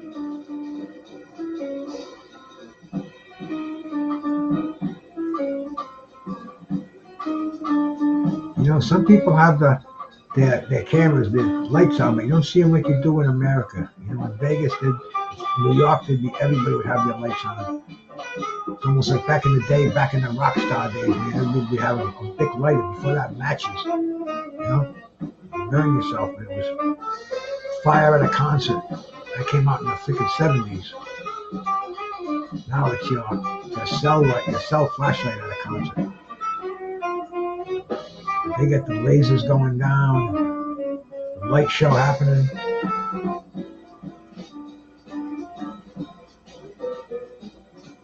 The Saudi flag. I would figure they'd have a bunch of flags, but not just the Saudi flag.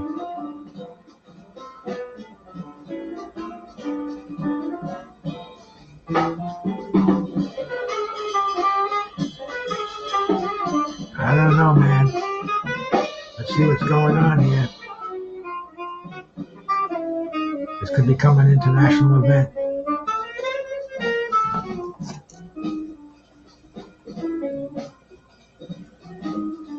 Who's going to come on? But Ngannou's got to be making his way to the ring, man. They like to drag this out.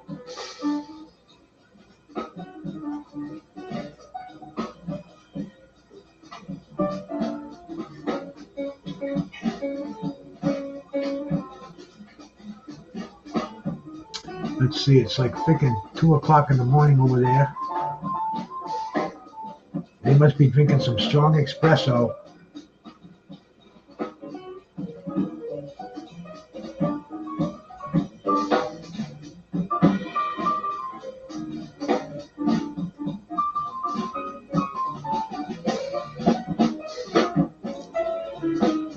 I think I see some action happening here. Ngannou making his entrance.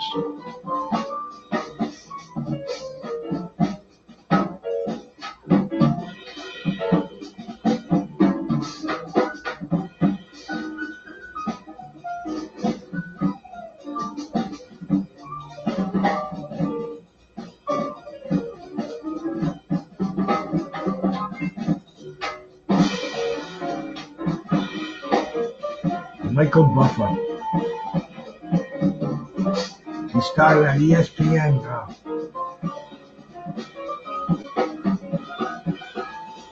But Ngannou is just making his way to the ring, man.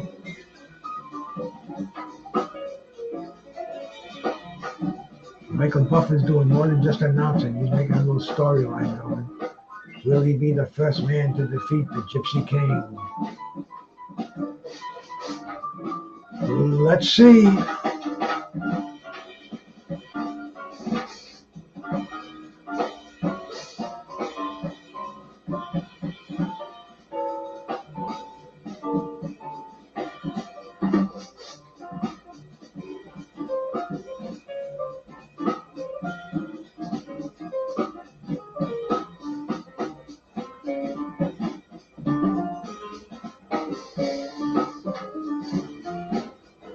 I don't know if they were going to push that throne to the ring or if they were going to walk to the ring. But he's dressed up weird too. He doesn't look as weird as Fury did. Mike Tyson taking the crown. Oh, this is fucking nuts.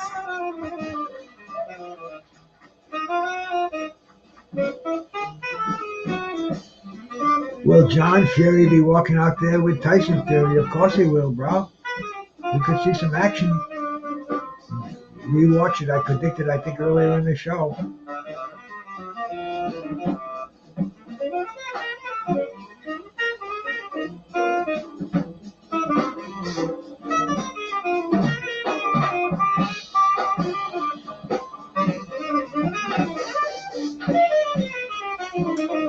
Here we go, man. They're making that ring walk slow.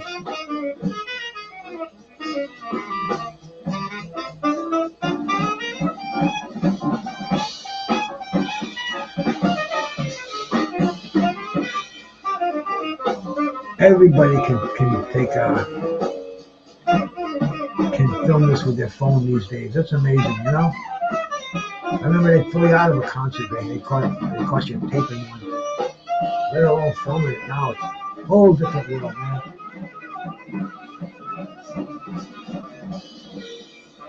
They used to sell bootleg copies of concerts. That was fucking weird, man. Ngannou making his way to the ring, walking up the steps.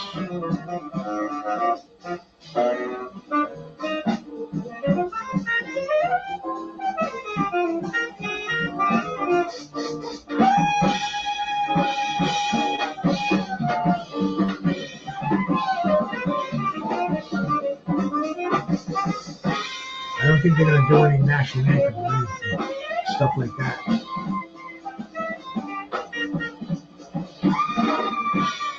They're pretty much just getting ready for Tyson Fury to get in here, man. I wonder what kind of ring walk he's going to make. He's made some weird ones in his career, bro. He made some. Remember when he had that monkey boy in front of him? It was weird, man.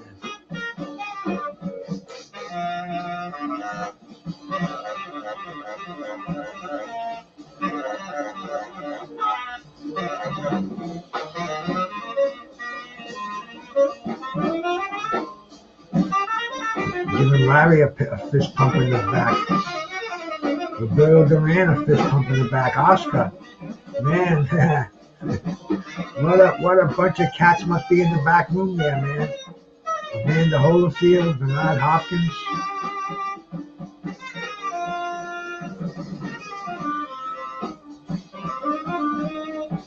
Oh yeah, man. I would love to see an introduction to ringside of all these greats, bro.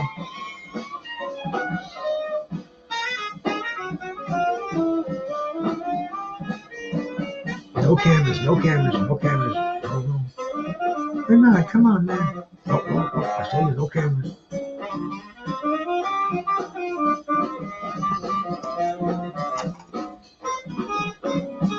Oh, mine just went. There we go. Mine went down for a second, but back up again.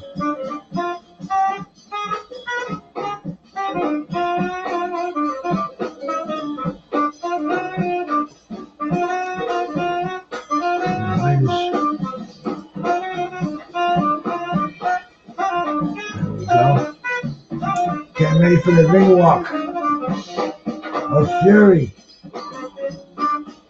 Fury Glorioso, if you're still here, bro, that's your man. Getting ready for his ring walk. Oh man, my stream is giving me shit.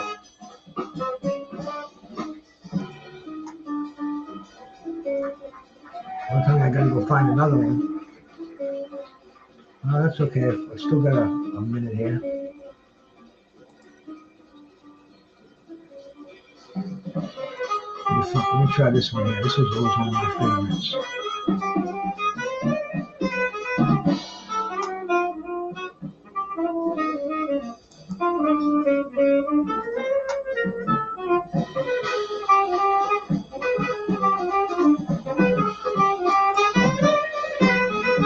Just gotta be quick on the draw here. Let's see if it gets me right there, bro. I think it will.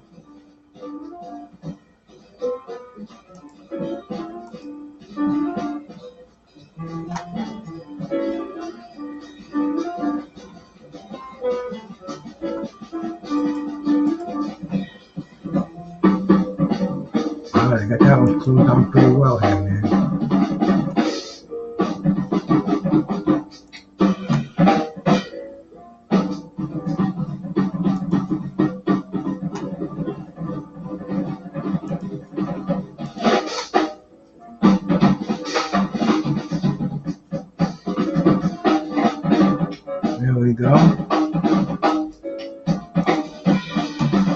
Back up and running again, man. Catching that Tyson Fury ring walk. Fear not, bro. One of them was giving me some shit, so I went to another one. There's so many of them out there. You know, I ain't getting my $80, bro. And I'm still watching your fights. Yeah, walking out the pretty woman.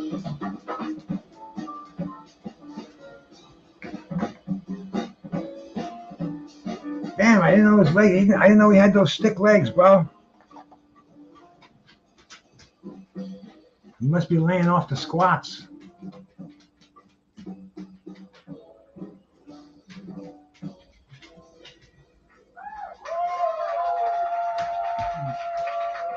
My hound dog over here, man. Wish I could show him to you, but I gotta be careful. I'm in my little cockpit over here. I grabbed my camera. I may not be able to put it back again. And right now, bro, I don't want to lose I got a great picture going.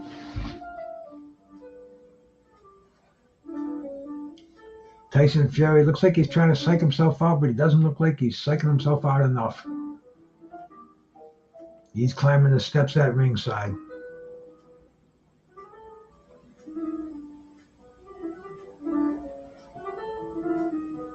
He's got John 3:16.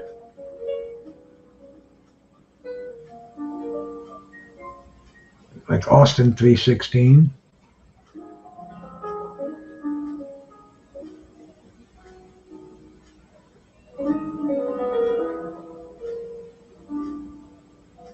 Tyson bringing his belt in the ring. Yeah, they are doing national anthems, man. I'll tell you, they are dragging this fight out, bro. They're doing the Saudi Arabian national anthem. It sounds like the music that the palace gods walk around in at the Wizard of Oz.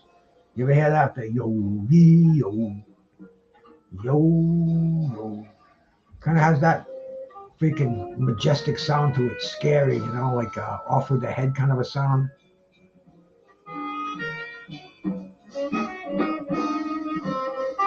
I like my jazz better.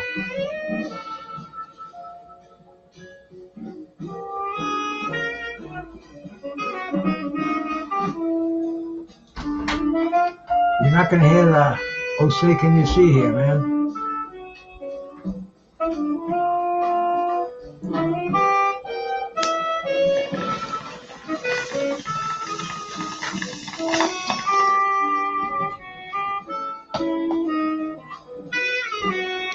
It's a long fight. I'm getting very toasted, man.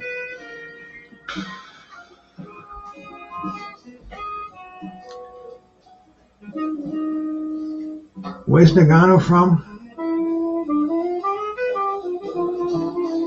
I don't know what this national anthem is, man. That'd be like a real tough contest. Play the national anthems for different countries and guess what it is. You know, I guess Mexico, I know that one. I know America, I know Canada, I know England. That's kind of it, man. But Ngannou's got himself some fans here.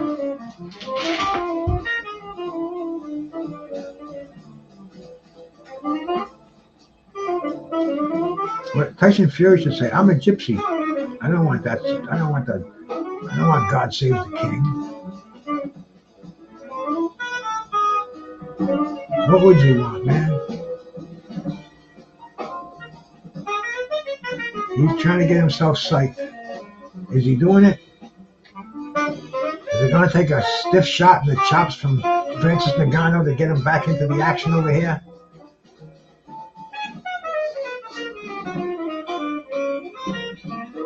Jose Solomon in the ring, man. Suleiman.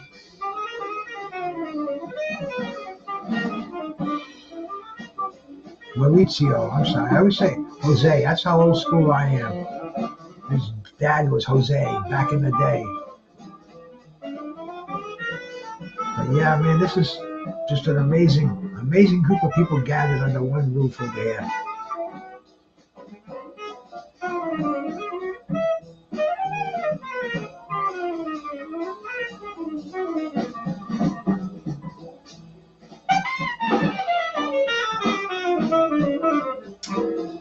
And this is the main event.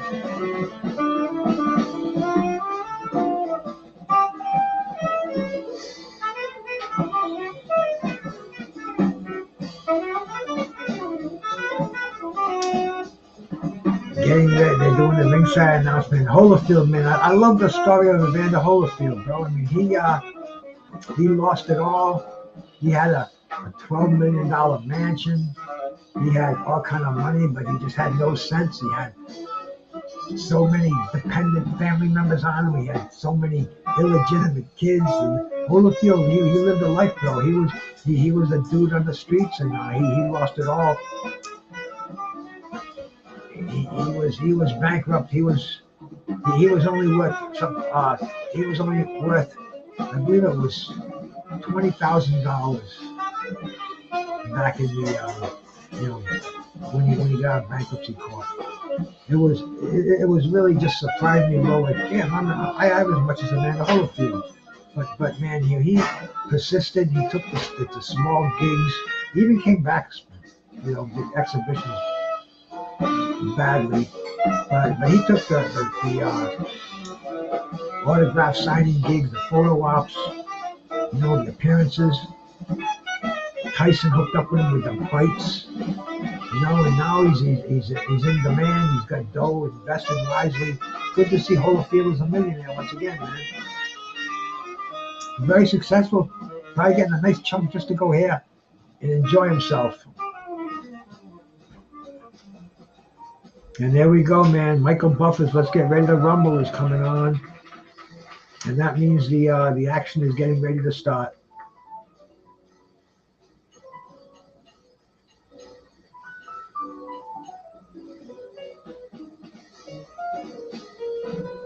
Ngannou weighing in at 272, 6'4". And these dudes, it's like an amazing how they extend their careers. 37 years old. Joe Louis was 36, man, when he got his ass kicked by Rocky Marciano, or 38, whatever he was, but a shell of himself. This the longevity that these athletes have today compared to the athletes of 50 more than 50 years ago. Even Ali, man, when Ali was in his late 30s,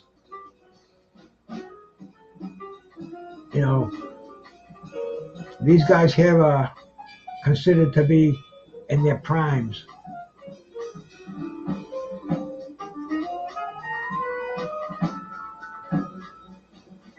"35 years old. They got his stance as a switcher.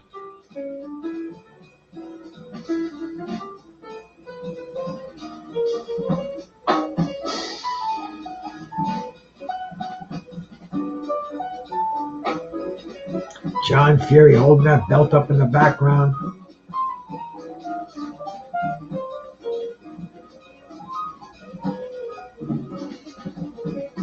Okay, man, clear that ring out.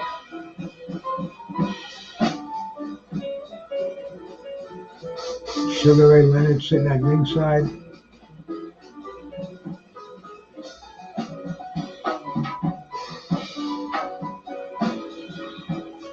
Tyson Fury does not look in bad shape, man.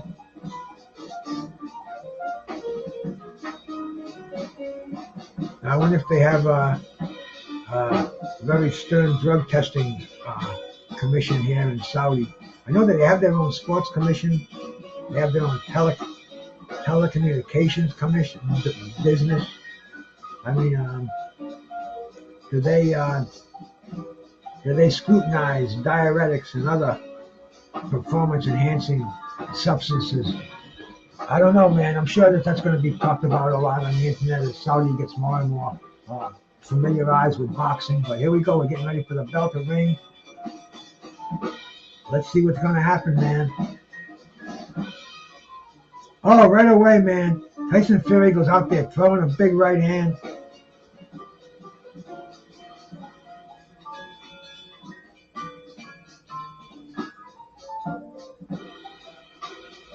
They are circling each other. Oh, Tyson Fury drops a right hand. I think he could have dropped him. I think he could have put a hurt on him right there. And I think he just made Ngannou realize that he's not in with some guy throwing wide elbows and crazy back fists. He better keep that guard up, man. Ngannou is trying to get close. He's trying to move inside, but Tyson Fury's weaving and bobbing.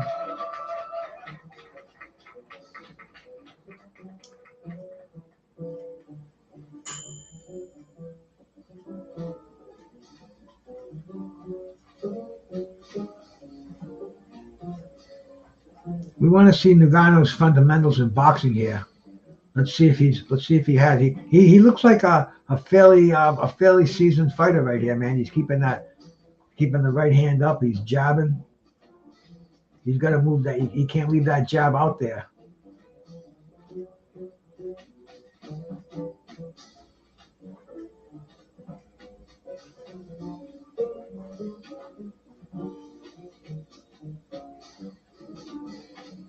I still got a minute and a half to go in round one, Daniel, man.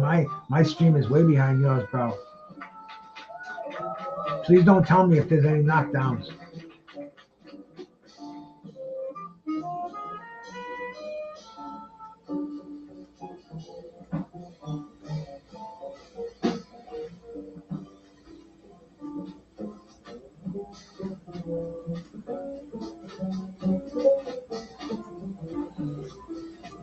Fury's trying to time him. Fury's trying to time him with that 1-2. And Ngannou, he's kind of all over the place. He's trying to establish a jab, it looks like.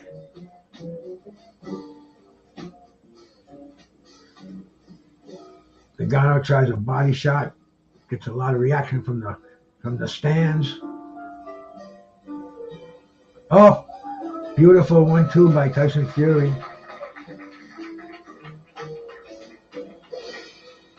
Ngannou tries to get him in the corner. Tyson Fury's using his feet to get out of any danger. Nice little looping left hand by Fury.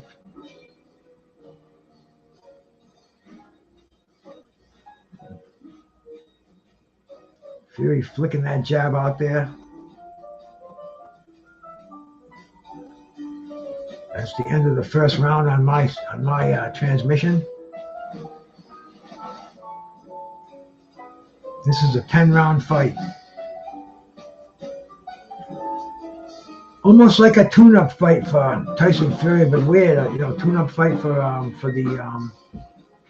the undisputed, making more money than you can imagine.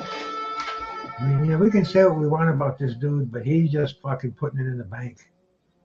Hand over fist.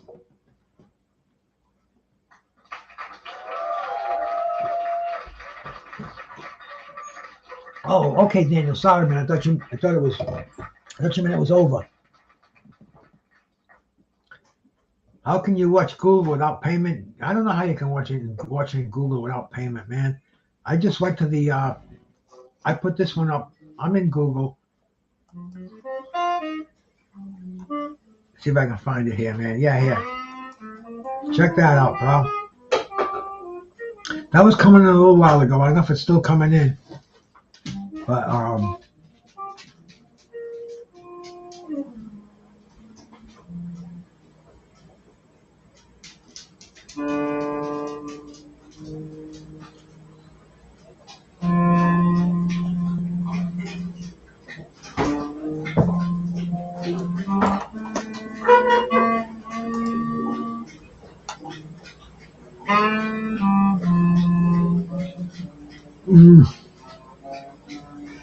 right now, they're standing at ringside. Ngannou is trying to chase him around the ring, trying to land combinations. Fury does not want to get in exchanges.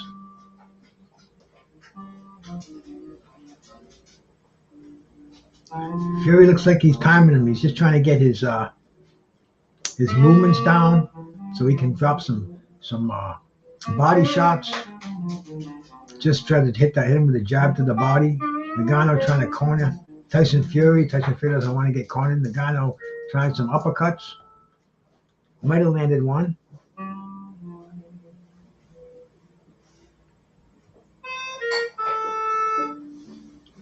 Tyson Fury does not want to commit on the right hand after the jab. I think if he did that, I think he'd get a little more attention from Ngannou right now. He just switched to southpaw.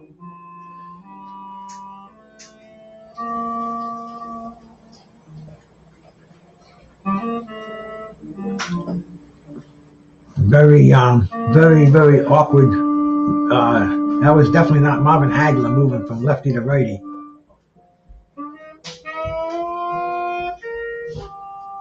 But he's boxing out of the southpaw stance now.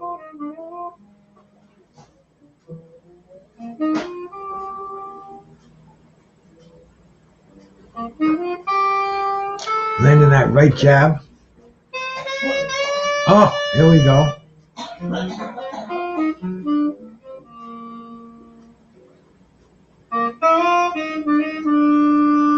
Ngannou tried to get a combination in there. Fury negated it. Doing some hugging in here, man.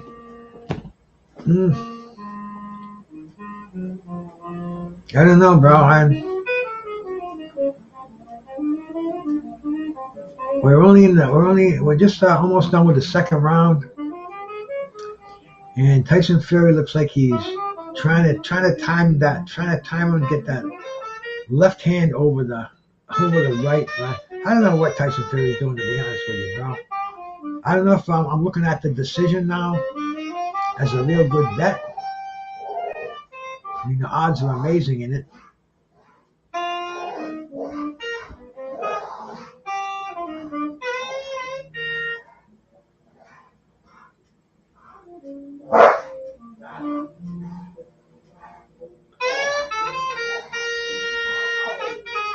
He's just getting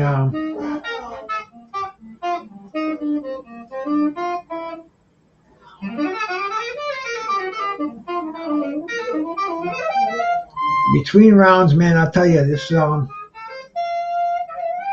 too much happening yet. Ngannou landed a wide left hook, but more wrestling going on than anything else.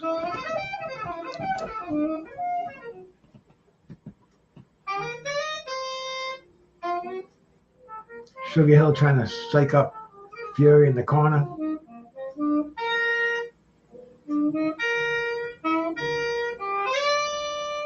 Tell him to move those hands more. So maybe we'll see a more aggressive Fury in here.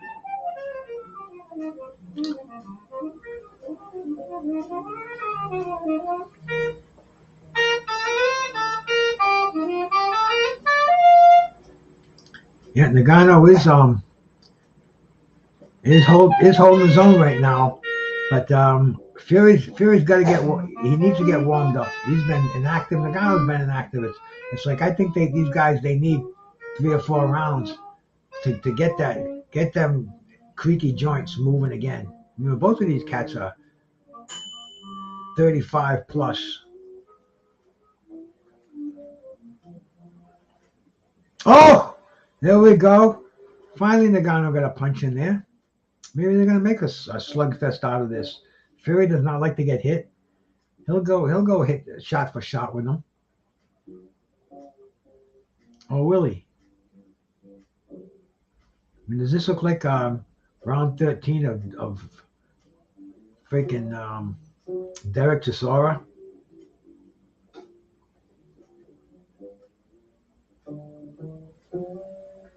Ngannou's going to come back with another one.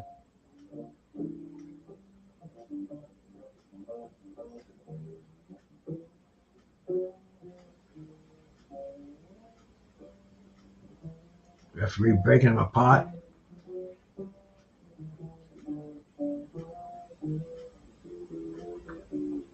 Both exchanging jabs. Tyson Fury slips his jab in there.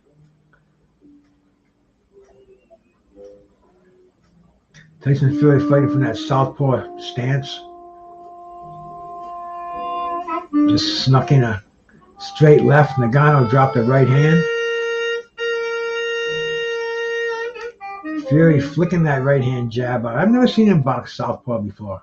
I don't know. Is anybody else, man? This is new to me.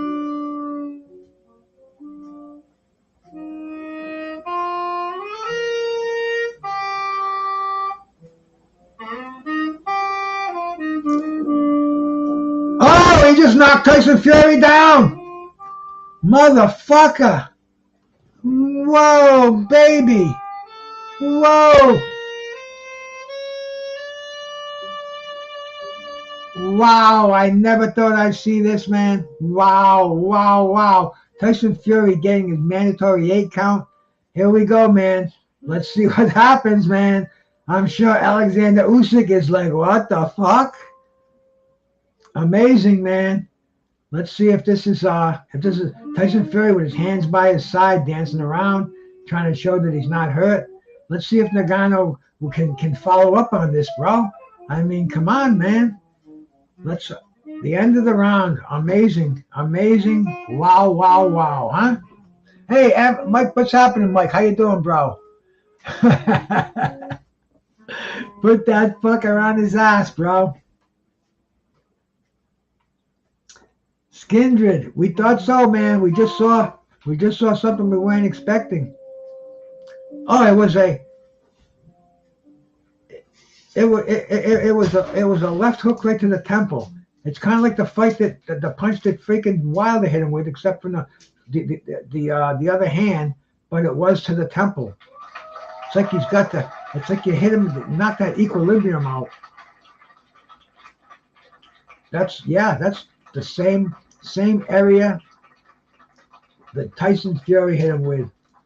It's almost like when he saw Fury launching that right hand, he turned himself around and bracing for the shot, and it was like the sweat went flying. Usyk does not look happy. He probably just signed a fucking, oh God, you can only imagine how many million. He's fighting in this stadium too, and it's going to be bigger than this. Just is Tyson Fury going to back out of the? Oh, there we go, Ngannou. Who cares, man? Let's watch this fight.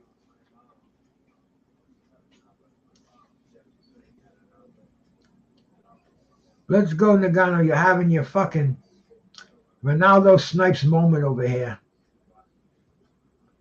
Don't blow it, bro. There you go. Hurt him to the body. Tyson Fury takes an incredible body shot.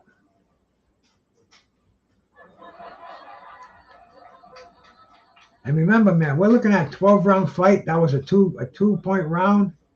So there's no time to waste in a 10-round fight. You can't give rounds away.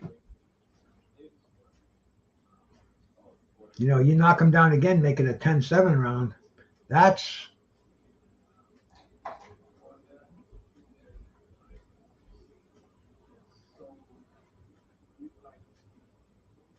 This is Still got a minute and a half, a long way to go for Tyson Fury. You got him. He feels your power, bro. Oh, just missed with that big overhand right. Pulling with that left hand. Ngannou trying to get him off his feet, trying to rough him up. Maybe using some UFC tactics, getting inside. Hey, man. Oh, if Ngannou had timed that counter, I think he would have put Fury down again, man. This is almost like the Otto Wallin fight, man. All of a sudden it became, wow, what's going on here?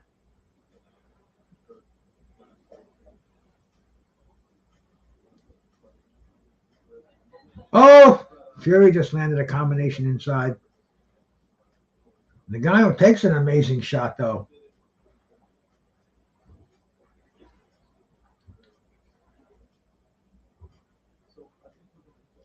Ngannou is right there, though, bro. Ngannou standing right there, keeping that right hand cocked, keeping the left hand close to the chin. You know, Tyson Fury is inactivity, man. It does, you do not stay sharp. This is the thing in boxing. It's like a car, bro.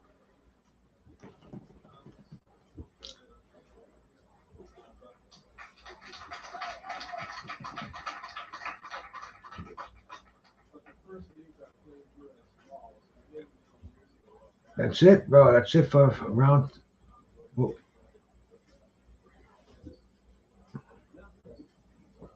What round was that? Was that 4 or 5?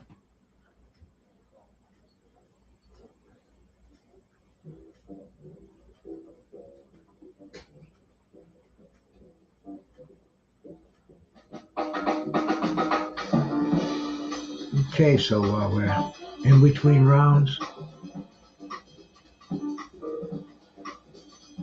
Tyson Fury, you got a cut on his head too, some kind of an abrasion.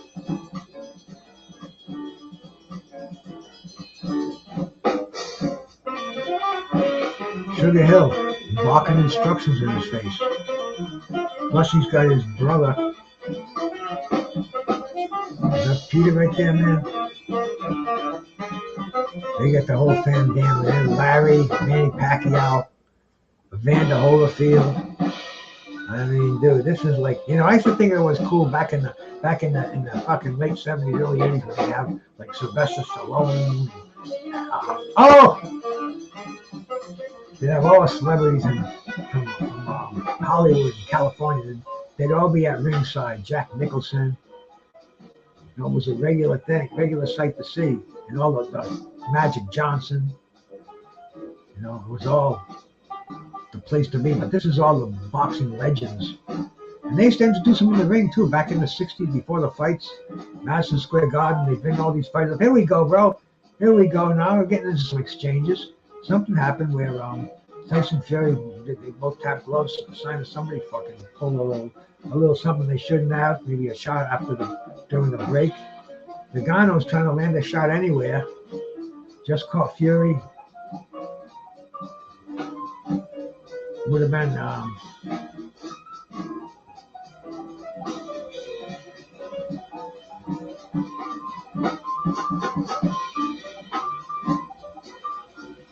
both trying to land jabs.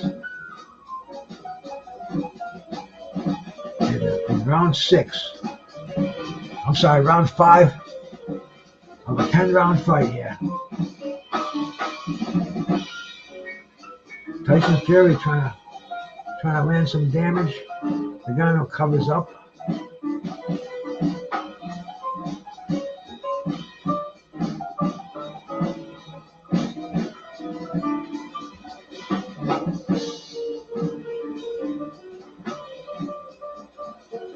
Ngannou is surprising me with what he can do.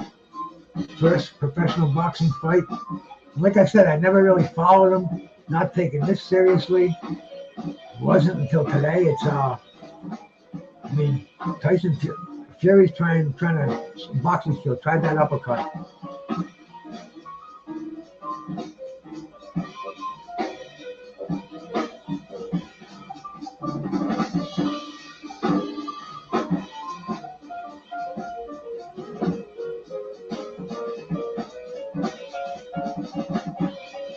Oh, beautiful 1-2 by Fury. Fury just is beginning to feel the to get his timing, I guess, man. He's landing that jab. He's starting to gain more confidence. You can see it in his eye. He's starting to snap that jab. Getting ready to throw that right hand. Yeah, I can see it looks like Tyson Fury has finally loosened up. Kicked off a little of that ring rust. I think he's getting more attuned to this fight. We're at the end of round 5, end of the halfway mark in this fight. They're showing Mike Tyson at ringside, man.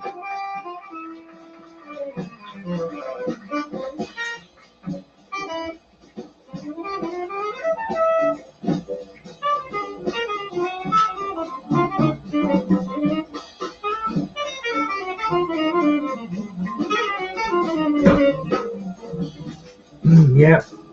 Tyson finally landed that right hand. Ngannou takes it nicely, but I'll tell you, it looks like something where an accumulation would cause some damage.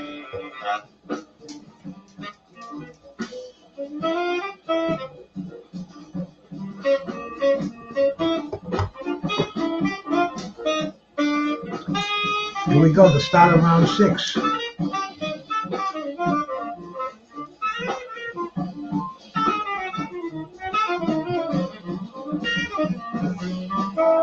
A lot of people saying this would be the last round here. Some of the cats out here, the cats that know their boxing. And has Ngannou shot his load. Now he looks like he still got that right hand. Missed it by a little bit.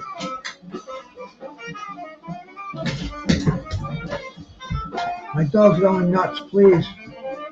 Fight's almost over.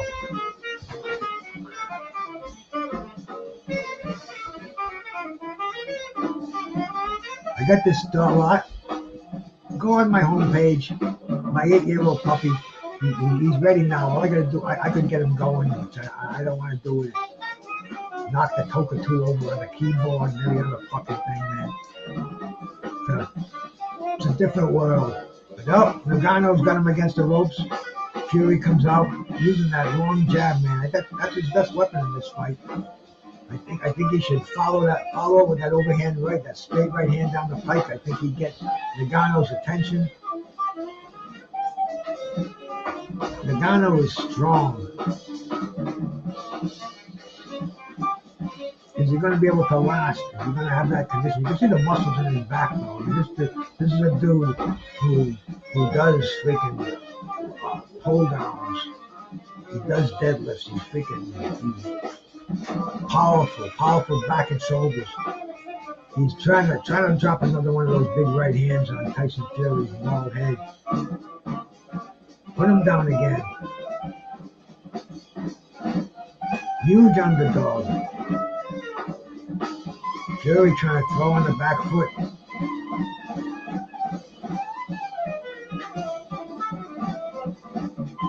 I think Fury's going to try to land that uppercut. They're both getting a little sloppy now. We're in the 6th round.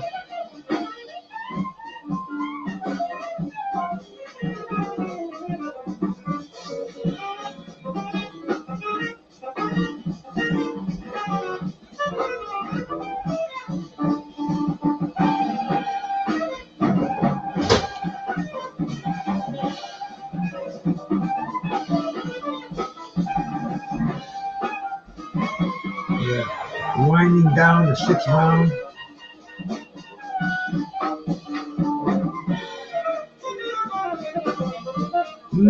Ngannou tries to come inside with that right hand. Fury pulls back. The end of round 6. Ngannou is noticeably tired. Noticeably more tired than in that round. They're showing the skylight.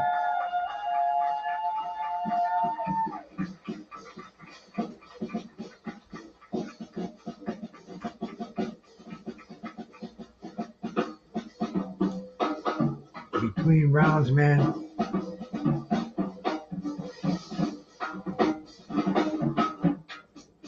Hector El Fatu Guzman on those drums.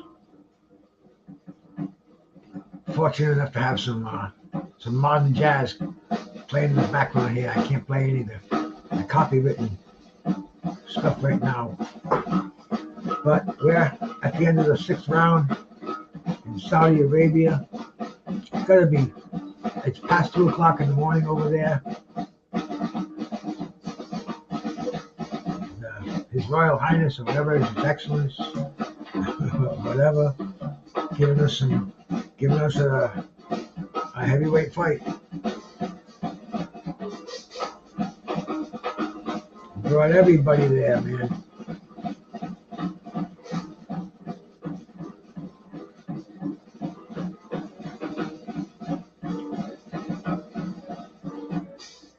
Ngannou lands a 1-2. And Fury understands the power of Ngannou, so he is keeping his distance. Trying to shake out that right hand to let him know that's coming, baby.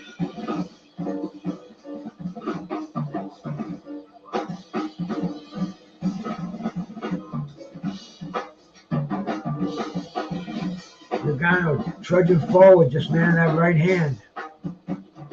This is Fury. Right now he doesn't look as sure of himself.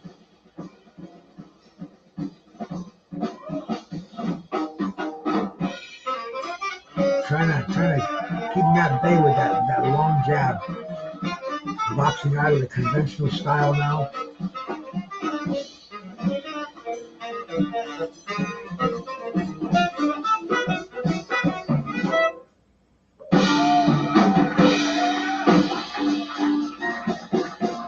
Once again getting tangled up.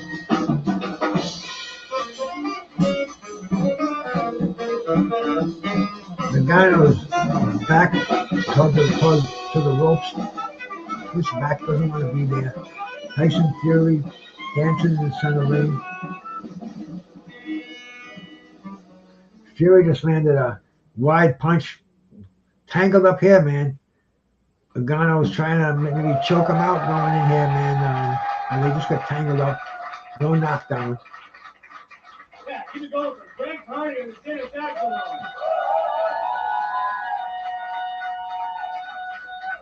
So much. Tyson Fury trying to land that jab. Ngannou tired out here, man. His mouth is wide open.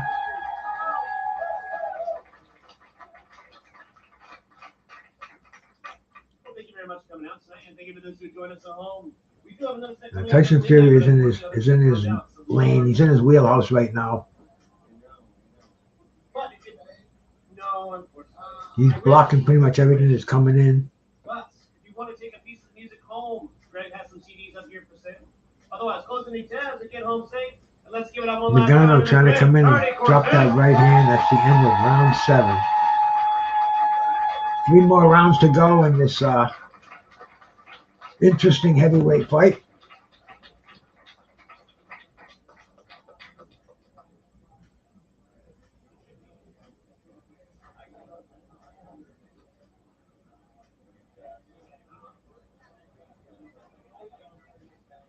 They're not no panic going on in Fury's corner.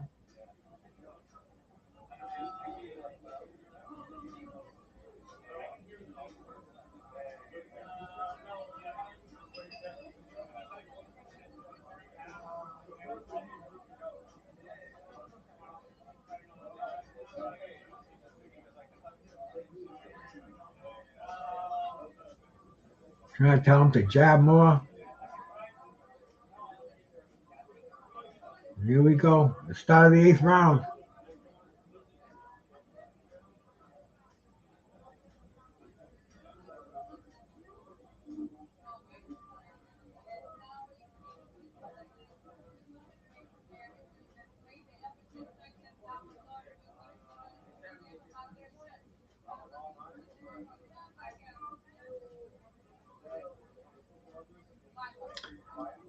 Yeah, Fury is fighting trash like he didn't train. Okay. Fury may turn it up late, like he does. That's what I think is going to happen. But Ngannou just landed a nice right hand.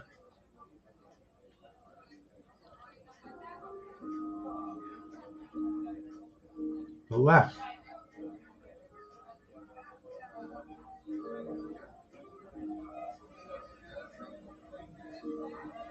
Tyson Fury looks like he's doing a little more boxing in this round.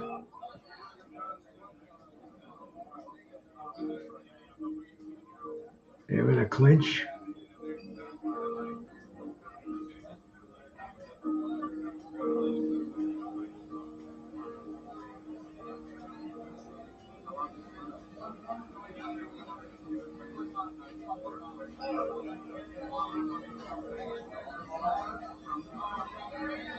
Getting a little sloppy now. Ngannou opens up, lands a couple of shots. He just can't drop that overhand right in there, man. Tyson Fury's. Oh, Fury just landed a right hand. I'll tell you, Ngannou is a tough guy to discourage, man. They just landed an uppercut. Oh, look at this, man. This is all right, bro. This is it's turning into a little fight here, bro.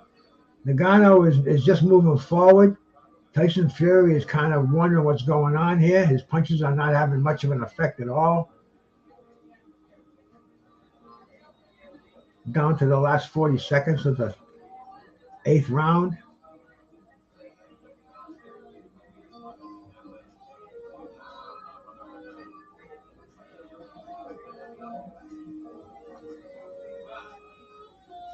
Ngannou, he's just not stopping, throwing a 1-2 punch. Got Tyson Fury wondering what's going on. Tyson Fury once again back on his feet, moving backwards, looks a little unsure of himself. Misses with a right hand. Ngannou once again slips that right hand.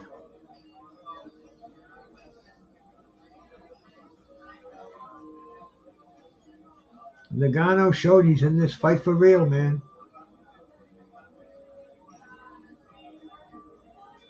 Sugar Hill's got to pull Tyson Fury's pants up so they don't fall down.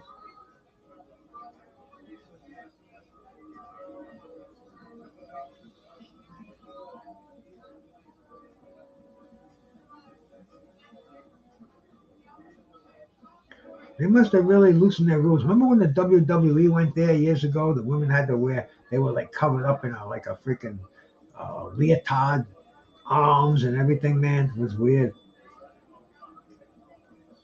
Like they had to cover their hair and their heads up. Now it's different. I guess they put the rules, change the rules just like in boxing. Yeah, Ngannou, man, is landing some shots. He's not landing any on the crucial area, but he's hurting Fury, letting Fury know, scoring points. I wonder what the judges have this fight at. I had no idea it was going to go past 4 or 5 rounds. I didn't think Ngannou had any business in the boxing ring with the heavyweight champion of the world, man. Nope, I was wrong.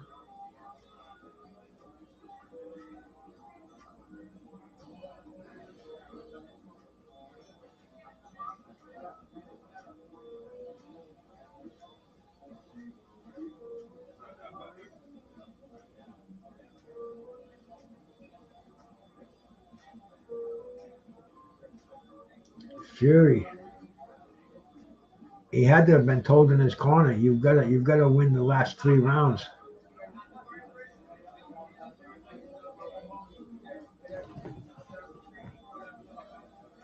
Two more rounds to go in this fight, but this is a 10-rounder. You don't see too often, especially the heavyweight champion of the world going in a 10-rounder. Tyson Fury is still boxing, still on his toes. Ngannou, man, amazing. He's taking everything Fury's throwing at him. If he had a little more accuracy, he's got the power.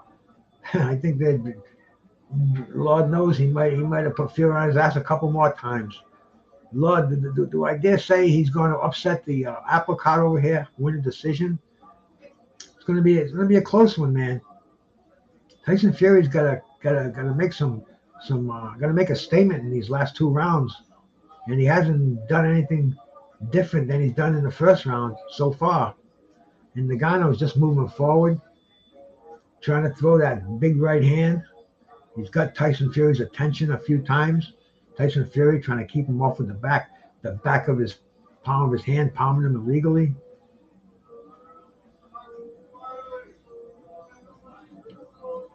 Fury's gotta really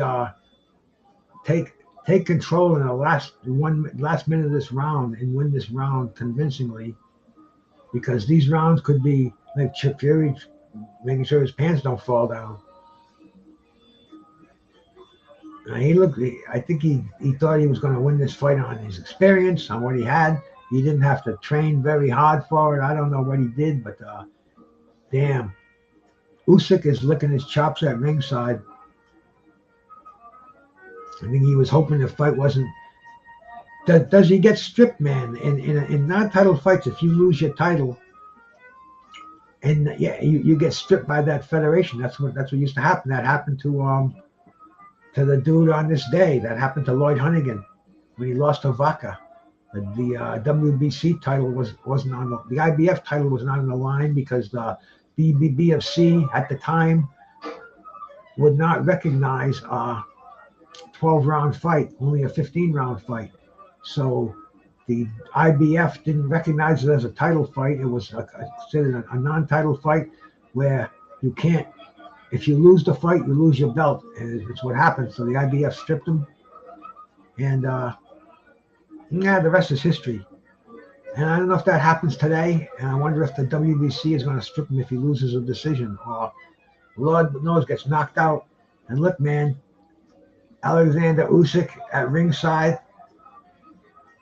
standing up. Is he getting cheered or getting booed or what, bro? But he's definitely getting some attention from the crowd out there.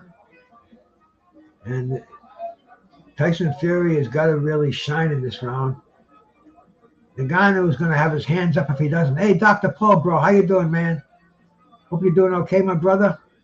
Watching the Tyson Fury fight over here, bro, and Ngannou, and it's a little bit more exciting than we thought it was going to be, than I thought it was going to be. I thought Fury was going to box his ears off, knock him out early, and it's not happening, man.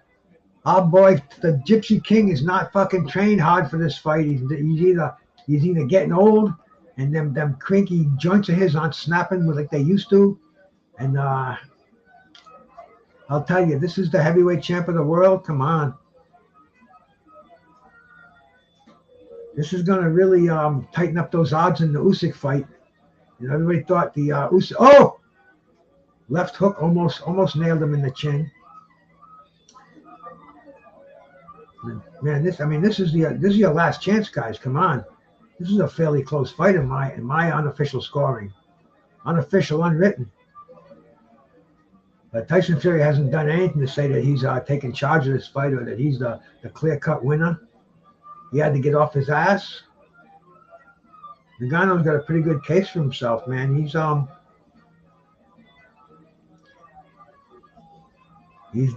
an amazing job, especially somebody in that first pro fight.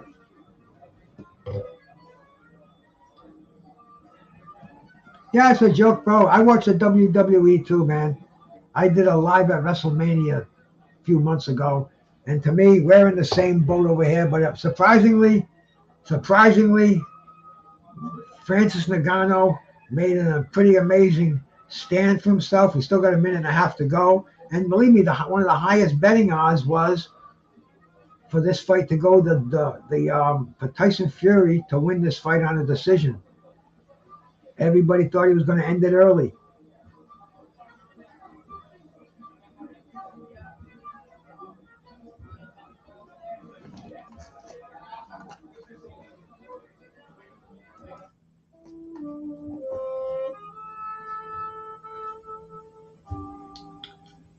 I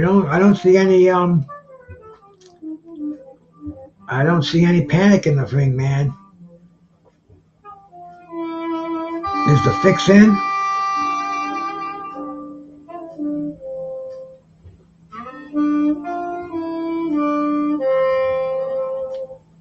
Ngannou trying to leap in with a right hand.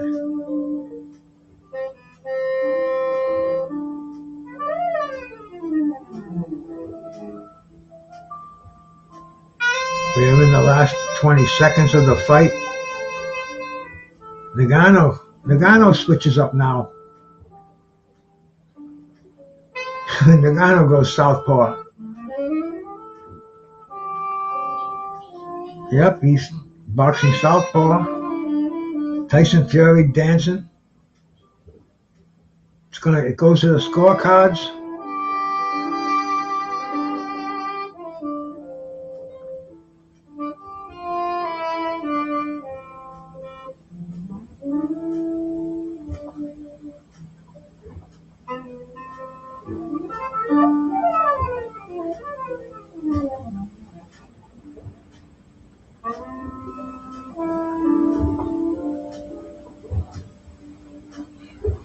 We'll catch the decision. I think it was pretty clear cut for Fury. 7-3, but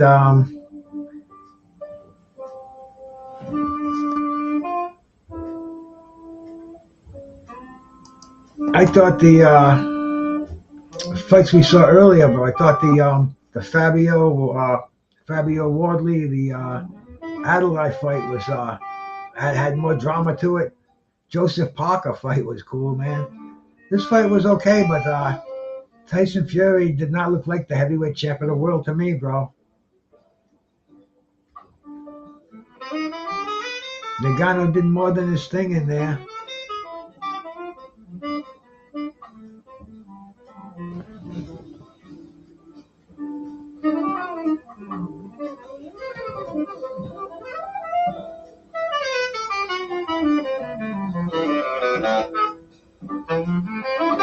Ngannou can dig FD. He came same weight as Fury, yeah, or close. He only really can dig. He tried to throw that big right hand a second time, but Fury wouldn't let it land. You know, it definitely was not a very exciting fight. Aside from that one knockdown, Fury just never got into it. He didn't show anything that they're supposedly to see of him. Everybody's going to be saying how unimpressive he was, and he was, man. He looked fucking poor. He looked flat.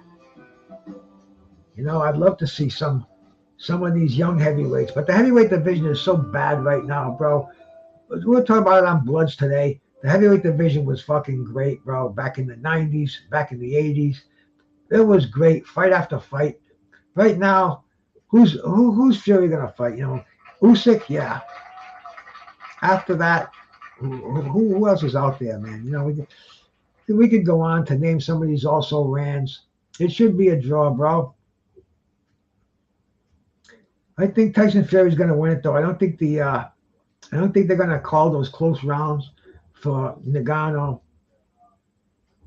But you never know, man. You never know. A draw would be cool, though, Technique. I never thought about that one, bro. That looks like my friend fucking Miles Bailey at ringside. I don't think he would be there if he could go there, but unfortunately he can't. I should have. Ryan Garcia making a return to the ring. What's that dude's name? Durate. Supposed to be a pretty good power puncher, knockout puncher. But yeah, let's get this decision here, man. I haven't eaten since about 11 o'clock this morning, bro. I gotta get something to eat, man. It's been many hours, but hey, we had a good shot. I've been here for 4.5 hours already, bro. Who'd ever thunk it? But I appreciate you cats coming in here, man. Let's get ready for this decision.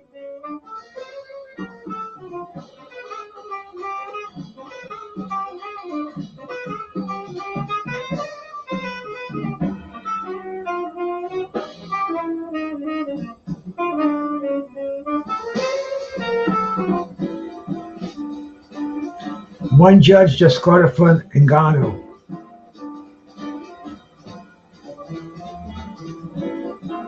One judge, 96-93 for Fury.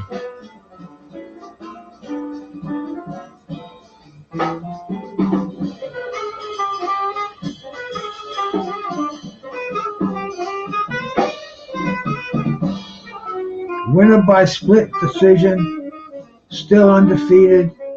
Tyson Fury, 1 point on the third judge's card. Tyson Fury wins a split decision. I mean, dude, come on. Come on. This is boxing. How can you complain about it? How can you fucking do anything but enjoy it? It was the heavyweight champ of the world is taken to the fucking limits over here by somebody in their first professional boxing match. What's he gonna look like at the odds? What's he gonna look like when he takes on Alexander Usyk, man?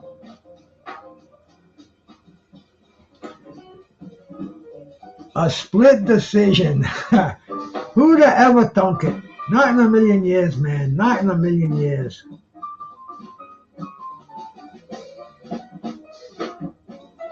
Mind-blowing, man. Mind-blowing.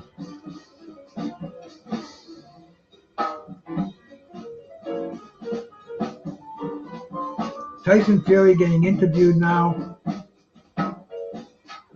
letting us know that he fought a big, strong fighter, and he wasn't expecting that. They're asking him some questions and asking him if he was surprised by the technical ability. But yeah, bro, I mean, it was who'd have ever thunk it, bro? I mean, it was beyond what I thought would happen. I said 6 rounds. Somebody said that. So that's just about what I figure. Fury is. If it was a 12-round fight, maybe Fury would have gotten a little more. Maybe he would have gotten more. Had 2 more rounds. I don't know, bro. I didn't see it. Fury doesn't look like he has it anymore. That's what it looked like to me. He looks flat. I don't think he's going to regain it. He looks like he's in the twilight of his career. He's looking soft, bro. You know, it's real hard to get back in the same shape you were in 5 years ago, man. And this was definitely an embarrassment for the heavyweight champion of the world, bro. We better take that money for the Usyk fight. He's talking about, he's already making excuses. He was rusty, blah, blah, blah, blah, blah. I mean, bro, that's nobody's fault but your own. Get back in that ring.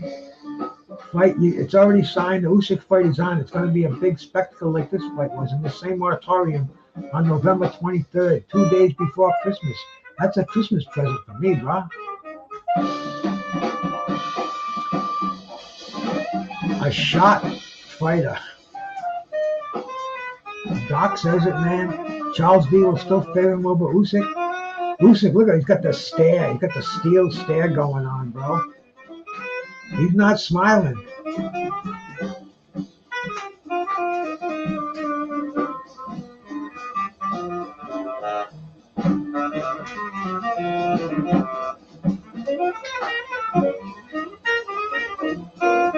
It's not going to happen on the 23rd, man. Ngannou is getting his just due now. I mean, it was a moral victory. He made some bucks. Comes out unscathed. He's got himself a reputation now.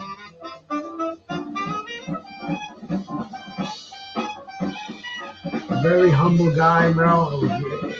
It was cool. I thunk it, Joe. You know, bro. But man, you know, I'm gonna get off here, bro. I've been on here for 4.5 hours. I haven't eaten anything. I'm going to grab something to eat, go trolling around later, see what's on, watch the Mushaki Foster fight. And thanks all you cats that came in here, man. I hope you hit the like button. Hope you sub to the channel.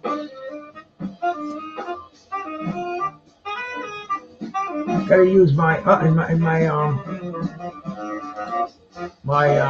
other picture froze on me. It's okay because the fight's over pretty much, and I want to make sure that I give all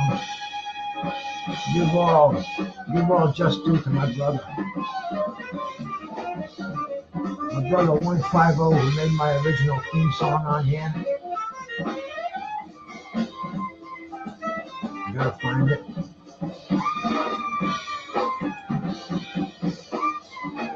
And I'd like to leave you on that one, man. I'll let the guys at Smalls take a break. Been a great session, man. This is Bruce Gas, Boxing, Jazz, and more, and I'm out of here, man. Shout out Bruce Gas, aka Toka 2. You know I had to drop a track with my boy. Where you at? Yeah, capping in your rapping boys out here telling fables. I'm the hardest young nigga, I ain't signed to no label. Hey, Bruce Gas putting them fights on the table. I'm calling that boxing since Kean versus Abel. Smoking so much gas, you would think that shit was fatal. I'm the people's champion like Muhammad Ali. Shout out Bruce Gas, one day we gon' meet. Yeah, we gon' blow it down, we gon' smoke hella weed. Yeah, we gon' blow it down, take a hit out the Toka 2. Slipping hella shots, feel like Tyson with the people. Little Glock by my side, but it hit just like Isaac Cruz. Shout out Mad Chad, real shit, that's my fucking dude. We always cooking on the panel. Strapped to my side, I ain't talking about no sandwich. Bruce passed me the blunt, I'ma light it like a candle. Ayy, non-stop bars, man, I always spit flames.